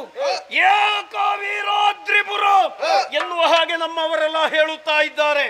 ಈ ವಿಚಾರವನ್ನು ತಿಳಿದು ಪ್ರಪಂಚದಲ್ಲಿರುವಂತಹ ಎಲ್ಲಾ ರಕ್ಕಸರು ಹಿಂಡು ಹಿಂಡಾಗಿ ಇಲ್ಲಿ ಬಂದು ಸೇರುತ್ತಾ ಇದ್ದಾರೆ. ಜನಬಲ ಇದೆ, ಧನಬಲವಿದೆ, ದಿಗ್ವಿಜಯವನ್ನು ಕೈಗೊಳ್ಳಬೇಕು ಎನ್ನುವಂತಹ ಉದ್ದೇಶದಿಂದ ಹೊರಟು ಪಾತಾಳವನ್ನು ಸ್ವಾಧೀನ ಮಾಡಿದೆವು. ಅದೇ ರೀತಿಯಾಗಿ ಅಂಗ, ವಂಗ, ಕಳಿಂಗ, ಕಾಂಬೋಜ ಎಲ್ಲವೂ ಸ್ವಾಧೀನವಾಗಿ ಮುಂದುವರಿದಾಗ ವಿದರ್ಭದ ರಸ ಯಶೋವರ್ಮ ನಮ್ಮೊಂದಿಗೆ ಯುದ್ಧವನ್ನು ಮಾಡಿದ. ನನ್ನ ಸಾಮರ್ಥ್ಯವನ್ನು ಅರ್ಥ ಮಾಡಿಕೊಂಡು ಮಗಳಾದಂತಹ ಯಶೋಮತಿಯನ್ನು ನನಗೆ ಮದುವೆ ಮಾಡಿ ಕೊಟ್ಟದ್ದು ಮಾತ್ರವಲ್ಲ, ವಿಶೇಷ ಉಡುಗೊರೆಯಾಗಿ ಬಳುವಳಿಯಾಗಿ ಅದೆಷ್ಟೋ ಸಂಪತ್ತನ್ನು, ಅದೇ ರೀತಿಯಾಗಿ ತನ್ನ ಮಂತ್ರಿ ಸೇನಾಧ್ಯಕ್ಷರುಗಳನ್ನು ನನ್ನೊಂದಿಗೆ ಕಳುಹಿಸಿದ್ದಾನೆ ಎನ್ನುವಲ್ಲಿ ಮನಸ್ಸಿಗೆ ಸಮಾಧಾನ. ಇನ್ನು ನಾವು ಗೈಬೇಕಾದ ಕಾರ್ಯ ಸ್ವರ್ಗಲೋಕ ಸ್ವಾಧೀನ. ಏನು ಮಾಡೋಣ?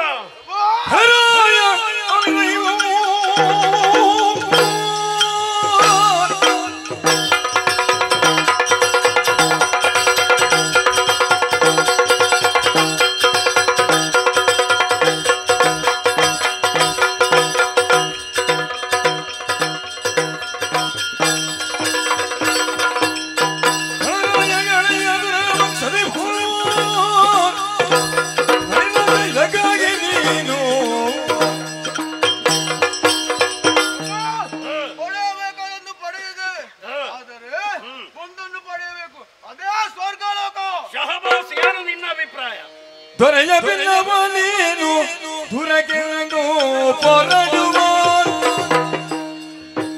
ಬರಿಯ ಕಲ್ಲರೆಯನ್ನ ಮನಗೆ ಸರಿಯಲ್ಲವೆನೆದು ನಳಿನ ಸಂಭವನನ್ನು ಸಪದಿಂದ ಮೆಚ್ಚಿಸುತ್ತ ಒಳಿತಾಗಿ ವರಗಳನ್ನೇ ಪಡೆದು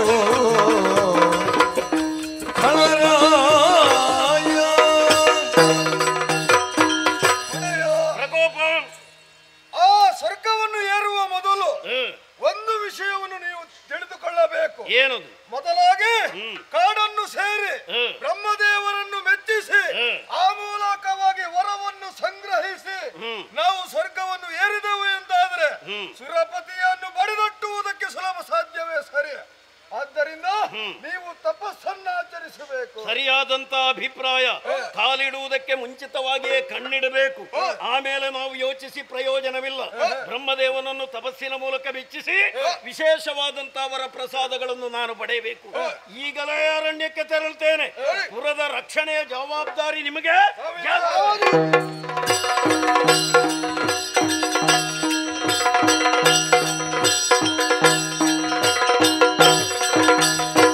ಅಮರವನ ಬಲವಕ್ಕನು ಅರಿವನಿಯ ತೆಳ ಬಂದನು ಕಮಲ ಜನವಾದರದೊಳು ಪಡಿಸಿದನು ದಾವಣಗುತ್ತ ಮನದೊಳು. ದಟ್ಟವಾದಂತಹ ಅರಣ್ಯವನ್ನು ಪ್ರವೇಶ ಮಾಡಿದವನಿದ್ದೇನೆ. ತಪಸ್ಸಿಗೆ ಇದೇವೇ ಸುಸ್ಥಳ ಅನ್ನುವುದರಲ್ಲಿ ಸಂದೇಹವಿಲ್ಲ. ಸಲಿಲದಲ್ಲಿ ಸ್ನಾನಾದಿ ಕರ್ಮಗಳನ್ನು ಗೈದವನಿದ್ದೇನೆ. ದೃಷ್ಟಿಯನ್ನು ನಾಸಿಕಾಗ್ರದಲ್ಲಿರಿಸಿ ಉಸಿರನ್ನು ರೇಚಕ ಪೂರಕ ಕುಂಭಕಗಳಲ್ಲಿ ಬಿಗಿದಿಟ್ಟು ಆ ಬ್ರಹ್ಮದೇವನನ್ನು ಧ್ಯಾನಿಸಬೇಕಾಗಿದೆ. ಕುಳಿತುಕೊಳ್ತೇನೆ ತಪಸ್ಸು.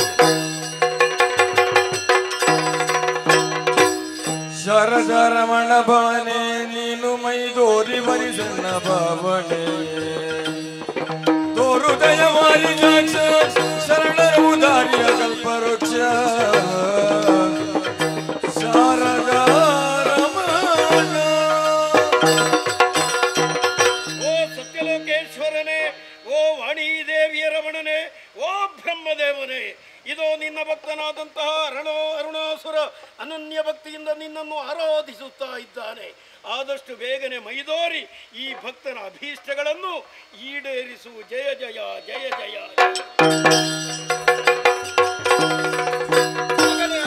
ಪರಮಗುಣ ಮಿತ ನಿನಗೆ ಮೆಚ್ಚಿರುವೆನು ದರೆಯೊಳಗೆ ಶರಣ ಜನರ ಕಂಡರಿವೆನು ಗುರುತರ ತಪಗೆಳೆಯ ತರುಣಾಸುರನೇ. ಮಗನೇ ಅರುಣಾಸುರ, ಅನನ್ಯವಾದಂತಹ ಭಕ್ತಿಯಿಂದ ಬ್ರಹ್ಮದೇವನನ್ನೇ ಮೆಚ್ಚಿಸಿಕೊಂಡವನಿದ್ದೀಯ. ಏನು ವರಬೇಕು ಕೇಳಿಕೊಂಡಿ ಎಂತಾದ್ರೆ ಅನುಗ್ರಹಿಸುವುದಕ್ಕೆ ನಾನೇ ಬಂದಿದ್ದೇನೆ. ಕಣ್ಣು ತೆರೆಯಪ್ಪ. ಶಿರನಗೈ ಕಂಡೆನೆದು ಕಮಲ ಜನ ಕಾಣುತ್ತ ತನ್ನಳ ಕರ ಮುಗಿದು ಪದ ಕೆಳಗೆ ಕನಕು ಜನ ಮೆರವ ಶಸ್ತ್ರದಲ್ಲಿ ಹೊರಗೊಳಗೆ ಕಳ ಮೇಲು ಸುರರ ಒಳಗ ಜೀವಿಗಳಿಂದ ತರೆಯೊಳಗೆ ಕಮಲ ಜನೇ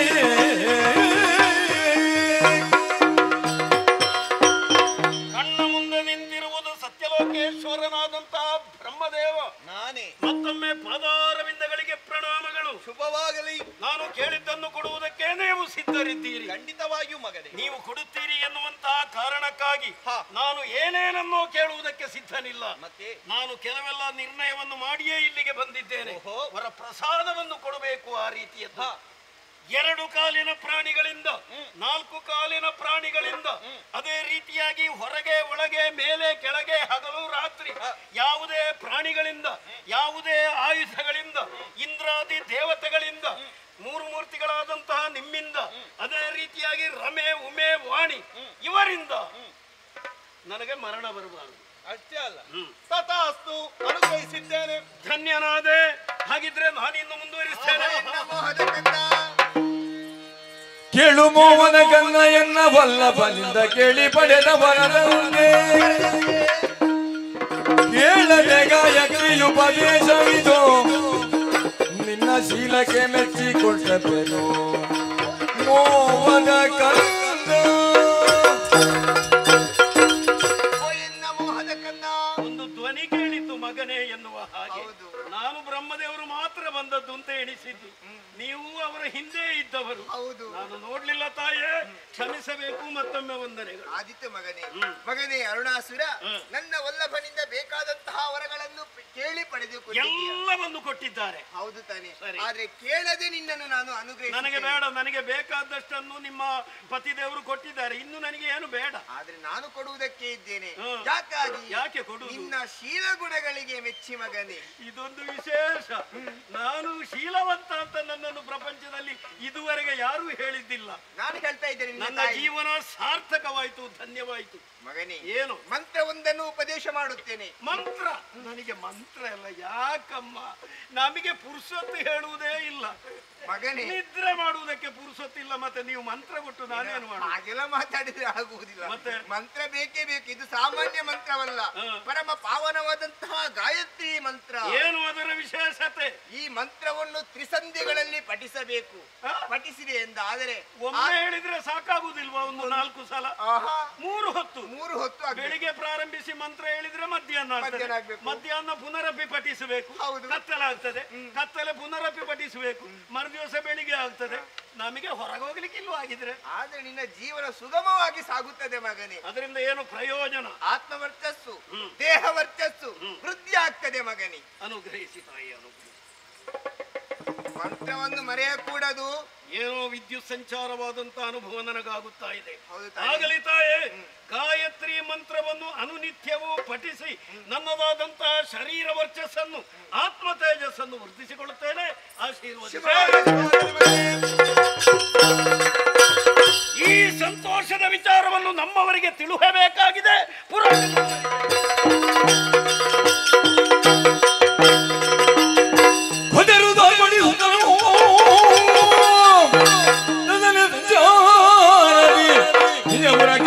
ತಂಡ ಪ್ರಚಂಡರು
ಆಶ್ಚರ್ಯವೇ ಸರಿ. ಈ ಭೂಮಿಗೆ ಮಳೆ ಬಾರದೆ 12 ವರ್ಷಗಳೇ ಕಳೆದು ಹೋಗಿತ್ತು. ಆದರೆ ಇಂದು ವಿಶೇಷ. ಮಿಂಚು ಮಿಂಚಿದ್ದಿಲ್ಲ, ಗುಡುಗು ಹೊಡೆದದ್ದಿಲ್ಲ, ಮಳೆ ಬಂದದ್ದಿಲ್ಲ. ನೀರು ಹರಿಯುತ್ತಾ ಉಂಟು. ನದಿ ಈ ರೀತಿಯಾಗಿ ಹರಿದು ಬರಬೇಕಿದ್ರೆ ಏನು ಕಾರಣ?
ತಪಸ್ಸಿಗೆ ಬ್ರಹ್ಮದೇವ ಒಲಿದ ವಿಶೇಷವಾದ ವರ ಪ್ರಸಾದ. ಆ ದೆಸೆಯಿಂದ ನನಗೆ ಮರಣ ಬರುವುದಕ್ಕೆ ಸಾಧ್ಯವಿಲ್ಲ. ಅಂತಹ ವಿಶೇಷ ವರ ಪ್ರಸಾದ. ಆ ಸಂದರ್ಭದಲ್ಲಿ ಬ್ರಹ್ಮದೇವನ ಮಡದಿಯಾದಂತಹ ಶಾರದ ಬಂದದ್ದು ಮಾತ್ರವಲ್ಲ, ಅವಳು ಅನುಗ್ರಹವನ್ನು ಮಾಡಿದ್ದಾಳೆ. ಗಾಯತ್ರಿ ಮಂತ್ರೋಪದೇಶ. ಹೌದೌದು, ಇದರಿಂದ ನಮಗೆ ಉಪಯೋಗ, ವಿಶೇಷವಾದ ಸಾಧನೆಯಾಗುವುದಕ್ಕೆ ಸಾಧ್ಯ. ದೇಹ ವರ್ಚಸ್ಸು, ಆತ್ಮ ವರ್ಚಸ್ಸು ಹೆಚ್ಚಾಗುವುದರೊಂದಿಗೆ ರಕ್ಕಸ ಕುಲವೇ ವೃದ್ಧಿಯಾಗುವುದಕ್ಕೆ ಸಾಧ್ಯ. ಹಾಗಿದ್ರೆ ಬೇಕಾದ್ದನ್ನೆಲ್ಲ ಪಡೆದದ್ದಾಯ್ತು. ಇನ್ನು ಒಂದು ಉಳಿದಿದೆಯಲ್ಲ, ಸ್ವರ್ಗಲೋಕ. ಏನು ಮಾಡೋಣ?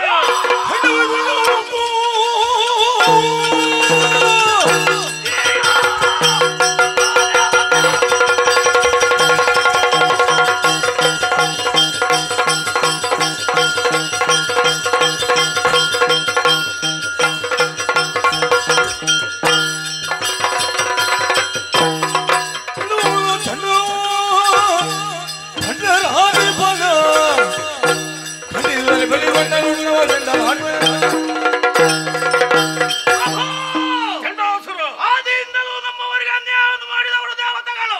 ಅವರ ಸೊಕ್ಕನ್ನು ಅಡಗಿಸುವುದಕ್ಕಾಗಿ ಯಾರು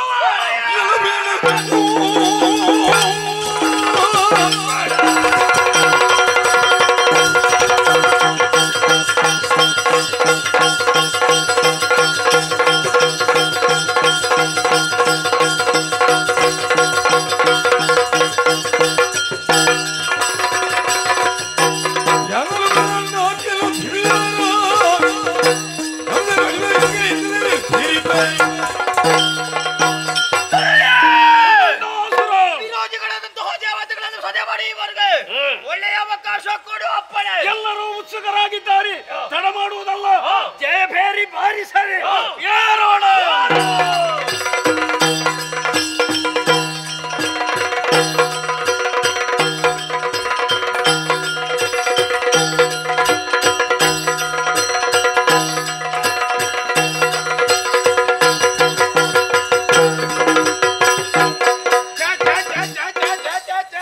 ಒಬ್ಬರಲ್ಲ, ಇಬ್ಬರಲ್ಲ, 10 ಮಂದಿ ಅಲ್ಲ, 100 ಮಂದಿ ಅಲ್ಲ, ಎಷ್ಟು ಮಂದಿ ಇದ್ದೀರಿ? 1000 ಮಂದಿ ಇದ್ದೇವೆ. ಹೌದಯ್ಯ, ಪರಿಚಯದ ಮುಖ ಒಂದು ಇಲ್ಲ, ಹೀಗೆ ಒಂದು ಇಲ್ಲ, ಎಲ್ಲ ಹೀಗೆ ನಮ್ಮದು ಹೀಗೆ. ಯಾರಿಗೂ ಗೊತ್ತಾಗ್ಲಿಲ್ಲ. ಇಲ್ಲಿಯವರಲ್ಲ ನಾವು. ಯಾವ ಊರಿನವರು? ಏಕವೀರಾದ್ರಿಪುರ.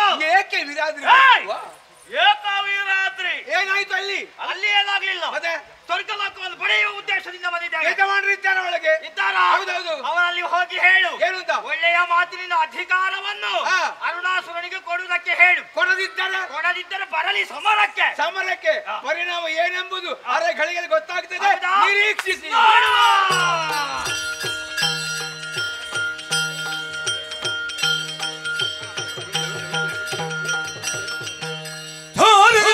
ಚಳಿ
ಶೋಷಣೆಗೆ ಒಳಗಾದಂತಹ ವರ್ಗ ರಕ್ಕಸರು, ಶೋಷಣೆ ಮಾಡಿದವರು ಇಂದ್ರಾದಿ ದೇವತೆಗಳಾದ ನೀವು.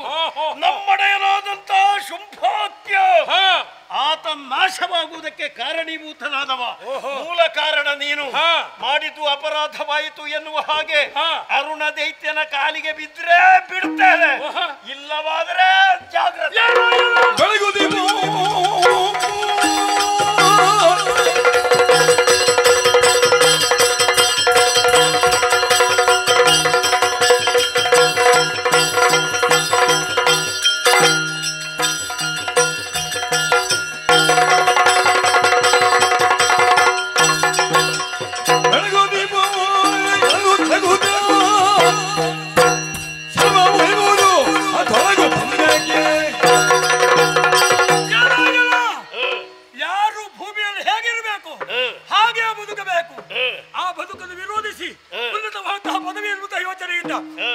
ಬಂದಿದ್ದೀರಾ? ನಿಮ್ಮ ಸಾಕ ಶಾಸ್ತಿ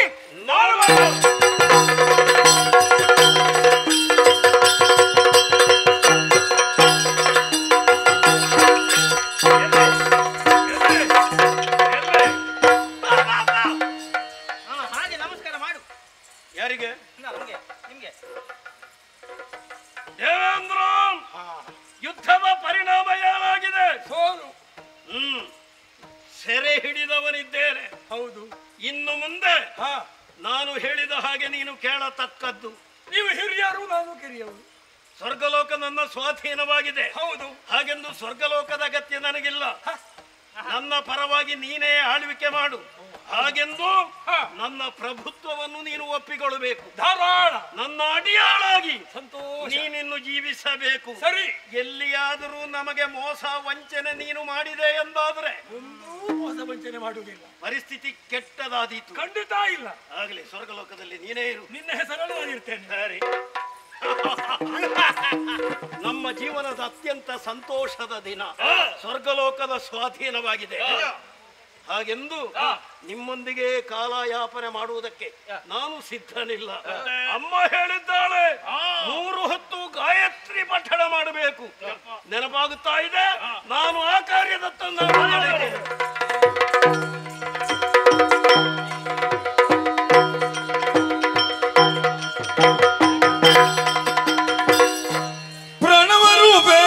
ಕಲ್ಯಾಣಿ ನಮ್ಮನು ಪುರೆ ಕಾಳೋ ರಗವೇ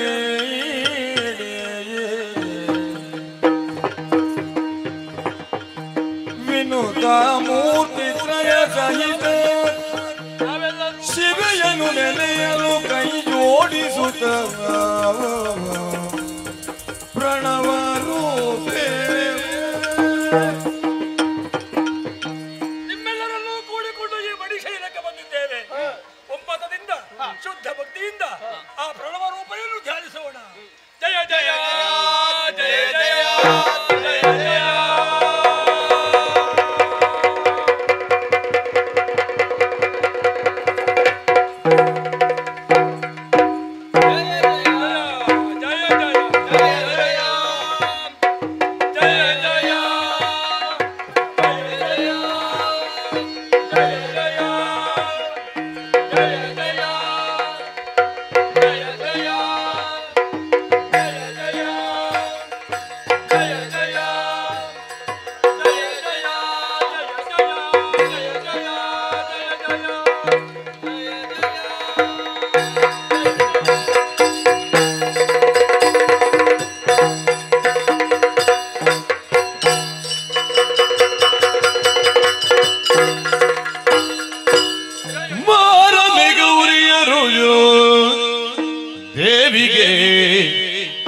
ಆರತಿ ಬೆಳಗಿದರು ದೇವಿಗೆ ಆರತಿ ಬೆಳಗಿದರು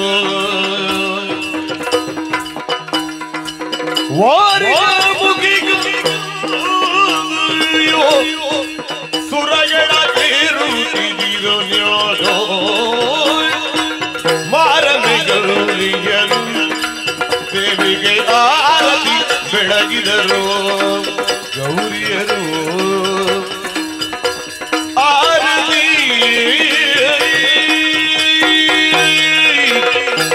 ಮಂಗಳಾರತಿ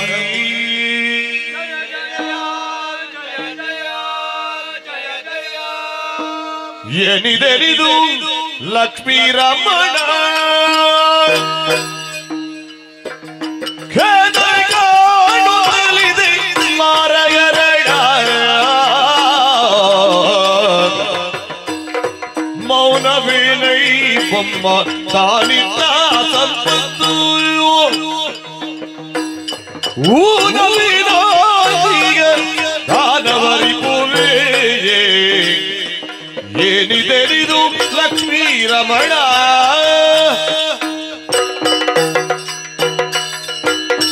ಏನಯ್ಯ ಲಕ್ಷ್ಮೀಪತಿ ನಾರಾಯಣ ಮುಖದಲ್ಲಿ ಖೇದ ಕಾಣುತ್ತಿದೆಯಲ್ಲ ಮಾರಹರ ಮೌನವಾದ್ಯಯ ಬ್ರಹ್ಮ ನಾನೇ ಒಲಿದುಕೊಟ್ಟ ದೇವ ಸಂಪತ್ತಿಗೆ ಯಾರಿಂದ ತೊಡಕಾಯಿತು ಎಂಬುದಾಗಿ ಹೇಳಬಾರದೆ ಇಂದ್ರ ಜಂಬೋರಿಯುದ ಕೈ ಮುಗಿದು ಜಗದಾಮೆಯೇ ಜೀವಿಸಲರಿದು ಶುಭವನೆಯ ಮೇಲೆ ಕೂಪಿದ ವರಬಲ ವರಬಲದು ಗರುಡ ಎಂದು ಜಂಭಾರಿಯಿಂದ ಕೈ ಮುಗಿದು ಜನನಿ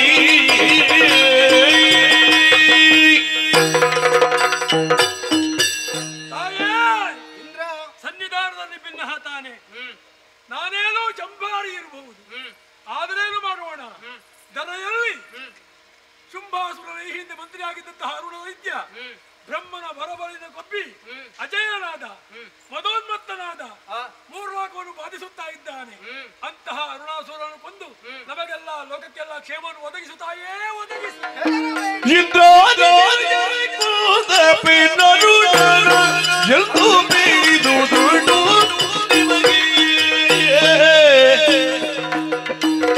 ಸಂದೇಹ ಬೇಡ ನೀವಿರುವುದು ಭೀತಿಯ ಬಿಟ್ಟು ಆನಂದವ ಬುದ್ಧಿ ಮುಂದಿರುವುದು ಇಂದ್ರಾದಿ ದಿವಿಜರೇ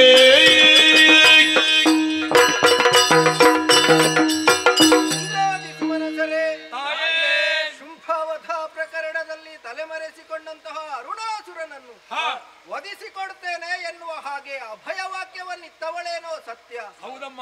ಆದರೆ ಅಂದು ದುರ್ಬಲನಾದಂತಹ ಅರುಣಾಸುರ ಇಂದು ಪ್ರಬಲನಾಗಿ ನಿಮ್ಮೆಲ್ಲರನ್ನು ಗೋಳುಗುಟ್ಟಿಸುವನೆ. ಹೌದಮ್ಮ. ಯಾಗಯಜ್ಞಾದಿಗಳನ್ನೆಲ್ಲ ಹಾಳಸಗಿದನೆ. ಸುರಲೋಕವನ್ನು ಪ್ರವೇಶ ಮಾಡಿದನೆ. ಹೌದಮ್ಮ. ಹೆದರಬೇಕಾದಂತಹ ಅವಶ್ಯಕತೆಯೇ ಇಲ್ಲ. ಕೆಲವೇ ದಿನಗಳಲ್ಲಿ ಖಳನಾದಂತಹ ಅರುಣಾಸುರನನ್ನು ಕೊಂದು ನಿಮ್ಮನ್ನು ರಕ್ಷಿಸುವಳಿದ್ದೇನೆ. ಧೈರ್ಯ ತಾಳಿ. ಅಮ್ಮ, ಎಷ್ಟು ಕಾಲ ಅಂತ ನಾವು ತಾಳ್ಮೆಯಿಂದ ಇರಲಿ ತಾಯೇ.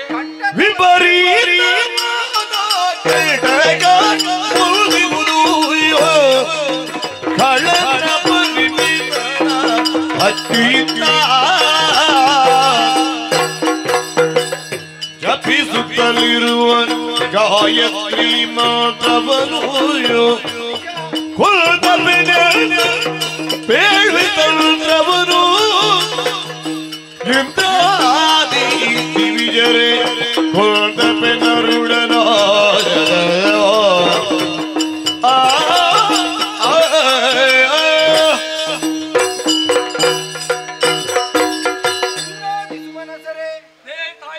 ನಿಮ್ಮೆಲ್ಲರ ಹೇಳಿಕೆಯಂತೆ ಖಳನಾದಂತಹ ಅರುಣಾಸುರ ದುಷ್ಟನಾಗಿರಬಹುದು. ಆದರೆ ನನ್ನದಾದಂತಹ ಗಾಯತ್ರಿಯನ್ನು ತ್ರಿಕಾಲಕ್ಕೆ ಸರಿಯಾಗಿ ಉಚ್ಚರಿಸುವುದರ ಮುಖೇನ ಆತ್ಮವರ್ಚಸ್ಸು ದೇಹವರ್ಚಸ್ಸನ್ನು ಹೆಚ್ಚಿಸಿಕೊಂಡಿದ್ದಾನೆ.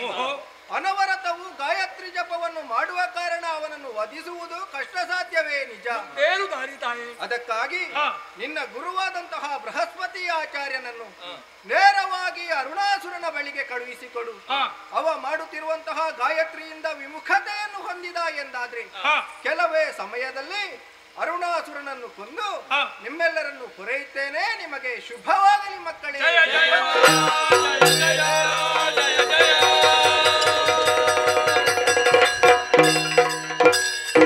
ಮಹಾದೇವಿಯ ಅಭಯ ವಚನದಂತೆ ಗುರು ಬೃಹಸ್ಪತಿ ಆಚಾರ್ಯರ ಗುರುಗೃಹಕ್ಕೆ ತೆರಳೋಣ.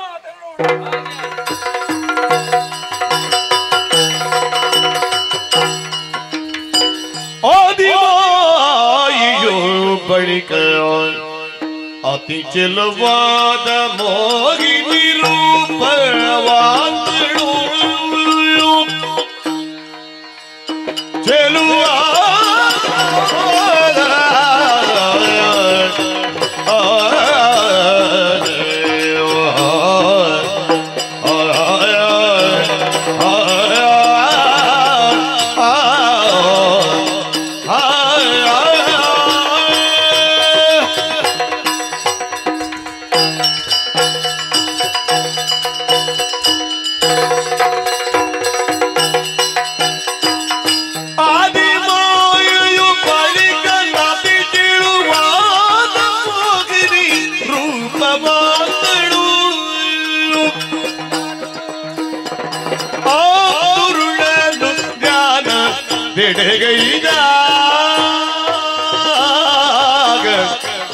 ಕರುಣಿಕೆಯು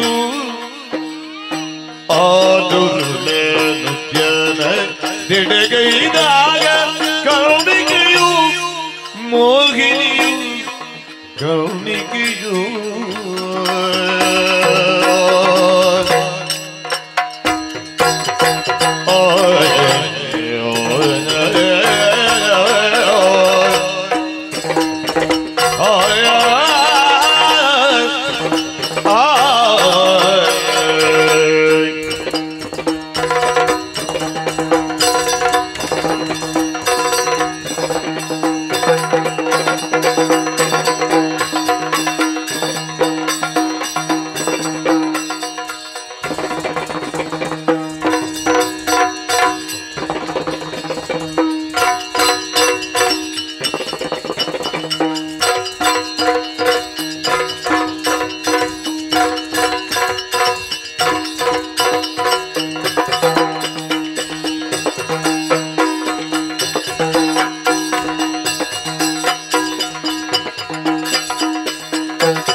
ಪಸರಿಸುತ್ತ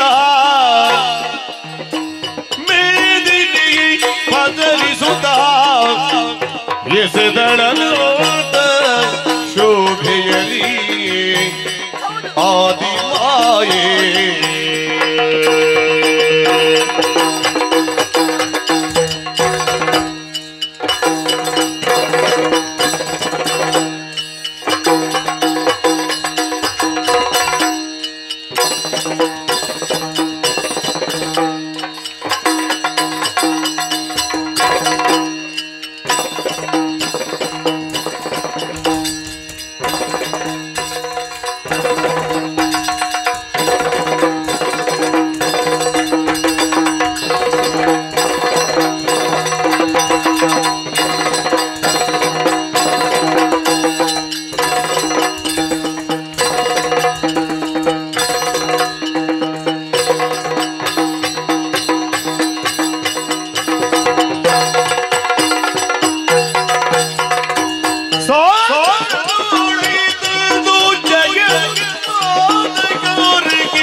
ಶೋಭೆಯಲಿ ಅನಂತ ಶೋಭೆಯಲಿ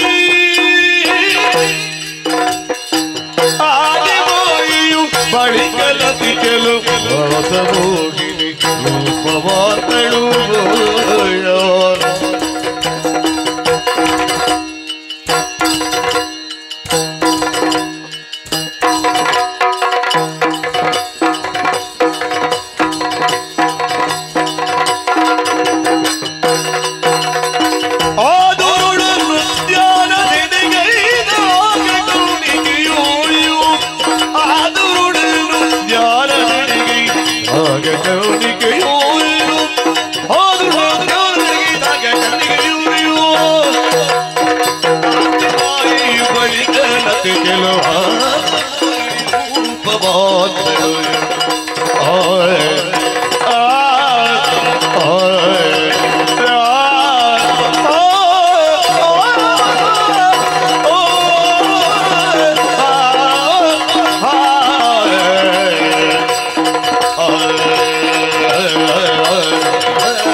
ಸಹಿಸುವುದಕ್ಕಾಗುವುದಿಲ್ಲ.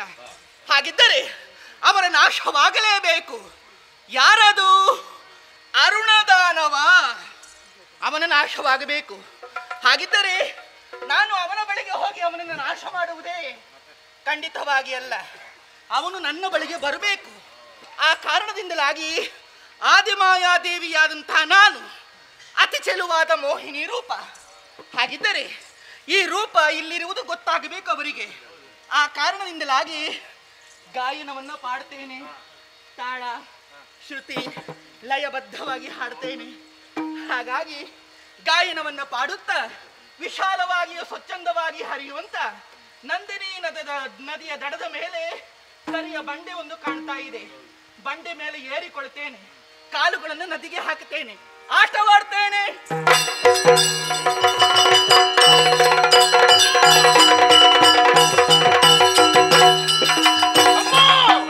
ಮನದ ಬೇಸರವನ್ನು ಕಳೆಯುವುದಕ್ಕಾಗಿ ನಂದಿನಿಯ ತೀರಕ್ಕೆ ಬಂದಿದ್ದೇವೆ. ಸ್ವಲ್ಪ ಸುತ್ತಾಡುತ್ತಾ ಮುಂದೆ ಹೋಗುವ.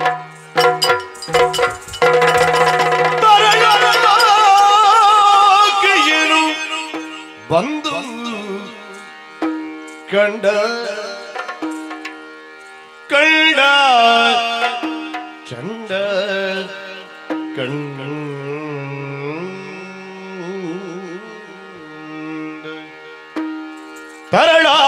ತಂಗಿಯನು ಬಂದು ಕಂಡ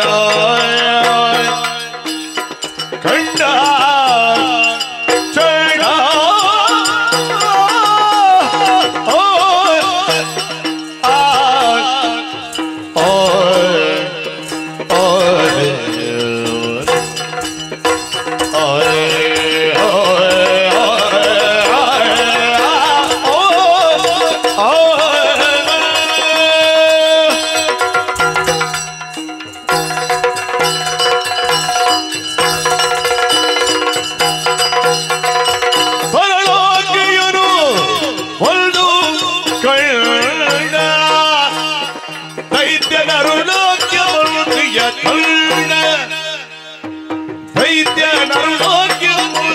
ಚಂಡ ಬಂದು ಕಂಡ ಚಂಡ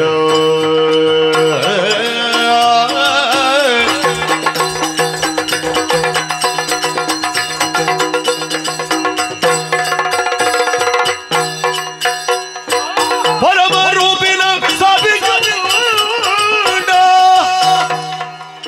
ಪರಮ ರೂಪಿನ ಸವಿಯುಂಡ ನಿಂದು ಬೆರಗಾಗಿ ಕೇಳ ಪ್ರಚಂಡ ಪ್ರಚಂಡ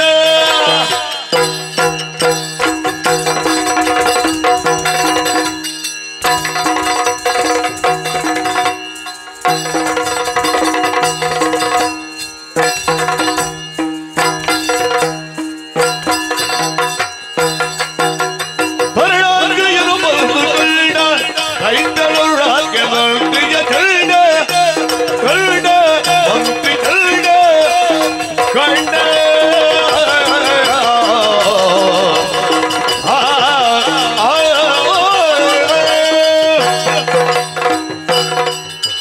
ಕಂಡ ಚಂಡ ಕಂಡ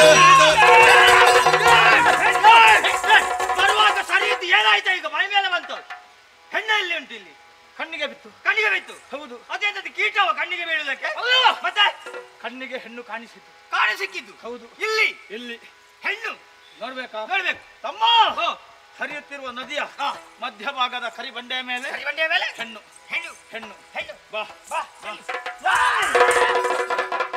ಒಂದು ಉಪಕಾರ ಮಾಡಬೇಕು ಏನು ಮಾಡ್ಬೇಕು ಇವಳು ಯಾರು ಅಂತ ಸ್ವಲ್ಪ ಯೋಚಿಸಿ ಹೇಳಬೇಕು ಅಷ್ಟೇ ಇವಳು ನನಗೆ ಗೊತ್ತಾಯ್ತು ಅಣ್ಣ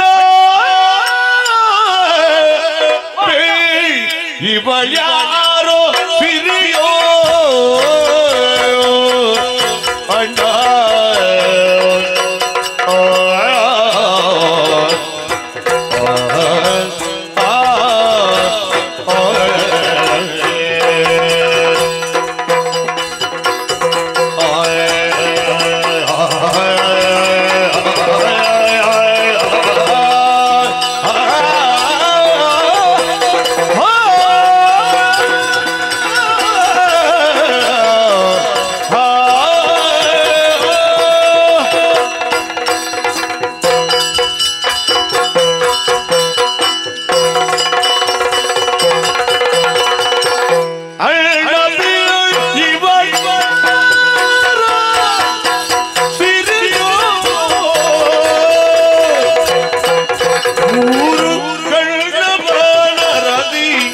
ಶಂಕರಿಯೋ ಮೂರು ಕಳ್ಳವನ ರತಿ ಅರತಿ ಶಂಕರಿಯೋ ಹಿರಿಯೋ ಶಂಕರಿಯೋ ಅಣ್ಣ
ಎಂದು ಕಂಡರತಿಯುಳು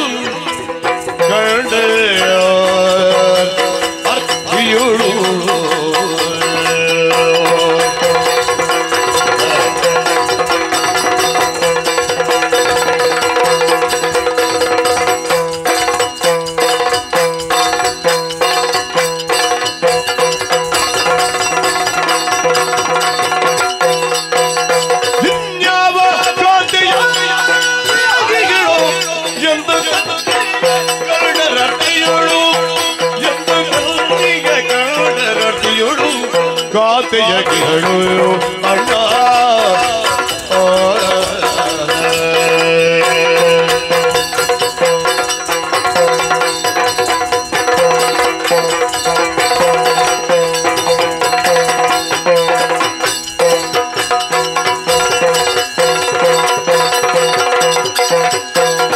ಅಣ್ಣ ಅಣ್ಣ ಅಣ್ಣ ಬೇಡಿ ಬಳಿಯಾರು ಸಿರಿಯೋ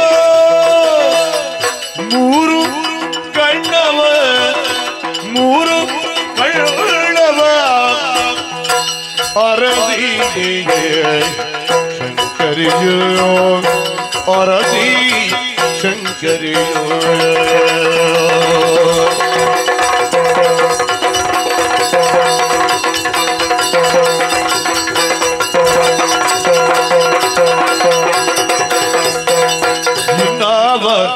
ಕಾತೆಯಾಗಿಯಳು ಎಂದು ಕನ್ನೆಯ ಕಂಡರತಿಯುಳು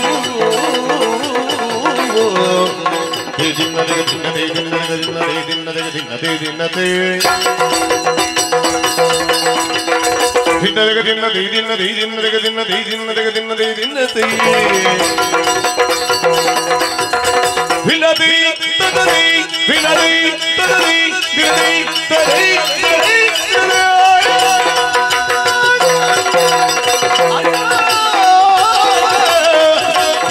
ಯಾರೋ ಸಿರಿಯೋ ಮೂರು ಕಣ್ಣವರ ರವಿ ಶಂಕರಿಯೋ ಆ ಸಿರಿಯೋ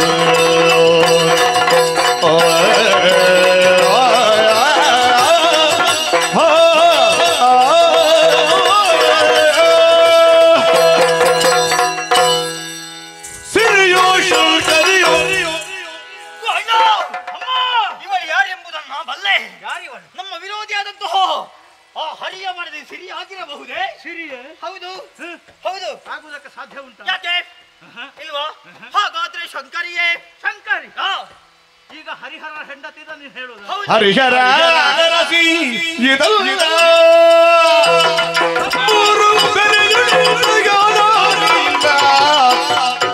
ತರುಣಿಜ ಬರಿ ಬೆದರದಿರಲು ಸಹೋದರ ತಡೆಯದ ತರುಳು ಹರಿಹರ ಸೀದಲ್ಲ ಹರಿಹರರ ಅರಸಿ ಇದಲ್ಲ ಯಾಕಲ್ಲ ಮೂರು ಧರೆಯೊಳಿಂತಹ ನಾರಿ ಇಲ್ಲ ಅದಕ್ಕೀಗ ನನ್ನನ್ನೇ ನೋಡ್ತಾ ಇದ್ದಾಳೆ ಅವಳ ನಗೆಯೇ ಕಣ್ಣಿನ ನೋಟವೇ ತಮ್ಮ ನನ್ನ ಮನವನ್ನು ಆಕರ್ಷಿಸಿದ್ದಾಳೆ ನೋಡಿ ಪಚ್ಚ ಪಚ್ಚ ಒಂದು ಕೆಲಸ ಮಾಡು ನನಗೆಂದು ತಡೆಯುವುದಕ್ಕೆ ಸಾಧ್ಯ ಇವಳನ್ನು ಮದುವೆ ಆಗಿ ಆದಷ್ಟು ಬೇಗ ಇವಳನ್ನು ಮದುವೆಯಾಗುವುದು ಬೇಡ ನಾವು ತಪ್ಪು ಯಾಕಂದ್ರೆ ನಾಡಿನಲ್ಲಿ ಒಂದು ಅನರ್ಘ್ಯ ರತ್ನ ಇದ್ರೆ ಸೇರಬೇಕಾದ್ದು ಯಾರಿಗೆ ಒಡೆಯಾಗಿ ಇವಳು ಯೋಗ್ಯತೆಯದು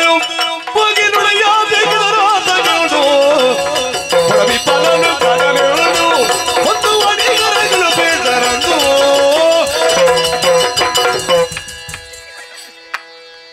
ಎಂತಲ್ಲ ಇವಳನ್ನು ನೋಡಿ ಹಾಗಾದ್ದು ನಾನು ಒಮ್ಮೆ ಬೇಗ ಹೋಗುವಂತ ಯೋಜನೆ ಇದೆ ಒಂದೇ ಒಂದು ದಾರಿ ಚಂದ ಇದ್ದಾಳೆ ಹಾಗಾಗಿ ಹೆಚ್ಚು ಚಂದ ಇರುವವರು ನಮ್ಮ ಈ ಮುಖಕ್ಕೆ ತಾಗುವುದು ಬೇಡ ಇದು ಏನಿದ್ರು ಕೂಡ ಅಲ್ಲಿಗೆ ಸೇರಬೇಕು ಒಡೆಯನಿಗೆ ಹೋಗಿ ಹೇಳುವ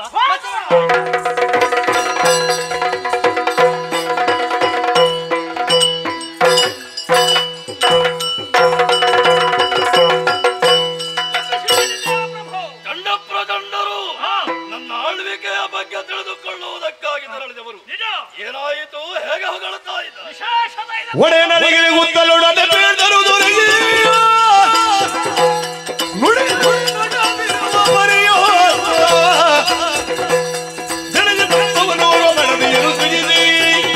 ನಮ್ಮ ಎಣಿಗಾಗಿ ಗಳುಗಿದನು.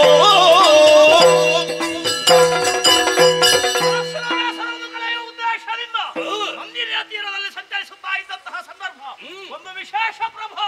ಏನು ವಿಶೇಷ? ಮಧ್ಯದಲ್ಲಿರುವಂತಹ ಕರಿಬಂಡೆ ಮೇಲೆ ಒಬ್ಬಾಕೆ ಹೆಣ್ಣು.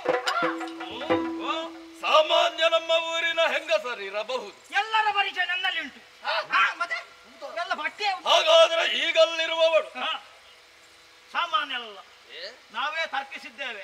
ನಮ್ಮೊಡೆಯನಾದಂತಹ ನಿನ್ನ ಯೋಗ್ಯತೆಯನ್ನು ತಿಳಿದು ಆ ಸೃಷ್ಟಿಕರ್ತನಾದಂತಹ ಬ್ರಹ್ಮದೇವನೇ ನೂತನವಾದಂತಹ ಹೆಣ್ಣೊಬ್ಬಳನ್ನು ಸೃಷ್ಟಿ ಮಾಡಿ ಕಳಿಸಿಕೊಟ್ಟಿದ್ದಾನೆ. ಹೌದೇನು ಪ್ರಭು? ಚಂದದಲ್ಲಿ ಚಂದನನ್ನ ಮಡದಿಯಾಗಿರುವಂತಹ ಯಶೋಮತಿ ಆಕೆಗಿಂತಲೂ ಚಂದ ಇದ್ದಾಳೆ. ಮಹಾಪ್ರಾಣಿಯ ಕುರಿತು ನಾವು ಹೇಳುವುದಕ್ಕೆ ಸಾಧ್ಯವೇ ಪ್ರಭು? ಏನು? ಆದರೂ ಹೇಳ್ತೇವೆ. ಮಹಾರಾಣಿಯವರು ಚಂದ್ರನಿಗೆ ಸಮಾನರಾದರೆ ಅಲ್ಲಿರುವ ಹೆಣ್ಣು ಸೂರ್ಯ ಅತ್ತಿಗಮ್ಮನ ಮೇಲೆ ಅಪಾರ ಅಭಿಮಾನ ಗೌರವ ಉಂಟು. ಹೌದಪ್ಪ, ಸತ್ಯ ಹೇಳ. ಅತ್ತಿಗಮ್ಮನನ್ನು ಕರ್ಕೊಂಡು ಹೋಗಿ ಅವಳು ಹೇಳೋದು ಕಳಕಿರಿ.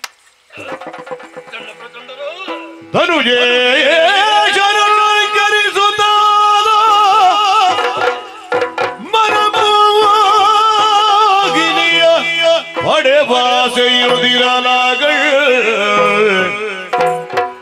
வனித யசோமதி தாகேந்தனி பரனுடைய பரகி பತಿಯಡಿಗಿರು ತೆಂದಳು.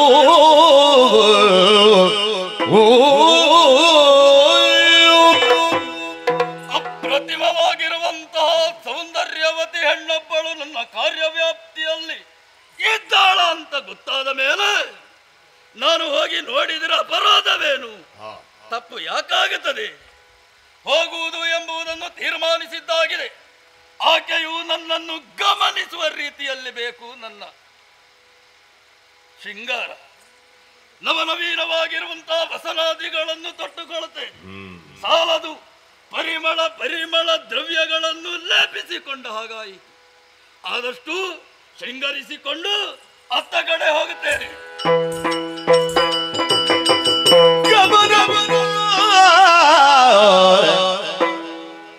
ಬೀಳಬಹುದೇ ಕಾಂತ ಕೇಳು ಕಾಂತ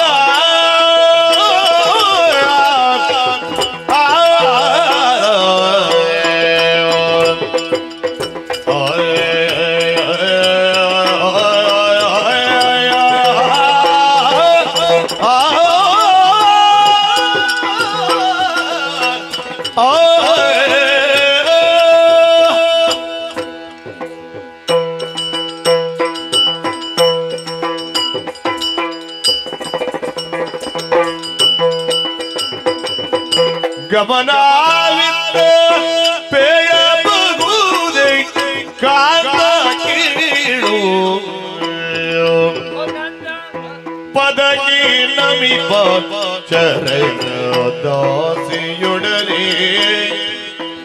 ಪದಕಿ ನಮಿಪ ಚರಣ ದಾಸಿಯೊಡನೆ ಕಾಂತ ಕೀಳು ಗಮನವಿದ್ದ ಪೀಳಬಹುದೇ ಕಾಂತ ಕೇಳು ಪದಕ್ಕೆ ಕಾಂತ ಕೇಳು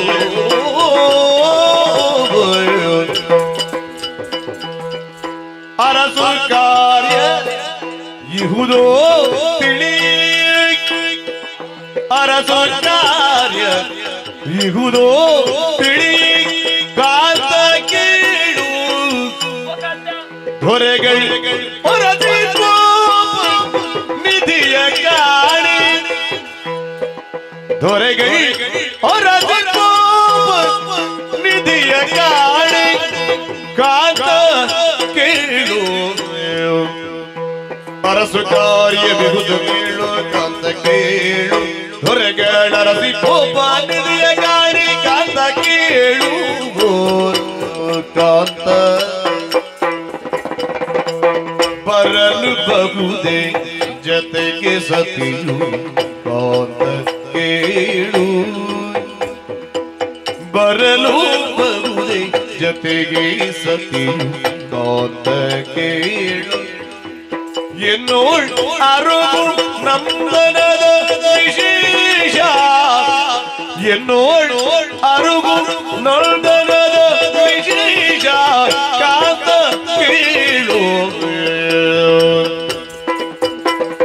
ಬರಲು ಬರುವುದೇ ಜೊತೆಗೆ ಸತಿಯು ಕಾಂತ ಕೇಳು ಎನ್ನೊಳ್ಳರಗೂ ನಂದಾನದ ವಿಶೇಷ ಕಾಂತ ಕೇಳು ಗಮನವೆತ್ತ ಬೇಡಬಹುದೇ ಬೇಡಬಹುದೇ ಬೇಡಬಹುದೇ ಕಾಂತ ಕೇಳು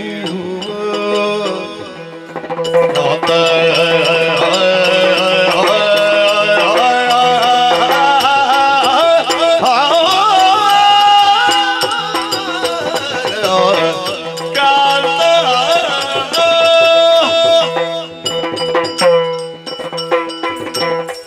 ಸ್ವಾಮಿ ನಿಮ್ಮ ಚರಣಯುಗಗಳಿಗೆ ವಂದಿಸಿಕೊಳ್ಳುತ್ತಾ ಇದ್ದೇನೆ.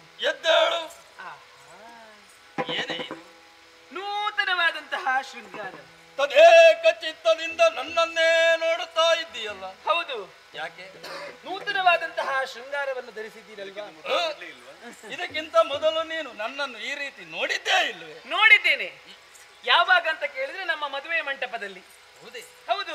ಮತ್ತೆ ಮದುವೆಯ ಮಂಟಪದಲ್ಲಿ ಹುಡುಗಿಯರು ವರನನ್ನು ನೋಡುವುದಿಲ್ಲ ಅಂತ ಹೇಳ್ತಾರೆ. ಹೌದು, ಆದ್ರೆ ನಾನು ಕದ್ದು ನೋಡಿದ್ದೇನೆ. ಹೌದು, ಕದ್ದು ನೋಡೋದಕ್ಕೊಂದು ಅವಕಾಶ ಉಂಟಲ್ಲ ಸ್ವಾಮಿ. ಏನು ಇದು? ಏನೇ ಇರ್ಲಿ, ಬರ್ತೇನೆ ನಾನು. ಎಲ್ಲಿಗೆ ಸ್ವಾಮಿ? ಅಪಶಕು. ಎಲ್ಲಿಗಾದ್ರೂ ಹೊರಟು ಹೋಗುವಾಗ ಎಲ್ಲಿಗೆ ಅಂತ ಕೇಳುವ ಕ್ರಮ ಇದೆ. ಎಲ್ಲಿಗೆ ಅಂತ ಕೇಳಿದ್ರೆ ಏನು? ಅಪಶಕುನ. ಅಪಶಕುನ. ಹಾಗಾದ್ರೆ ಹೇಗೆ ಕೇಳಬೇಕು? ದೂರ. ಎಲ್ಲಿಗೆ ದೂರ? ಅದು ಬೇಡ. ಹಾಗೆ ಬೇಡವಾ? ಎರಡು ಬೇಡ, ಒಂದು ಸಾಕು. ಎಲ್ಲಿಗೆ ಅಂತ ಕೇಳಿದ್ರೆ ಅಪಶಕುನ. ಗಮನವೆತ್ತ ಅಂತ ಕೇಳಬಹುದಲ್ಲ? ಹಾಗೆ ಕೇಳಬಹುದು. ಇದು ರಾಜಕಾರ್ಯ ಇದೆ, ಆದಷ್ಟು ಬೇಗ ಹೋಗಿ ಬರ. ರಾಜಕಾರ್ಯವೋ ರಾಜನ ಕಾರ್ಯವೋ? ಅದೇನೆ ಹಾಗೆಂದ್ರೆ ಪ್ರಜೆಗಳಿಗೆ ಸಂಬಂಧಿಸಿದಂತಹ ವಿಚಾರವಾದ್ರೆ ಅದು ರಾಜಕಾರ್ಯ ಅಲ್ವೇ? ಹೌದು. ಸಾಂಸಾರಿಕವಾದಂತಹ ವಿಷಯ ಏನಾದ್ರೂ ಇದ್ರಿ, ನಿಮ್ಮ ವೈಯಕ್ತಿಕಕ್ಕೆ ಸಂಬಂಧಪಟ್ಟಂತಹ ವಿಷಯ ಏನಾದ್ರೂ ಇದ್ರೆ ಅದು ರಾಜನ ಕಾರ್ಯ. ಸ್ವಾಮಿ, ಏನು? ನಾ ಕೇಳಿದ್ದೇನೆ. ಹೌದು, ತಿಳಿದುಕೊಂಡಿರುವೆಯೋ? ಚಂಡ ಪ್ರಚಂಡರು ಆಡಿದಂತಹ ಮಾತುಗಳನ್ನು ಕದ್ದು ಕೇಳಿದವಳಿದ್ದೇನೆ ನಾನು. ಹೌದೇನೆ? ಏನು? ನೀನು ಸಾಮ್ರಾಜ್ಞಿ, ಹಾಗೆಲ್ಲ ಕದ್ದು ಕೇಳಬಹುದೇ? ರಾಜಕೀಯ ವಿಚಾರವಾದ್ರೆ ನಾನು ಕೇಳಬಾರದು. ಆದ್ರೆ ಸಾಂಸಾರಿಕವಾದಂತಹ ವಿಷಯವನ್ನು ಮಾತಾಡುವಾಗ ಹೆಂಡತಿಯಾದವಳು ಸಾಮ್ರಾಜ್ಞಿಯಾದವಳು ಕದ್ದು ಕೇಳಿದ್ರೆ ಅಪವಾದ ಇಲ್ಲ. ಹೇಳುವುದನ್ನು ಕೇಳಿದ್ದೇನೆ. ಇದು ಅವಳು ಸೂರ್ಯನಿಗೆ ಸಮಾನವಾದ್ರೆ ಅತ್ತಿಗೆ ಅಮ್ಮ ಚಂದ್ರನಿಗೆ ಸಮಾನ ಅಂತೆ. ಮತ್ತೆ ಇನ್ನೊಬ್ಬ ಹೇಳಿದ, ಅವಳನ್ನು ತಂದು ಅತ್ತಿಗೆ ಅಮ್ಮನ ಕಾಲಿಗೆ ತಂದು ಕಟ್ಟಬೇಕಂತ. ಕೇಳಿಸಿಕೊಳ್ಳ, ನನ್ನನ್ನು ಕೊಂಡೋಗಿ ಅವಳ ಕಾಲಿಗೆ ಕಟ್ಟಬೇಕಂತ ಅವರಿಗೆ ಹೇಳಿ. ಅವರಿಗೆ ಗೊತ್ತಿಲ್ಲ, ನಿನಗೆ ಬೇಸರ ಆಯ್ತಾ? ಇಲ್ಲ ಸ್ವಾಮಿ, ಇರಲಿ. ಇದು ನಾನು ಬರ್ತೇನೆ. ಎಲ್ಲಿಗೆ? ನಿಮ್ಮೊಂದಿಗೆ. ಅದು ಪುರುಷರಿಗೆ ಮಾತ್ರ ಅವಕಾಶ. ಯಾಕೆ? ನನಗೆ ಮಾತ್ರವೇ. ಅಲ್ಲ, ಅವಳು ಹೇಗಿದ್ದಾಳೆ, ಅವಳು ರೂಪ ಹೇಗುಂಟು, ಅವಳ ಗುಣ ಹೇಗುಂಟು, ಎಲ್ಲವನ್ನೊಮ್ಮೆ ಪರೀಕ್ಷಿಸಬಹುದಲ್ವಾ? ನಾನು ಬರ್ತೇನೆ. ಬಂದು ಬರ್ತೇನೆ ಅಂತ ಹೇಳಿದ್ದು. ಬರಕೂಡದು. ಅಲ್ಲ, ನೀವು ಯಾರು ಎಲ್ಲಿ ಅವಳಂತ ವಿಚಾರಿಸಿದ್ದೀರಿ? ಇಲ್ಲ ಸ್ವಾಮಿ, ಮನೆಯಲ್ಲಿ ಕೊಡ ಹಾಲು ಕೊಡುವಂತಹ ದೇನು ಇರುವಾಗ ಒಂದು ಗೊಡ್ಡು ದನದ ಅವಶ್ಯಕತೆ ಉಂಟೆ ಸ್ವಾಮಿ? ಎಂತ ಯಶೋಮತಿ ಏನು? ಹೂವಿಂದ ಹೂವರು ಸೇರಿ ನಾರಿ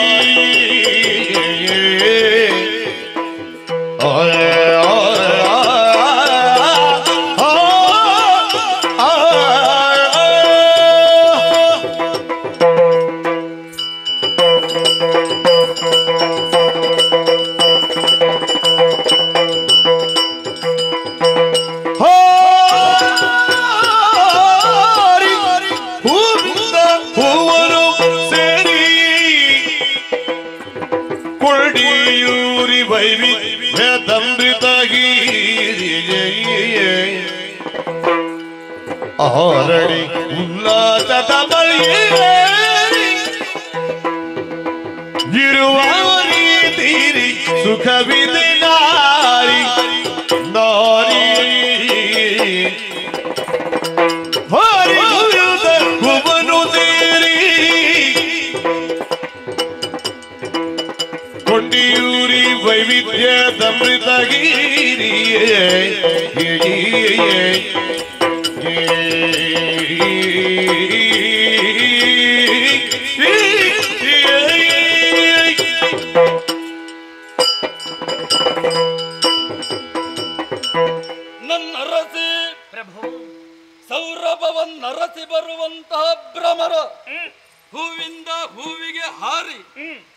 ಮಣಿಯನ್ನೂರಿ ಮಕರಂದವನ್ನು ಹೀರಿ ಅಮಲೇರಿ ಆಕಾಶವನ್ನು ಸೇರಿ ಹಾರಾಡುವುದಿಲ್ಲವೇ?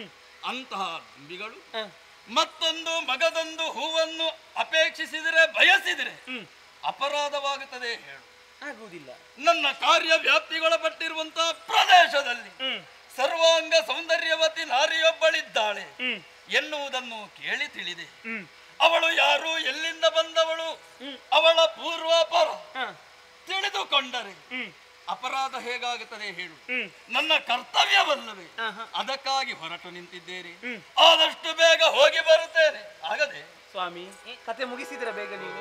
ಸಂಧಿ ಕಮಲ ಕೆರಗಿ ತುಂಬಿ ಕಾಂತ ಕೇಳು ಕಾಂತಾಯ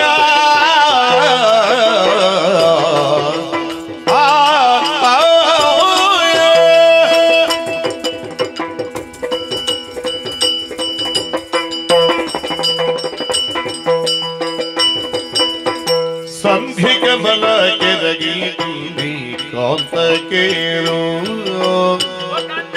ಅಮಲಿನಿಂದ ಪ್ರಬರ ಬರ್ದವಗುದು ಅಮಲಿನಿಂದ ಪ್ರಬರ ಬರ್ದವಗುದು ಕಾಂತ ಕೇಳು ಪುಂದಲಗುದೆ ಚಂಪಕವನು ಕಾಂತ ಕೇಳು ಪುಂದಲಗುದೆ ಚಂಪಕವನು ಕಾಂತ ಕೇಳು ಪರರ ಸುಂದರಿಯಳ ಬಯಸದಿಗುವುದು ಪರರ ಸುಂದರಿಯಳ ಬಯಸದಿಗುವುದು ಕಾಂತ ಕೇಳು ಸಂಧಿ ಕಮಲ ಕೆಳಗೆ ತುಂಬಿ ಕಾಂತ ಕೇಳು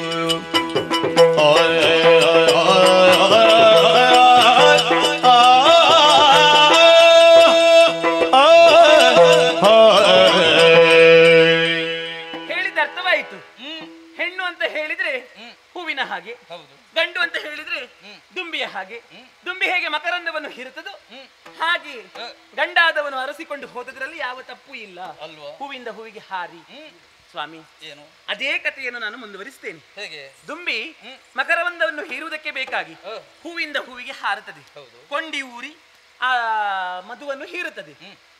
ಅದೇ ದುಂಬಿ ಒಂದು ವೇಳೆ ಸಂಜೆಯ ಹೊತ್ತಿನಲ್ಲಿ ಭ್ರಮರದ ಮಧುವನ್ನು ಹೀರುವುದಕ್ಕೆ ಬೇಕಾಗಿ ಹೋದ್ರೆ ಏನಾಗುತ್ತದೆ? ಭ್ರಮರ ಬಂಧನವಾಗುತ್ತದೆ ಅಲ್ವೇ? ಕಮಲ ಮುದುಡುತ್ತದೆ, ಒಳಗೆ ಸಿಕ್ಕಿ ಹಾಕಿಕೊಳ್ಳುತ್ತದೆ. ಸ್ವಾಮಿ, ಏನು ಮಾತ್ರವಲ್ಲ, ಆ ದುಂಬಿ ಏನಾದ್ರೂ ಕೆಂಡ ಸಂಪಿಗೆಯನ್ನು ಬಯಸಿತು ಎಂದಾದ್ರೆ ಕರಟಿ ಹೋಗುತ್ತದೆ, ಸುಟ್ಟು ಕರಟಿ ಹೋಗುತ್ತದೆ. ನಿಮ್ಮದು ಈಗ ಹಾಗೆ ಆಯ್ತಲ್ಲ? ಹೇಗೆ? ಕೆಂಡ ಸಂಪಿಗೆಯನ್ನು ಬಯಸಿದ ಹಾಗೆ ಆಯ್ತಿದೆ. ನೀವು ಹತ್ತಿರ ಹೋದ್ರೆ ಖಂಡಿತವಾಗಿ ಸುಡುವುದರಲ್ಲಿ ಅನುಮಾನವೇ ಇಲ್ಲ. ಅಂದ್ರೆ ಸ್ವಾಮಿ, ಅವಳು ಯಾರು ಎನ್ನುವ ಹಾಗೆ ನಿಮಗೆ ಗೊತ್ತಿಲ್ಲ. ಅವಳ ಕುಲ ಯಾವುದು, ಅವಳ ಗೋತ್ರ ಯಾವುದು ತಿಳಿದಿಲ್ಲ. ಅವಳಿಗೆ ಮದುವೆ ಆಗಿದೆಯಾ ಇಲ್ವಾ ಎನ್ನುವಂತಹ ವಿಚಾರವು ನಿಮಗೆ ಗೊತ್ತಿಲ್ಲ. ಚಂಡ ಪ್ರಚಂಡರು ಬಂದು ಆಡಿದ್ರು ನೀವೀಗ ಹೊರಟು ನಿಂತಿದ್ದೀರಿ. ಈಗ ನನ್ನಲ್ಲಿ ಏನು ಕಡಿಮೆ ಆಗಿದೆ ಸ್ವಾಮಿ? ನಾನು ರೂಪವತಿ ಅಲ್ವಾ, ಗುಣವತಿ ಅಲ್ವಾ, ವಿದ್ಯಾವತಿ ಅಲ್ವಾ?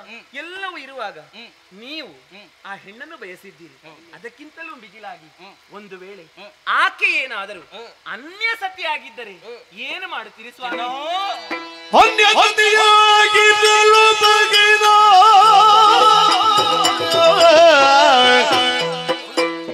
ತೋಳಾದರಿಗೆ ಮಲ್ಲಿಗೆಯು ಬಯಸುವ ಭ್ರಮರರ ಮನದೋಳೆಗಿನ ಅರುಣಾಕ್ಯನು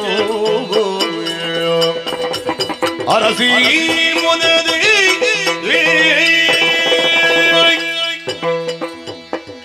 ಓ ನನ್ನ ಮನದನ್ನೇ ಸ್ವಾಮಿ, ಮಲ್ಲಿಗೆಯ ಮಿಟ್ಟೆಯನ್ನೇ ಬಯಸುವಂತಹ ಭ್ರಮರ ಹೊರತು ಕೆಂಡ ಸಂಪಿಗೆಯನ್ನು ಬಯಸುವಂತಹ ಭ್ರಮರ ನಾನಲ್ಲ.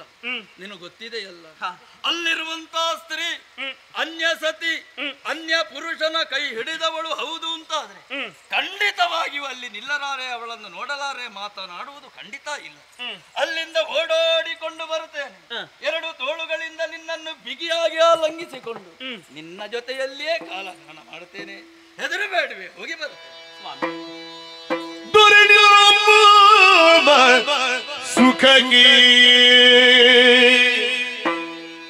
ನಂದಾದೀಪದಂತೆಯೇ ನಾವುರಿವೆನು ಮುರಿವೆನು ಮುರಿವೆನು ಕರಗಿ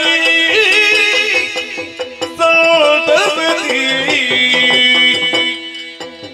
ಮರಿತು ನಿಮ್ಮಿನೋದಲ್ಲ ಕಾರ್ಯವಾದರಿಯನ್ನ ಮರೆತು ನಿನ್ನಿಂದ ಅಕಾರ್ಯವಾದರಿಯನ್ನ ಕೊರಳಿನಾಹುತಿ ಆಗದಿರದು ಎನ್ನ ಕೊರಳಿನಾಹುತಿಯಾಗದಿರದು ದೊರೆಯೇ ದೊರೆಯೇ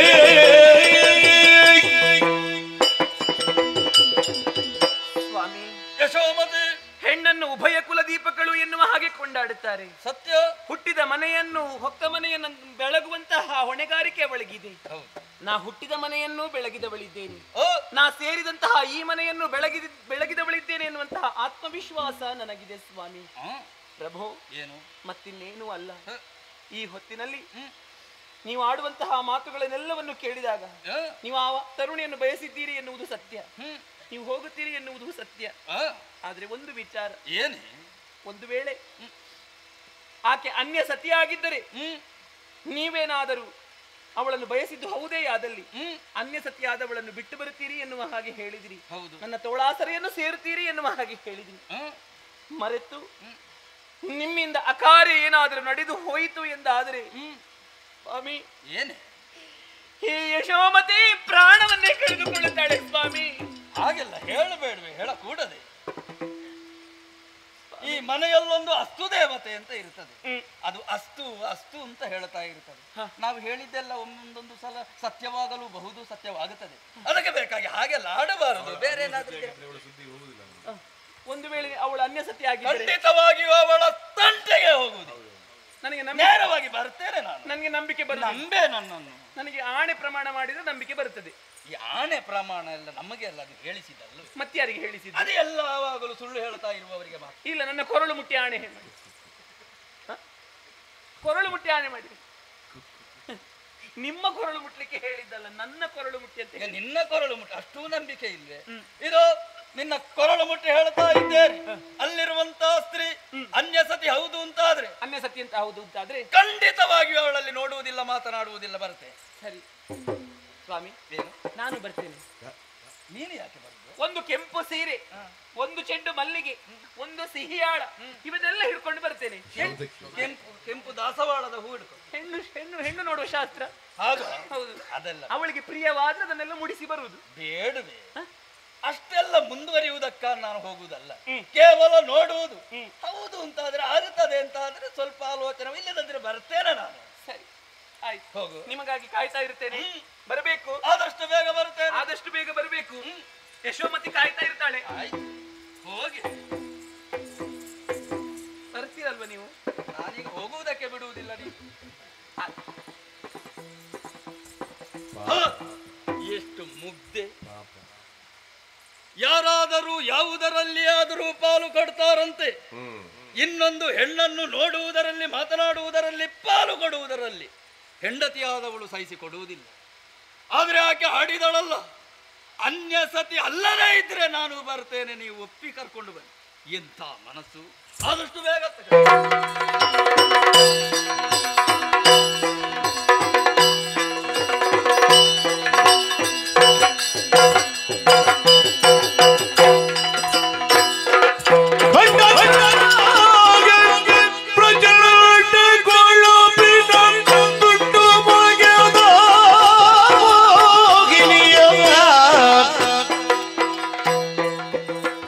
ಪ್ರಭೆಗೊಂಡು ಮದನದ ಆದೀನದ ಭಂಡರದು ಕೋಮಲೆಯ ನೀನೋರು ಮೋಹಿನಿ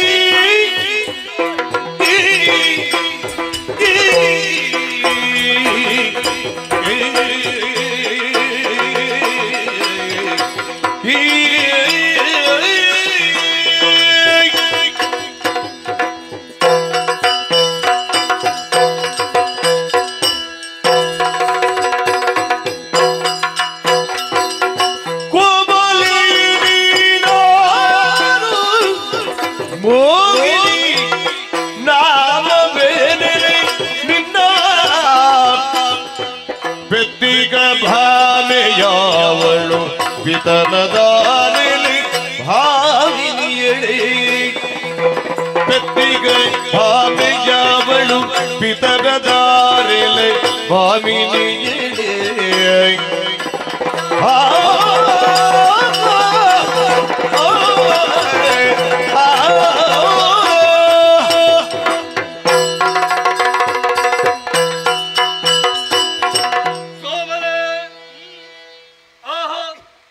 ನಿನ್ನನ್ನು ತೇಜಸ್ಸು ಓಜಸ್ಸನ್ನು ಕಂಡಾಗ ಮನಸ್ಸಿಗೆ ಸಂತೋಷವಾಗುತ್ತಾ ಇವೆ.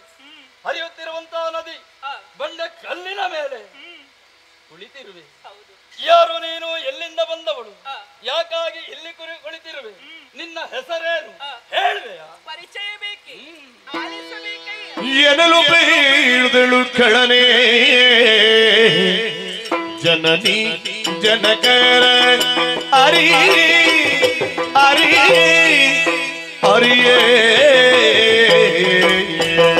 ಆ ಆ ಆ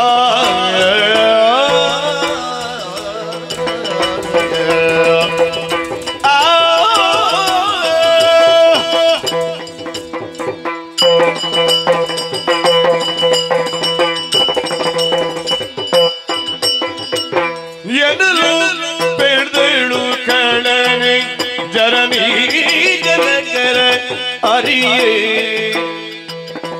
ಜನರು ಕರೆದುದು ನಾಮನಗೆ ಜನರು ಕರೆದುದು ನಾಮನಗೆ ನಾಮನಗೆ ಕಳನೆ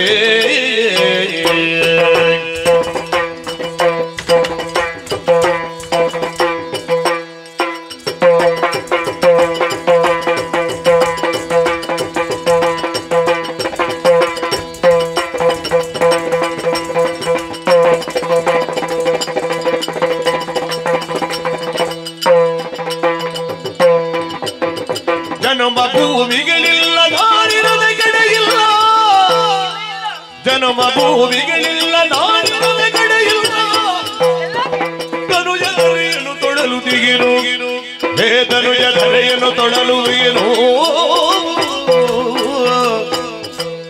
ಜನನಿ ಜನಕರಿಯೇ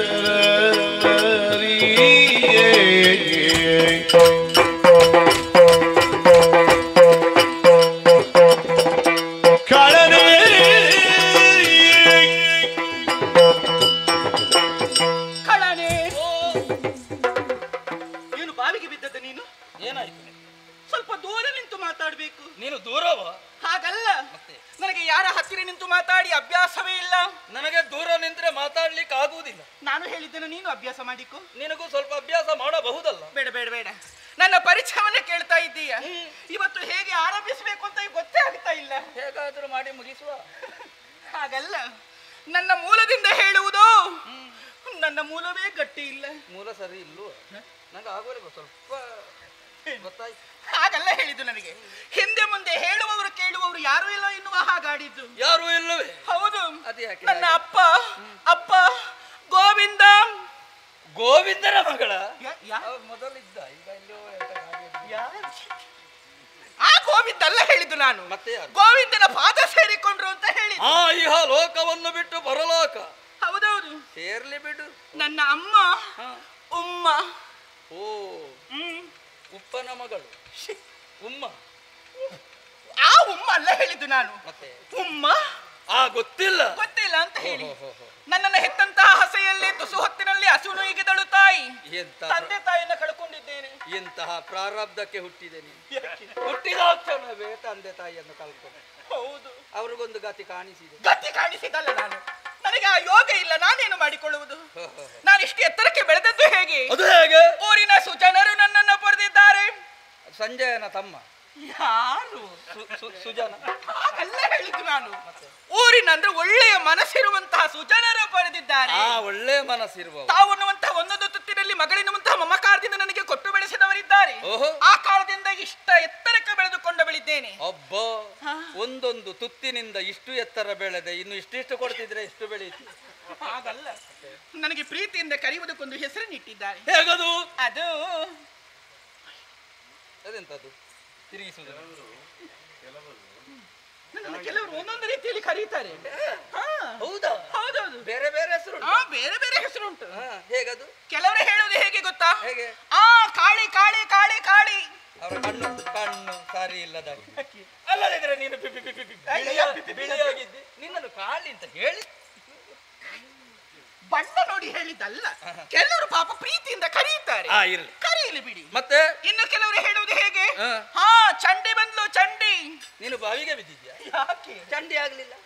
ಅಯ್ಯೋ, ಒತ್ತೆಯಾಗಿದ್ದಾಳೆ ಅಂತೇಳಿ ಅಲ್ಲ, ಮತ್ತೆ ಕರೆಯುವುದು ಹಾಗೆ ಪ್ರೀತಿಯಲ್ಲಿ ಆ ಹೆಸರು ನೀನು. ಆದ್ರೆ ಪ್ರೀತಿಯಿಂದ ಕರೆಯುವುದು ಹೇಗೆ? ಹೇಗೆ ಕೇಳಿಲ್ವಾ? ಅದು ಮೋಹಿನಿ. ಮೋಹಿನಿ ಮೋಹಿನಿ. ಹೌದು. ಆದ್ರೆ ಒಂದು ವಿಚಾರ ನನಗೆ ಅರ್ಥ ಆಗುತ್ತಾ ಇಲ್ಲ. ನನ್ನ ಪರಿಚಯ ಕೇಳಿದ ನೀನು ಯಾರು? ಮೋಹಿನಿ. ಬಾಲೆ ಗುಣ ಬಾಲಟದಿ ಬಾಲೆ ಮೂರ್ಲೋಕದಲ್ಲಿ ಬೋಲೋರಿಗೆ ನರುಳದೈತ್ಯ ಶೀಲೆಯನ್ನು ಮರಿ ಸೌಭಾಗ್ಯ ಭೋಗಗಳ ತಾಳುವಾರಣದನಲು ನಗುತ್ತ ಬಾಲೆ ಗುಣಮಾಲೆ ಮೂರು ಲೋಕದ ಒಡೆಯನಾಗಿ ಬೆರೆಯುತ್ತಿರುವಂತ ಅರುಣಾಸುರ ನಾನು.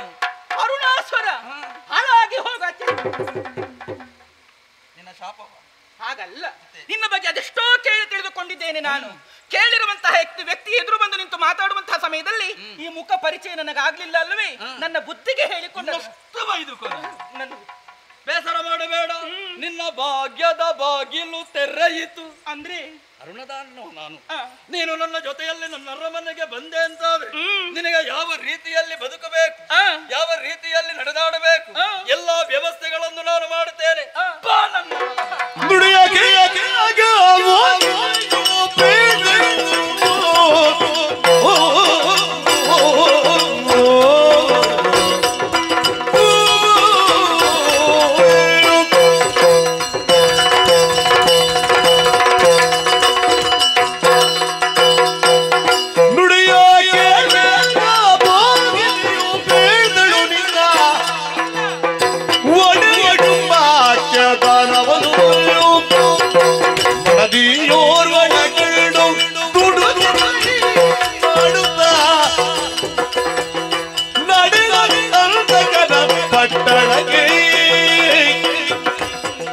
ಸವರುತ್ತ ದೈತ್ಯರ ಪಡೆಯ ಸಂವರಿಸಿದ ಯುವತಿ ತಾನೇ ಬಂದಳೀಗ ಅವಳ ನೋಡಿಪೆಯು ಬಿಟ್ಟಪೆಯು ನೀನೆನರು ಗೌರವರೆಂದು ಅಧಿಕ ರೋಷದಲ್ಲಿ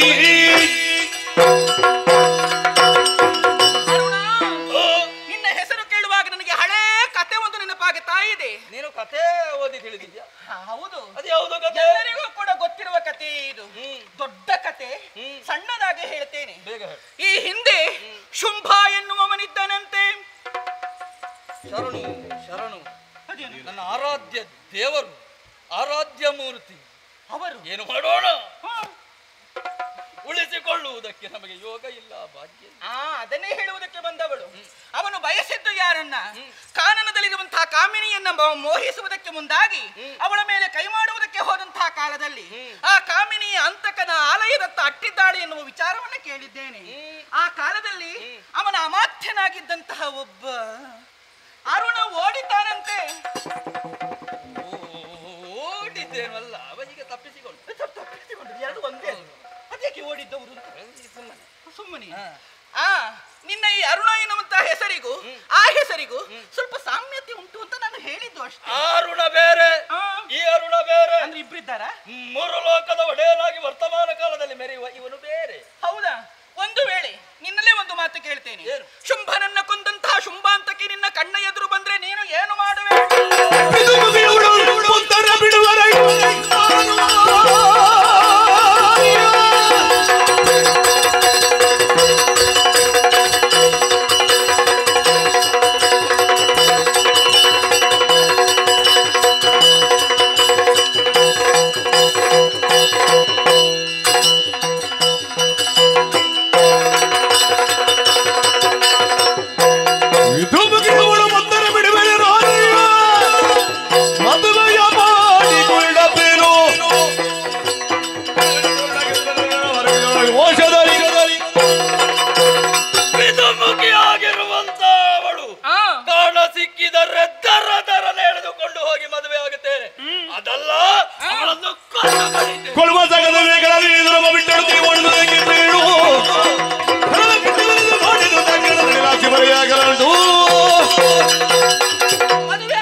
ಹೊರಗರ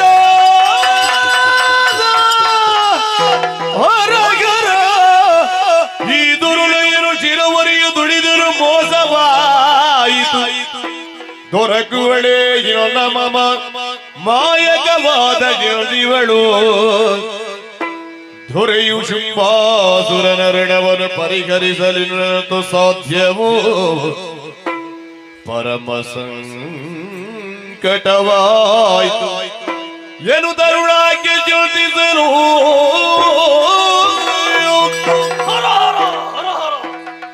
ಈ ದುರುಳೆಯ ಶಿರವನ್ನು ತರಿಯದೆ ಮೋಸವಾಗಿ ಹೋಯಿತು, ಮಾಯೆಯಾಗಿ ಹೋದಳಲ್ಲ. ಸಂಕಟವಾಗುತ್ತಾ ಇವೆ. ನನ್ನ ದೊರೆಗೆ ನನ್ನ ಅನ್ನದ ಋಣವನ್ನು ಹೇಗೆ ತೀರಿಸಲಿ? ಅಮ್ಮಮ್ಮ, ಇನ್ನವಳು ಎನಗೆ ದೊರಕುವ ಬಳೆ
ನಡುಗಿ ನುಡಿದಳು ದೇವಿ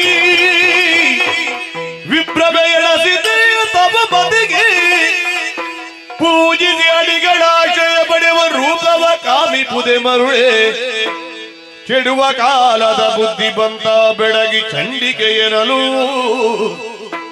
ಮೌನಿಪ ನುಡಿದ ನುಡಿದಿಟವಾಯ್ತೆ ಹಾಯೆನುತ ಯಶೋಮದೆಯೋ ಕಠೋರವಾದಂತಹ ವಾರ್ತೆಯನ್ನು ನಾನು ಕೇಳಿದೆ. ಮಾಲಿನಿ ಹೇಳಿದಂತಹ ಮಾತನ್ನು ಕೇಳಿ ಸಹಿಸುವಂತಹ ಶಕ್ತಿ ನನಗಿಲ್ಲ. ಹಾಗಾದರೆ ಜಾಬಾಲಿ ಮಹರ್ಷಿಗಳು ಹೇಳಿದಂತಹ ಮಾತು ಸತ್ಯವಾಯಿತು. ಈ ಕ್ಷಣದಲ್ಲಿ ಅಂಬಿಕೆಯನ್ನು ಪೂಜಿಸಬೇಕು. ದೇವಿ ಮಂದಿರಕ್ಕೆ ತೆರಳುತ್ತೇವೆ.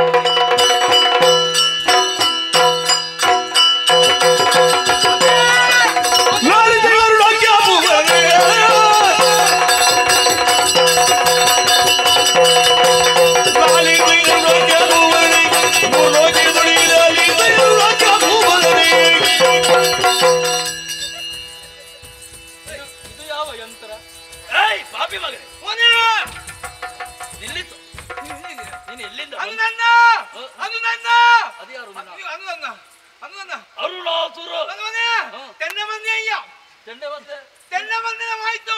ಯಾರು ತಗೊಂಡೋದ್ರು? ಒಂದೊಂದಲ್ಲ ನಿಮ್ಮ ಅನುನಾಯಿಗಳು ಆ ಚಂಡ ಪ್ರಚಂಡರು ಒಂದೇ ಮಂದಿ ಒಂದಲ್ಲ. ಹೌದು. ಅಲ್ಲಿಗೆ ಈಗ ಇಲ್ಲವನು ಅಲ್ಲ ಮನಿ ಎಲ್ಲಿ ನಾಯಿ ಮನಿ ನಾರೇ ಮನೆ ಕಣ್ಣನ್ನೇ ಕಣ್ಣಲ್ಲಿ ಇವರು ಹೋಗಿ ಹೇಳಿದ್ವಿ ಪಿಯೆ ಪಿಯೆ ಇದು ಯಾವ ಭಾಷೆ?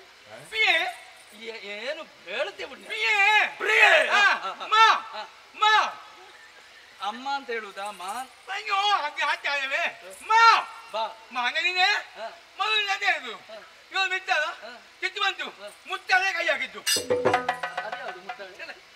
ಮುತ್ತಲೆ ಮುಂದಾಲೆ ಕೈ ಹಾಕಿದ್ದು ಅದು ಎಣ್ಣಿಲ್ಲ ಭಯಂಕರ ಕಿತ್ತುದ ನಾಯಿಗೆ ನನ್ನ ಗಣ್ಣು ತಂಗಿ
ಬಾಲ್ಯದ ಮುದ್ದೆಯೋ ದಿಗ್ಗಜ ಗಜವು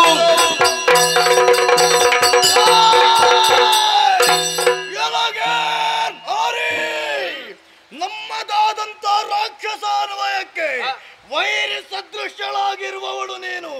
ನಿನ್ನನ್ನು ಕೊಟ್ಟಿ ಕೆಡವುವುದಕ್ಕೆ ಬೇಕಾಗಿ ನಾವು ಬಂದವರು. ಒಂದು ಆಜ್ಞೆ ಉಂಟು. ನಮ್ಮ ಒಡೆಯ ಅರುಣ ದೈತ್ಯ ಕಾಲಿಗೆರಗು, ಮದುವೆಯಾಗು, ಇಲ್ಲದೆ ಹೋದ್ರೆ ಪರಾಕ್ರಮ.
ಸಾಮದಿಂದ ನಮ್ಮ ಜೊತೆ ಬಂದ್ರೆ ಒಳಿತು, ಇಲ್ಲಾದ್ರೆ ನಿನ್ನ ಸೇರೆ.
ಮಾಂಗಲ್ಯ ಭಾಗ್ಯವನ್ನು ಉಳಿಸಿಕೊಡಮ್ಮ.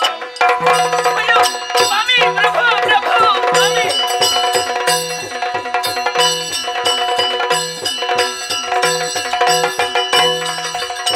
ಮಗಬಾಡಿದೆ ಕೆನ್ನಳು ಸೂರು ನಿನ್ನ ನಗುವುದು ಸೀರು ಬಗೆದೀಪ ದೋಷವನರಸಿ ನೀ ಮರುಗ ಬೇಡ ಕ್ಷಮಿಸಲ್ಲ ಸೌಭಾಗ್ಯದ ರಾಶಿ.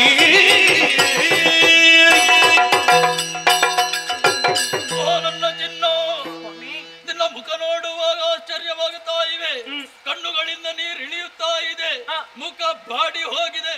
ಕೈ ಕಾಲುಗಳಲ್ಲಿ ನಡುಕ. ಚಿನ್ನ, ನಿನ್ನ ಸಂತೋಷವೇ ನಗುಮುಖವೇ ನನ್ನ ಈ ಶರೀರದ ಚೈತನ್ಯದ ಉಸಿರು. ಹೀಗೆ ಬಾ, ಹೀಗೆ ಕುಳಿತು ಮಾತಾಡು, ಕುಳಿತು. ಎಲ್ಲಿ ನಂದನದ ಮೋಗಿನಿಯು ಪ್ರಾಣಗೊಲಿದ ಸೌಂದರ್ಯ ವಾಹಿನಿಯು ಸೊಲ್ಲಿಸೆನ್ನುತ್ತ ಪಾದ ಜಡೆಯ ನೆಲದಲ್ಲಿದ್ದು ಪದವನುತ್ತಲು ದೈತ್ಯರೊಡೆಯ. ಸ್ವಾಮಿ, ಯಶೋಮತಿ, ನಂದನವನದ ಮೋಹಿನಿಯನ್ನು ಕರೆದುಕೊಂಡು ಬರುತ್ತೇನೆ ಎನ್ನುವ ಹಾಗೆ ಹೋದವರಲ್ವೇ? ಎಲ್ಲಿದ್ದಾಳೆ ಆ ಮೋಹಿನಿ? ಕರೆದುಕೊಂಡು ಬಂದಿರಾ ಸ್ವಾಮಿ? ಅವಳ ಗೊಡವೆಯೇ ಬೇಡ. ಯಾಕೆ ಸ್ವಾಮಿ? ಎಂಬುದಾಗಿ ಬಿಟ್ಟು ಬಿಟ್ಟಿದ್ದೇನೆ. ಅಸುರಕುಲ ಸಾಮ್ರಾಜ್ಯ ಆಗಿರುವ ಅಸುರಕುಲ ಸಾಮ್ರಾಜ್ಯ ಮುಸುರುವೆನು ನಂದನದೊಳಿತ ವಿಸಜ ಮುಗಿ ಜೊಳ್ಳಿಗೆಯುದಿಡಲಿಲ್ಲ ಸಮ ಫಲ ತೋರ ನಡಗಿದಳು ಶಿಲೆಯೊಳೆದನು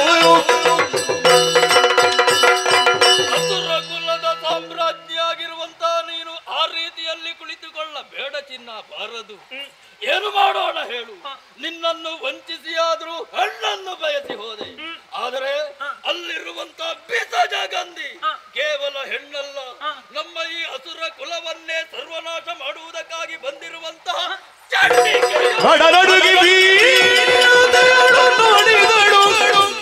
ತಡವರಿಸಿ ಜಗದ ದುಷ್ಟರ ಮಡುಗುವಳು. ಘನಪಾಪ ಕಾರ್ಯವು ನುಡಿದುದಕ್ಕೆ ಫಲವೀವಳು. ದೃಢವಿದು ಅಕಟ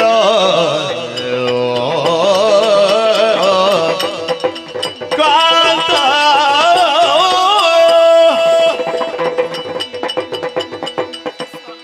ಯಶೋಮತಿ ಬಂದವಳು ಚಂಡಿಕೆ ಹೌದು. ಆದರೂ ಕೂಡ ದುಷ್ಟರನ್ನು ಶಿಕ್ಷಿಸುವುದಕ್ಕೆ ಬೇಕಾಗಿ, ಶಿಷ್ಟರನ್ನು ರಕ್ಷಿಸುವುದಕ್ಕೆ ಬೇಕಾಗಿ ಬಂದವಳು ಸ್ವಾಮಿ. ಹಾಗಾಗಿ ಯಾರು ದುಷ್ಟರು ಯಾರು ಶಿಷ್ಟರಲ್ಲಿ ನಿಮ್ಮಲ್ಲಿ ಇಷ್ಟರವರೆಗೆ ಹೇಳದಂತಹ ಒಂದು ವಿಚಾರವನ್ನು ಕೇಳಬೇಕಾಗಿದೆ ಸ್ವಾಮಿ. ಏನು ಪ್ರಭು, ಯಜ್ಞ ಯಾಗಾದಿಗಳನ್ನು ಮಾಡುವಂತಹ ಋಷಿಮುನಿಗಳನ್ನು ಪೀಡಿಸುವುದಕ್ಕೆ ಹೋದಿರಲ್ಲ ಸ್ವಾಮಿ. ಯಾಕೆ ಸ್ವಾಮಿ? ಯಾಗ ಯಜ್ಞಾದಿಗಳನ್ನು ಮಾಡಿ ಹವಿಸನ್ನು ದೇವತೆಗಳಿಗೆ ಅರ್ಪಿಸುವಂತವರನ್ನು ಪೀಡಿಸಿದ್ದೆ. ಗರ್ಭಿಣಿ ಸ್ತ್ರೀಯರನ್ನು ಹಿಂಸಿಸಿದಿರಲ್ಲ ಸ್ವಾಮಿ. ಯಾವ ಸ್ವಾರ್ಥಕ್ಕಾಗಿ ಸ್ವಾಮಿ? ಅವರಿಗೆ ಸಹಾಯವನ್ನು ಒದಗಿಸ್ತಾರೆ, ಅಂತಹ ಸ್ತ್ರೀಯರನ್ನು ಪೀಡಿಸಿದ್ದೆ. ದೇವಲೋಕಕ್ಕೆ ದಾಳಿಯನ್ನು ಮಾಡಿ ದೇವತೆಗಳನ್ನು ಬಡಿದೋಡಿಸಿದ್ರಲ್ವ ಸ್ವಾಮಿ. ಯಾವ ಪುರುಷಾರ್ಥಕ್ಕಾಗಿ? ನಮ್ಮ ನಾಶವನ್ನೇ ಅನವರತವು ಬಯಸುವಂತವರನ್ನು ಮೋಸಗಾರರು ಎಂಬುದಕ್ಕಾಗಿ ಹಿಂಸಿಸಿದ್ದೆ. ದುರ್ಗಾ ಮಂದಿರವನ್ನೇ ಪುಡಿ ಪುಡಿಗೈದಿರಲ್ಲ ಸ್ವಾಮಿ. ಯಾವ ಸ್ವಾರ್ಥಕ್ಕಾಗಿ? ಮೂರು ಲೋಕದ ಒಡೆಯ ನಾನೇ ರಾಜನಾಗಿ ದೇವರಾಗಿರುವಾಗ ಮತ್ತೊಂದು ದೇವಿ ಯಾಕೆ, ಗುಡಿ ಯಾಕೆ? ಹಾಗಾದ್ರೆ ದೇವಿ ಮಂದಿರದಲ್ಲಿ ದುರ್ಗಾ ಮಾತೆಯನ್ನು ಪೂಜಿಸಿದಂತಹ ನನಗೆ ಯಾಕೆ ಇಷ್ಟರವರೆಗೆ ಶಿಕ್ಷೆಯನ್ನು ಕೊಡ್ಲಿಲ್ಲ? ಸಾಮ್ರಾಜ್ಯ ಆಗಿರುವಂತ ನಿನ್ನನ್ನು ಪ್ರಶ್ನಿಸುವುದಕ್ಕೆ ನನಗೂ ಅಧಿಕಾರ ಇಲ್ಲ. ಹಾಗಾದ್ರೆ ಪ್ರಜೆಗಳಿಗೊಂದು ನ್ಯಾಯ, ಮನೆಯವರಿಗೊಂದು ನ್ಯಾಯವೇ ಸ್ವಾಮಿ? ಪ್ರಭು, ಬಂದವಳು ಸಾಮಾನ್ಯದವಳಲ್ಲ. ಅವಳಿಗೆ ಕೈ ಮುಗಿದು ನೀವು ಬೇಡಿಕೊಳ್ಳಿ, ನಿಮ್ಮನ್ನ ತಪ್ಪನ್ನು ಖಂಡಿತವಾಗಿ ಕ್ಷಮಿಸುತ್ತಾಳೆ. ಬಂದವಳು ಜಗನ್ಮಾತೆ ಶ್ರೀದೇವಿ ಇದ್ದಾಳೆ. ಅಂತಹ ಜಗನ್ಮಾತೆಗೆ ಈ ಪಕ್ಷಭೇದ ಯಾಕೆ? ದೇವತೆಗಳ ಪಕ್ಷವನ್ನು ವಹಿಸಿಕೊಂಡು ಬಂದಿರುವವಳಲ್ಲವೇ ಅವಳು? ಹೌದು, ಬಂದವಳು ಶ್ರೀದೇವಿ ಸ್ವಾಮಿ. ನೀವು ಅವಳ ಕಾಲಿಗೆ ಎರಗಿ ಬಿದ್ದರೆ ಖಂಡಿತವಾಗಿಯೂ ಕ್ಷಮಿಸುತ್ತಾಳೆ ಸ್ವಾಮಿ. ಹೌದು, ನನ್ನಲ್ಲಿಯೂ ಬಲವಿದೆ.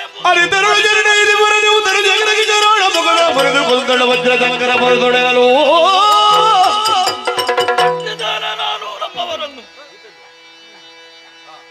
ಏನಂತೆ ಏನಂತೆ ನೀವು ಕಳಿಸಿದಂತಹ ಕರಳ ಹೊತ್ತ ವಜ್ರಗಳನ್ನು ದೇವಿ ಚಂಡಿಕೆಯಾಗಿ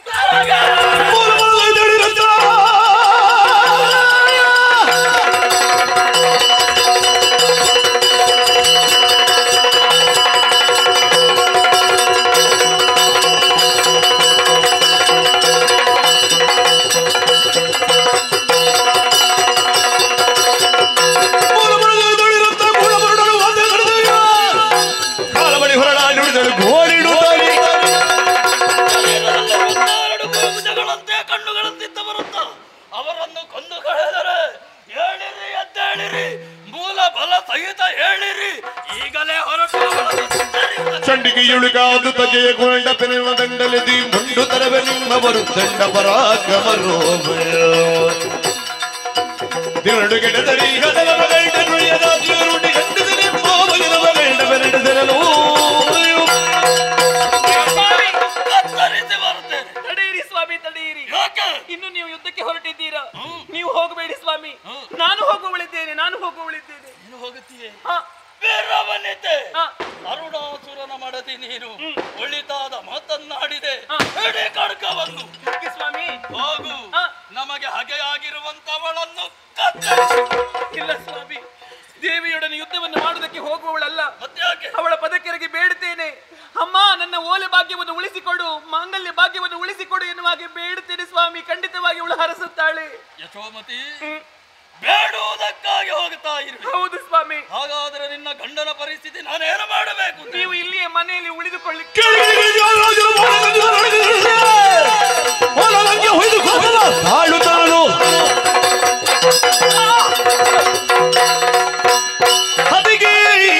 ತತ್ತರಿಸಿ ಕೋಮಲೆಯೋ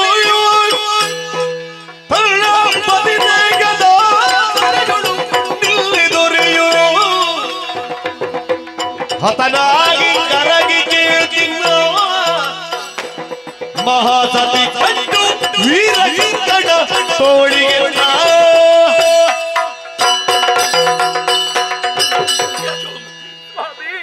ನನ್ನ ಚಿನ್ನ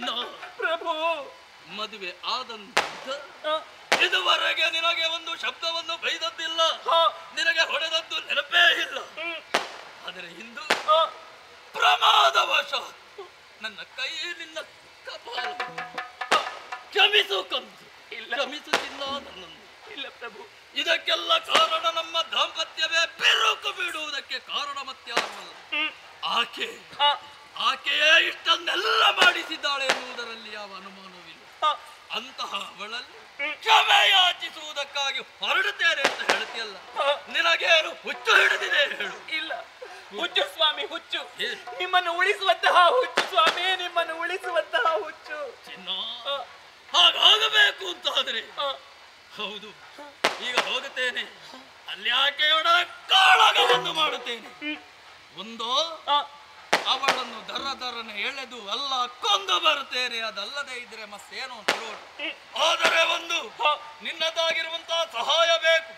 ಇದು ಹೋಗುವಂತ ಈ ಕಾಲದಲ್ಲಿ ವೀರ ಕಂಕಣವನ್ನು ಕಟ್ಟಿ ಗಳಿಸು. ಕಟ್ಟುತ್ತೇನೆ ಸ್ವಾಮಿ, ಕಟ್ಟುತ್ತೇನೆ. ನಿಮ್ಮ ಕೈಗಲ್ಲ, ಶ್ರೀದೇವಿಯ ಕೈಗೆ ರಕ್ಷಾ ಕಂಕಣವನ್ನು ಕಟ್ಟುತ್ತೇನೆ ಸ್ವಾಮಿ, ರಕ್ಷಾ ಕಂಕಣವನ್ನು ಕಟ್ಟುತ್ತೇನೆ. ಯಾಕೆ? ನಿಮ್ಮನ್ನು ಉಳಿಸಿಕೊಳ್ಳುವುದಕ್ಕೆ ಬೇಕಾಗಿ, ನನ್ನ ಪತಿ ಮಾಂಗಲ್ಯ ಭಾಗ್ಯವನ್ನು ಉಳಿಸಿಕೊಳ್ಳುವುದಕ್ಕೆ ಬೇಕಾಗಿ. ಕೂಡದು ನಾನು ಹೋಗುತ್ತೇನೆ ಸ್ವಾಮಿ. ಅರುಣಾಸುರ ರಾಜ್ಯಕ್ಕೆ ಹೋಗಬೇಡ. ನಾನು ಯಶೋಮತಿ ಹೋಗುವಳಿದ್ದೇನೆ. ಮೂರು ಲೋಕದ ಒಡೆಯ ರಾಜ್ಯ, ಸಾಮ್ರಾಜ್ಞಿಯಾದವಳು ಮೀರಬಹುದು ಸ್ವಾಮಿ. ನಿನ್ನ ಗಂಡ ರಾಜ್ಯ, ಹೆಂಡತಿಯಾದವಳು ಮೀರಬಹುದು. ಹೋಗುತ್ತೇನೆ.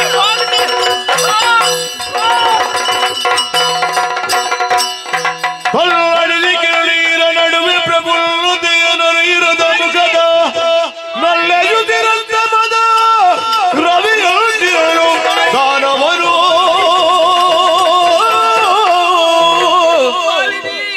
ಕೆನ್ನೀರಿನ ಮಡುವಿನ ನಡುಕ ನೀರಿಳಿಸುತ್ತ ಸಖಿಯಂ ಸಂದೆಯೊಳಗೆ ಕರೆದುದಳು ಧೋನಿ ಪಜಾವಾರಿ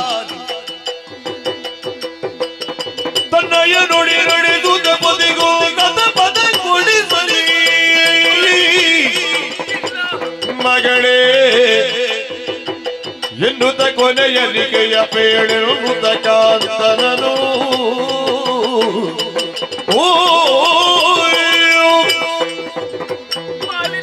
ಮಾಲಿನಿ, ಇದು ಯಶೋಮತಿ ಇನ್ನು ಹೆಚ್ಚು ಕಾಲ ಉಳಿಯುವುದಿಲ್ಲ. ನನಗೊಂದು ಉಪಕಾರವನ್ನು ಮಾಡುವೆಯಾ ಮಾಲಿನಿ? ಏನಮ್ಮ ಅದು? ನೇರವಾಗಿ ಜಾಬಾಲಿ ಮಹರ್ಷಿಯಲ್ಲಿ ಹೋಗಿ ಯಶೋಮತಿ ಇನ್ನು ಹೆಚ್ಚು ಕಾಲ ಉಳಿಯುವುದಿಲ್ಲವಂತೆ. ಅವಳ ಪತಿದೇವರಿಗೆ ಮೋಕ್ಷವನ್ನು ಕೊಡುವ ಹಾಗೆ ಅವರಲ್ಲಿ ಬೇಡಿಕೋ ಅಮ್ಮ, ಬೇಡಿಕೋ. ನಿಮ್ಮನ್ನು ಬಿಟ್ಟು ನಾನು ಎಲ್ಲಿಗೆ ಹೋಗುವುದಿಲ್ಲ ತಾಯಿ. ಇಲ್ಲ, ನನ್ನ ಆಣೆ ಇದೆ ಮಗಳೇ, ನೀನು ಹೋಗಲೇಬೇಕು. ಸ್ವಾಮಿ, ಪಾದಗಳನ್ನು ಬಿಡಿದ ಪದಧೂಳಿಯ ತನ್ನಯ ಹಣಗಿಡುತ್ತಾ ಸತಿರೌಣೆ ಕಾಂತನುಳು ಬಣ್ಣಿಸೇ ಪ್ರೈದಿಗೆದೊಡೆಯ ಮಹೋನ್ನತ ವರಬಲವಿರುದರು ಸನ್ನುತ ಏಕಾಂಗಿಯು ನೀ ಎನ್ನುತ್ತಲ ಸುತೊರೆಯೇ ಕಾಂತ. ಸ್ವಾಮಿ, ಪ್ರಭು, ನಿಮ್ಮ ಮಡದಿ ಈ ಯಶೋಮತಿ ಇನ್ನು ಹೆಚ್ಚು ಕಾಲ ಬದುಕುವುದಿಲ್ಲ ಸ್ವಾಮಿ. ಹೇಳಬೇಡ. ಈಗಲಾದರೂ ನಿಮ್ಮದಾದಂತಹ ತಪ್ಪನ್ನು ತಿದ್ದಿಕೊಂಡು ಆ ಅಂಬಿಕೆಯ ಚರಣಕ್ಕೆ ನೀವು ಎರಗಿದಿರಿ ಎಂದಾದರೆ ಖಂಡಿತವಾಗಿ ಆಕೆ ಕ್ಷಮಿಸುತ್ತಾಳೆ ಸ್ವಾಮಿ. ಪ್ರಭು, ಇದು ಯಾರೋ ನನ್ನನ್ನು ಕೈ ಬೀಸಿ ಕರೆಯುವ ಹಾಗೆ ನನಗೆ ಭಾಸವಾಗುತ್ತಾ ಇದೆ. ನಿನಗೇನು ಆಗುವುದಿಲ್ಲ. ಕೊನೆಯದಾಗಿ ನಿಮ್ಮದಾದಂತಹ ಆ ಸುಂದರ ಒಮ್ಮೆ ಮುಖವನ್ನು ಕಾಣಿಸುವಿರ ನನಗೆ. ಪ್ರಭು, ಇನ್ನು ಮುಂದೆ ನೀವು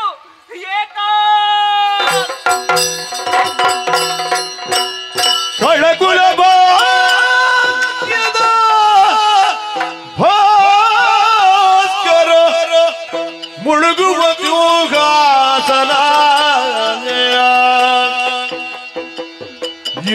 ತಲುಗಿದು ತಲೆಯೊಡೆ ದುಡಿದುದು ಕಲಶವಿದ ಕಟಕಟ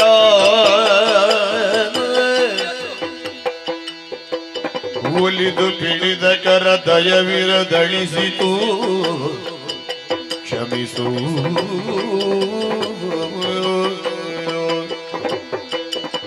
ನಾ ಉಳಿದು ಜೀವನ ದುಸಿರನು ಕಳೆದು ಅಕಟಕಟ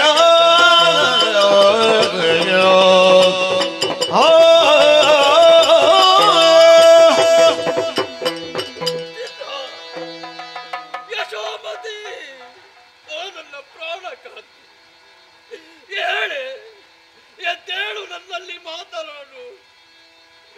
ಏಳೆ ಶಿವನೇ, ಎಂತ ದಯನೀಯ ಪರಿಸ್ಥಿತಿ ನನ್ನ ಪಾಲಿಗೆ ಬಂತು. ನನ್ನ ಕಣ್ಣೆದುರಿನಲ್ಲೇ ನನ್ನ ಪ್ರಿಯ ಮಡದಿ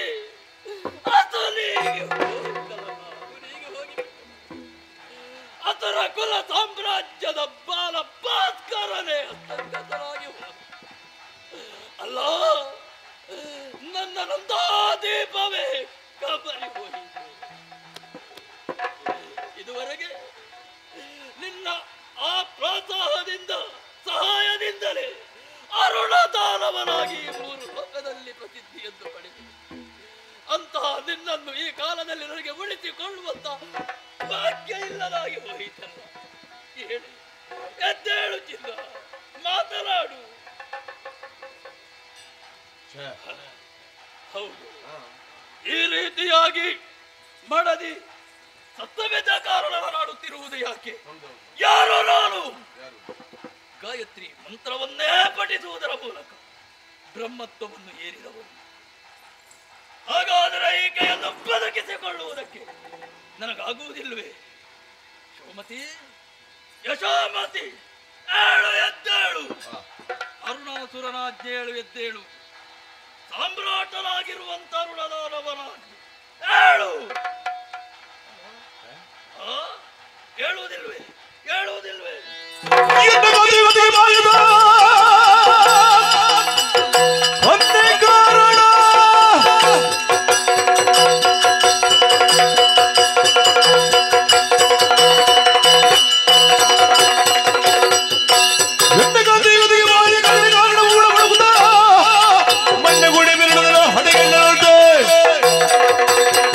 ಪರಿಸ್ಥಿತಿಯನ್ನು ಒದಗುವುದಕ್ಕೆ ಕಾರಣಕರ್ತಲಾಗಿರುವಂತಹ ಆ ಕನ್ನಿಕೆಯನ್ನು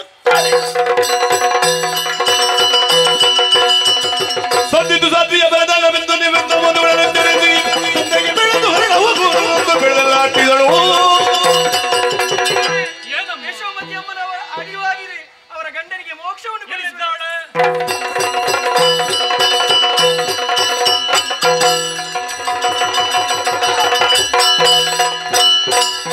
ತುಗುಡದ ಬೇಗವನ್ನು ಸೇರಿಸಿ ತಗಳೆ ಮೋಕ್ಷವ ಪಡೆವೆ ಎನ್ನುತ್ತ ಅಗವಿಮೋಕ್ಷಗೊಳಿಸಿ ಹರದೊಲಗುತ ಕರಣವ ದೊರೆಯಲ ಸತಿ ಮಗುಳಿ ಮುನಿ ಜಾಬಾಲೆ ರಣಕಣದೆಡೆಗೆ ನಡೆತಂದ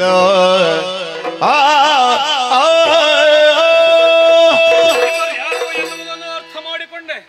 ಮಹೋಗ್ರ ಮಹಾಮುನಿಯ ಶಾಪಕ್ಕೆ ಒಳಗಾದಂತಹ ಸೌಗಂಧಿಕೆ ಮೇಖಲೆಯರು ಇಳೆಯಲ್ಲಿ ಕಾಣಿಸಿಕೊಂಡವರಿದ್ದಾರೆ.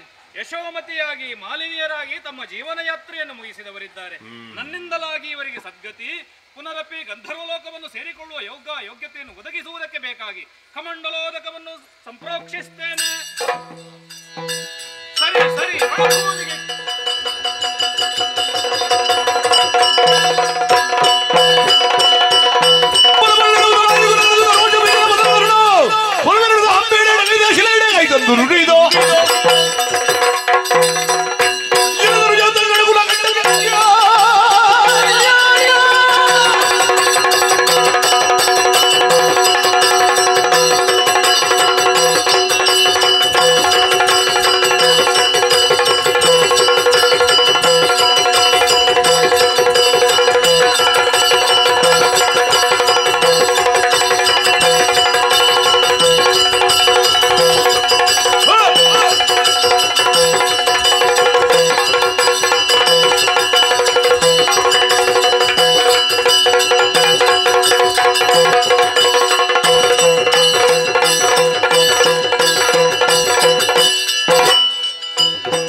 ಮಂದಾರ ಮಾಲಿಕೆಯನ್ನು ತೊಡಿಸುತ್ತಾ ಇದ್ದೇವೆ. ಅಮ್ಮ, ಒಂದೇ ಒಂದು ಭಿನ್ನಪ ತಾಯಿ. ಈ ಅರುಣಾಸುರ ದುಷ್ಟನೇ ಆಗಿದ್ದರೂ ಕೂಡ ನಿನ್ನದೇ ಆದಂತಹ ಗಾಯತ್ರಿಯನ್ನು ಉಪಾಸಿಸಿದಂತಹ ಶುದ್ಧ ಕರ್ಮಠನಿದ್ದಾನೆ. ಇವನ ಮಡದಿಯಾದಂತಹ ಯಶೋಮತಿಗೆ ಮಾತು ಕೊಟ್ಟಿದ್ದೇನೆ ತಾಯಿ, ನಿನ್ನನ್ನು ಕಾಡಿಬೇಡಿಯಾದರೂ ಮೋಕ್ಷವನ್ನು ಒದಗಿಸುತ್ತೇನೆ ಎನ್ನುವ ಹಾಗೆ. ಹಾಗಾಗಿ ಈ ಭಕ್ತನ ಮಾತನ್ನು ನಿಜಗೊಳಿಸಮ್ಮ.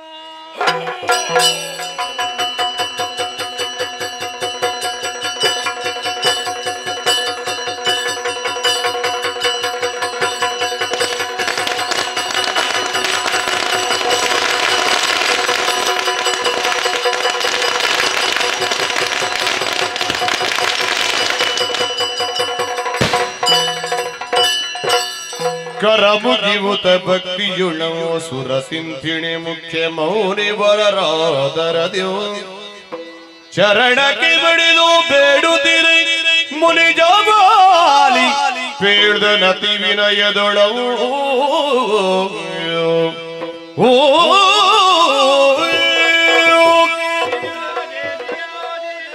ಜಗನ್ಮಾತೆಯೇ ನಮ್ಮ ಮೊರೆಯನ್ನಾಲಿಸಿ ಶಾಂತರೂಪೊಳಗೆ ಅನುಗ್ರಹಿಸುತ್ತಾ ಇದ್ದೀಯಾ. ಜಯ ಜಯ ಜಯ ಜಯ. ಅವತರುಣನೋರಿ ಕೇಳಸುತ್ತಿರುದ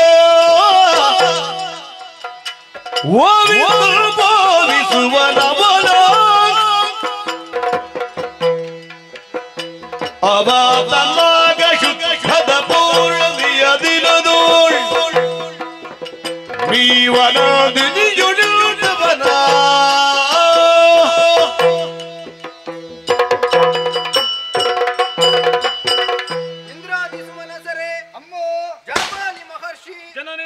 ಖಳನಾದಂತಹ ಅರುಣಾಸುರನ ವಧೆಗೆ ಮುಂದಾದಂತಹ ನನ್ನನ್ನು ಶಾಂತಗೊಳಿಸುವುದಕ್ಕೆ ಬೇಕಾಗಿ ದೇವಲೋಕದಿಂದ ತಂದಂತಹ ಎಳನೀರ ಅಭಿಷೇಕ ಮಾಡಿಸಿ ಮಂದಾರ ಮಾಲಿಕೆಯನ್ನು ತೊಡಿಸಿದ್ದೀರಾ.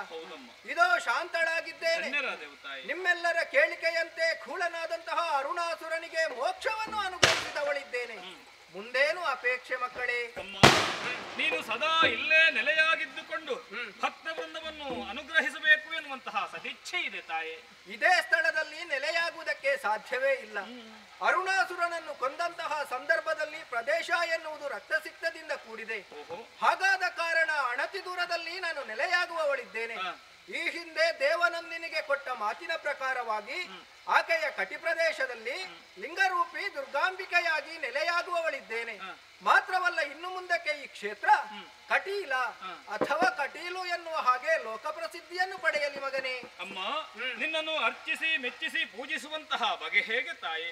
ಮಾಘ ಶುದ್ಧದ ಪೌರ್ಣಮಿಯ ಶುಭ ದಿನದಂದು ನಂದಿನಿ ನದಿಯಾಗಿ ಹರಿದಿದ್ದಾಳೆ. ಆ ದಿನ ಕ್ಷೇತ್ರಕ್ಕೆ ಬರುವಂತಹ ಭಕ್ತರು ನಂದಿನಿಯಲ್ಲಿ ಮಿಂದು ಆ ಬಳಿಕ ನನ್ನದಾದಂತಹ ಎಳನೀರಾಭಿಷೇಕ, ಮಂದಾರ ಮಾಲಿಕ ಇವುಗಳನ್ನು ನನಗೆ ಸಮರ್ಪಿಸಿದಲ್ಲಿ ಅವರದಾದಂತಹ ಇಷ್ಟಾರ್ಥಗಳನ್ನು ನೆರವೇರಿಸುತ್ತೇನೆ. ಮಿಕ್ಕ ದಿನಗಳಲ್ಲಿ ಕ್ಷೇತ್ರಕ್ಕೆ ಬಂದು ಯಥಾನ ಶಕ್ತಿ ಪೂಜೆಯನ್ನು ಮಾಡಿದಲ್ಲಿ ಅವರದಾದಂತಹ ಆಯುಷ್ಯ ಆರೋಗ್ಯವನ್ನು ವೃದ್ಧಿಸುವವಳಿದ್ದೇನೆ ಮಗನೇ. ಅಮ್ಮ, ಈ ಜಾಬಾಲಿಗೆ ಮುಂದೇನಪ್ಪಣೆ? ದುರುಳನಾದಂತಹ ಅರುಣಾಸುರನ ಉಪಟಳದಿಂದಾಗಿ ಅವಿತು ಕುಳಿತುಕೊಂಡಂತಹ ಗುಹೆ ಅದು ಆಮಲಕ ತೀರ್ಥ ಅಥವಾ ನೆಲ್ಲಿ ತೀರ್ಥ ಎನ್ನುವ ಹಾಗೆ ಲೋಕಪ್ರಸಿದ್ಧಿಯನ್ನು ಹೊಂದಲಿ. ಆ ಸ್ಥಳವು ಲೋಕಪ್ರಸಿದ್ಧಿಯನ್ನು ಹೊಂದುವುದರ ಜೊತೆಗೆ ಸಮಸ್ತರು ನಿನ್ನನ್ನು ಪೂಜಿಸುವ ಅಂತಾಗಲಿ ಎನ್ನುವುದೇ ನನ್ನದಾದಂತಹ ಬಯಕೆ. ಕೇವಲ ಅಷ್ಟೇ ಅಲ್ಲ, ಪರಮ ಪತಿವೃತೆಯಾದಂತಹ ಯಶೋಮತಿಯ ಜೀವಾತ್ಮ ನನ್ನಲ್ಲೇ ಐಕ್ಯಗೊಂಡಿದೆ. ಇನ್ನು ಮುಂದಕ್ಕೆ ಕ್ಷೇತ್ರಕ್ಕೆ ಬರುವಂತಹ ಪ್ರತಿಯೊಬ್ಬ ನಾರಿಯರು ನನಗಿಷ್ಟವಾದಂತಹ ಕಪ್ಪು ಬಳೆ, ಕರಿಮಣಿ, ಅರಸಿನ, ಕುಂಕುಮ ಇವುಗಳಲ್ಲಿ ನಾನೇ ಇದ್ದುಕೊಂಡು ಅವರದಾದಂತಹ ಮಾಂಗಲ್ಯವನ್ನು ವೃದ್ಧಿಸುವವಳಿದ್ದೇನೆ. ನಿಮಗೆಲ್ಲ ಶುಭವಾಗಲಿ. ಭದ್ರಂ ಶುಭಂ ಸರ್ವಮಂಗಲ ಮಾಂಗಲ್ಯೇ ಶಿವೇ ಸರ್ವಾರ್ಥ ಸಾಧಿಕೆ ಶರಣ್ಯೇ ತ್ರ್ಯಂಬಕೆ ದೇವಿ ನಾರಾಯಣಿ ನಮೋಸ್ತುತೇ. ಇಂದ್ರ ಬಂಡೆಯನ್ನೊಡೆದು ಉಗ್ರ ಬಂಡುಣಿಯಾಗಿ ಸಿಡಿದು ಅರುಣಾಸುರನು ವಧಿಸುವುದರ ಮೂಲಕ ಲೋಕಕ್ಕಾವರಿಸಿದಂತಹ ಕಷ್ಟವನ್ನು ನೀಗಿಸಿದವಳಿದ್ದಾಳೆ ಮಹಾಮಾತೆ. ಈ ಜಗತ್ತಿನಲ್ಲಿ ದುಷ್ಟಶಕ್ತಿಗಳು, ಮಾರಕ ಶಕ್ತಿಗಳು ಆವಿರ್ಭವಿಸಿದಂತಹ ಕಾಲದಲ್ಲಿ ಅದನ್ನು ತರಿಯುವುದಕ್ಕೆ ಬೇಕಾಗಿ ಬಗೆ ಬಗೆಯಿಂದ ಮಾತೆ ಕಾಣಿಸಿಕೊಳ್ಳುತ್ತಾಳೆ ಎನ್ನುವುದು ಸುಸ್ಪಷ್ಟ ತಾನೆ. ಕಟೀಲು ಕ್ಷೇತ್ರ ಮಹಾತ್ಮೆ ಎನ್ನುವಂತಹ ಈ ಪುಣ್ಯ ಆಖ್ಯಾನ ಧರೆಯಲ್ಲಿ ಅಚ್ಚಳಿದು ಉಳಿಯಬೇಕು. ಈ ಕಥಾಭಾಗವನ್ನು ಯಾರು ಆಡಿದರು, ಆಡಿಸಿದರು, ಆಡುವುದಕ್ಕೆ ಅವಕಾಶವನ್ನು ಮಾಡಿಕೊಟ್ರು ಅಂಥವರೆಲ್ಲವರಿಗೂ ಕೂಡ ನಾವು ನಂಬಿಕೊಂಡು ಬಂದಿರುವಂತಹ ಶ್ರೀ ಜ್ಞಾನಶಕ್ತಿ ಸುಬ್ರಹ್ಮಣ್ಯ ಸ್ವಾಮಿ, ವರಪ್ರದ ಗಣಪತಿ ದೇವರು, ಶ್ರೀ ದುರ್ಗಾ ಪರಮೇಶ್ವರಿ ಮಾತೆಯು ಆಯುಷ್ಯ ಆರೋಗ್ಯ ಭಾಗ್ಯವನ್ನಿತ್ತು ಕಾಪಾಡಲೆನ್ನುವ ಹಾಗೆ ಪ್ರಾರ್ಥಿಸುತ್ತಾ ಮಂಗಳ ಗೀತೆಯನ್ನು ಹಾಡುವರೆ ಅಪ್ಪಣೆಯನ್ನು ಬೇಡುವ. ಶರಣಿಂಬೆ ಶರಣಿಂಬೆ ಶ್ರೀ ಸುಬ್ರಹ್ಮಣ್ಯ, ಶರಣಿಂಬೆ ಶರಣಿಂಬೆ ಶ್ರೀ ಸುಬ್ರಹ್ಮಣ್ಯ, ಕರುಣಸಾಗರ ದೇವ ಗುರು ವಿಶ್ವಮಾನ್ಯ, ಕರುಣಸಾಗರ ದೇವ ಗುರು ವಿಶ್ವಮಾನ್ಯದ ಶ್ರೀ ಸುಬ್ರಹ್ಮಣ್ಯ, ಶರಣೋ ಮಯೂರ ವಾಹನ ದೇವ ದೇವ, ಶರಣೋ ಮಯೂರ ವಾಹನ ದೇವ ದೇವ, ಚರಣಕ್ಕೆ ಮಣಿವೆವು ಕಳಿವಿಮ್ಮ ನೋವ, ಚರಣಕ್ಕೆ ಮಣಿವೆವು ಕಳಿವಿಮ್ಮ ನೋವ, ಶರಣಿಂಬೆ ಶರಣಿಂಬೆ ಸುಬ್ರಹ್ಮಣ್ಯ, ಕರುಣಸಾಗರ ದೇವ ಗುರು ವಿಶ್ವಮಾನ್ಯ ಸುಬ್ರಹ್ಮಣ್ಯ.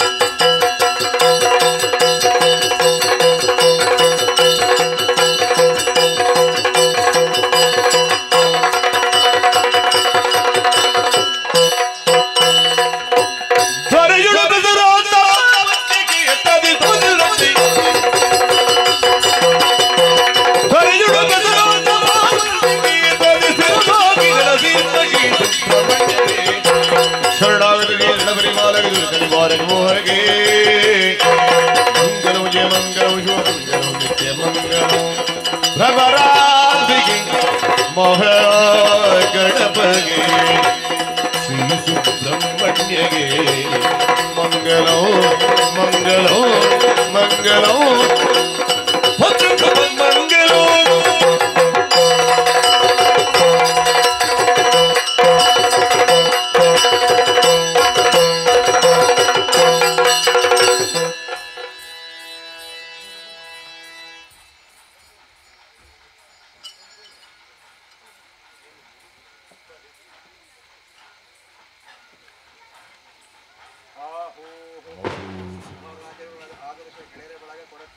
ಆದರ್ಶ ಗೆಳೆಯರ ಬಳಗ ಅರ್ಥಿಗಾರು ಇಬ್ಬರಕ್ಕವಾಗಿ ಗೊತ್ತಿರತಕ್ಕಂತಹ ಕಾಂಚನ ಶಿವ ದಕ್ಕಿತ್ತು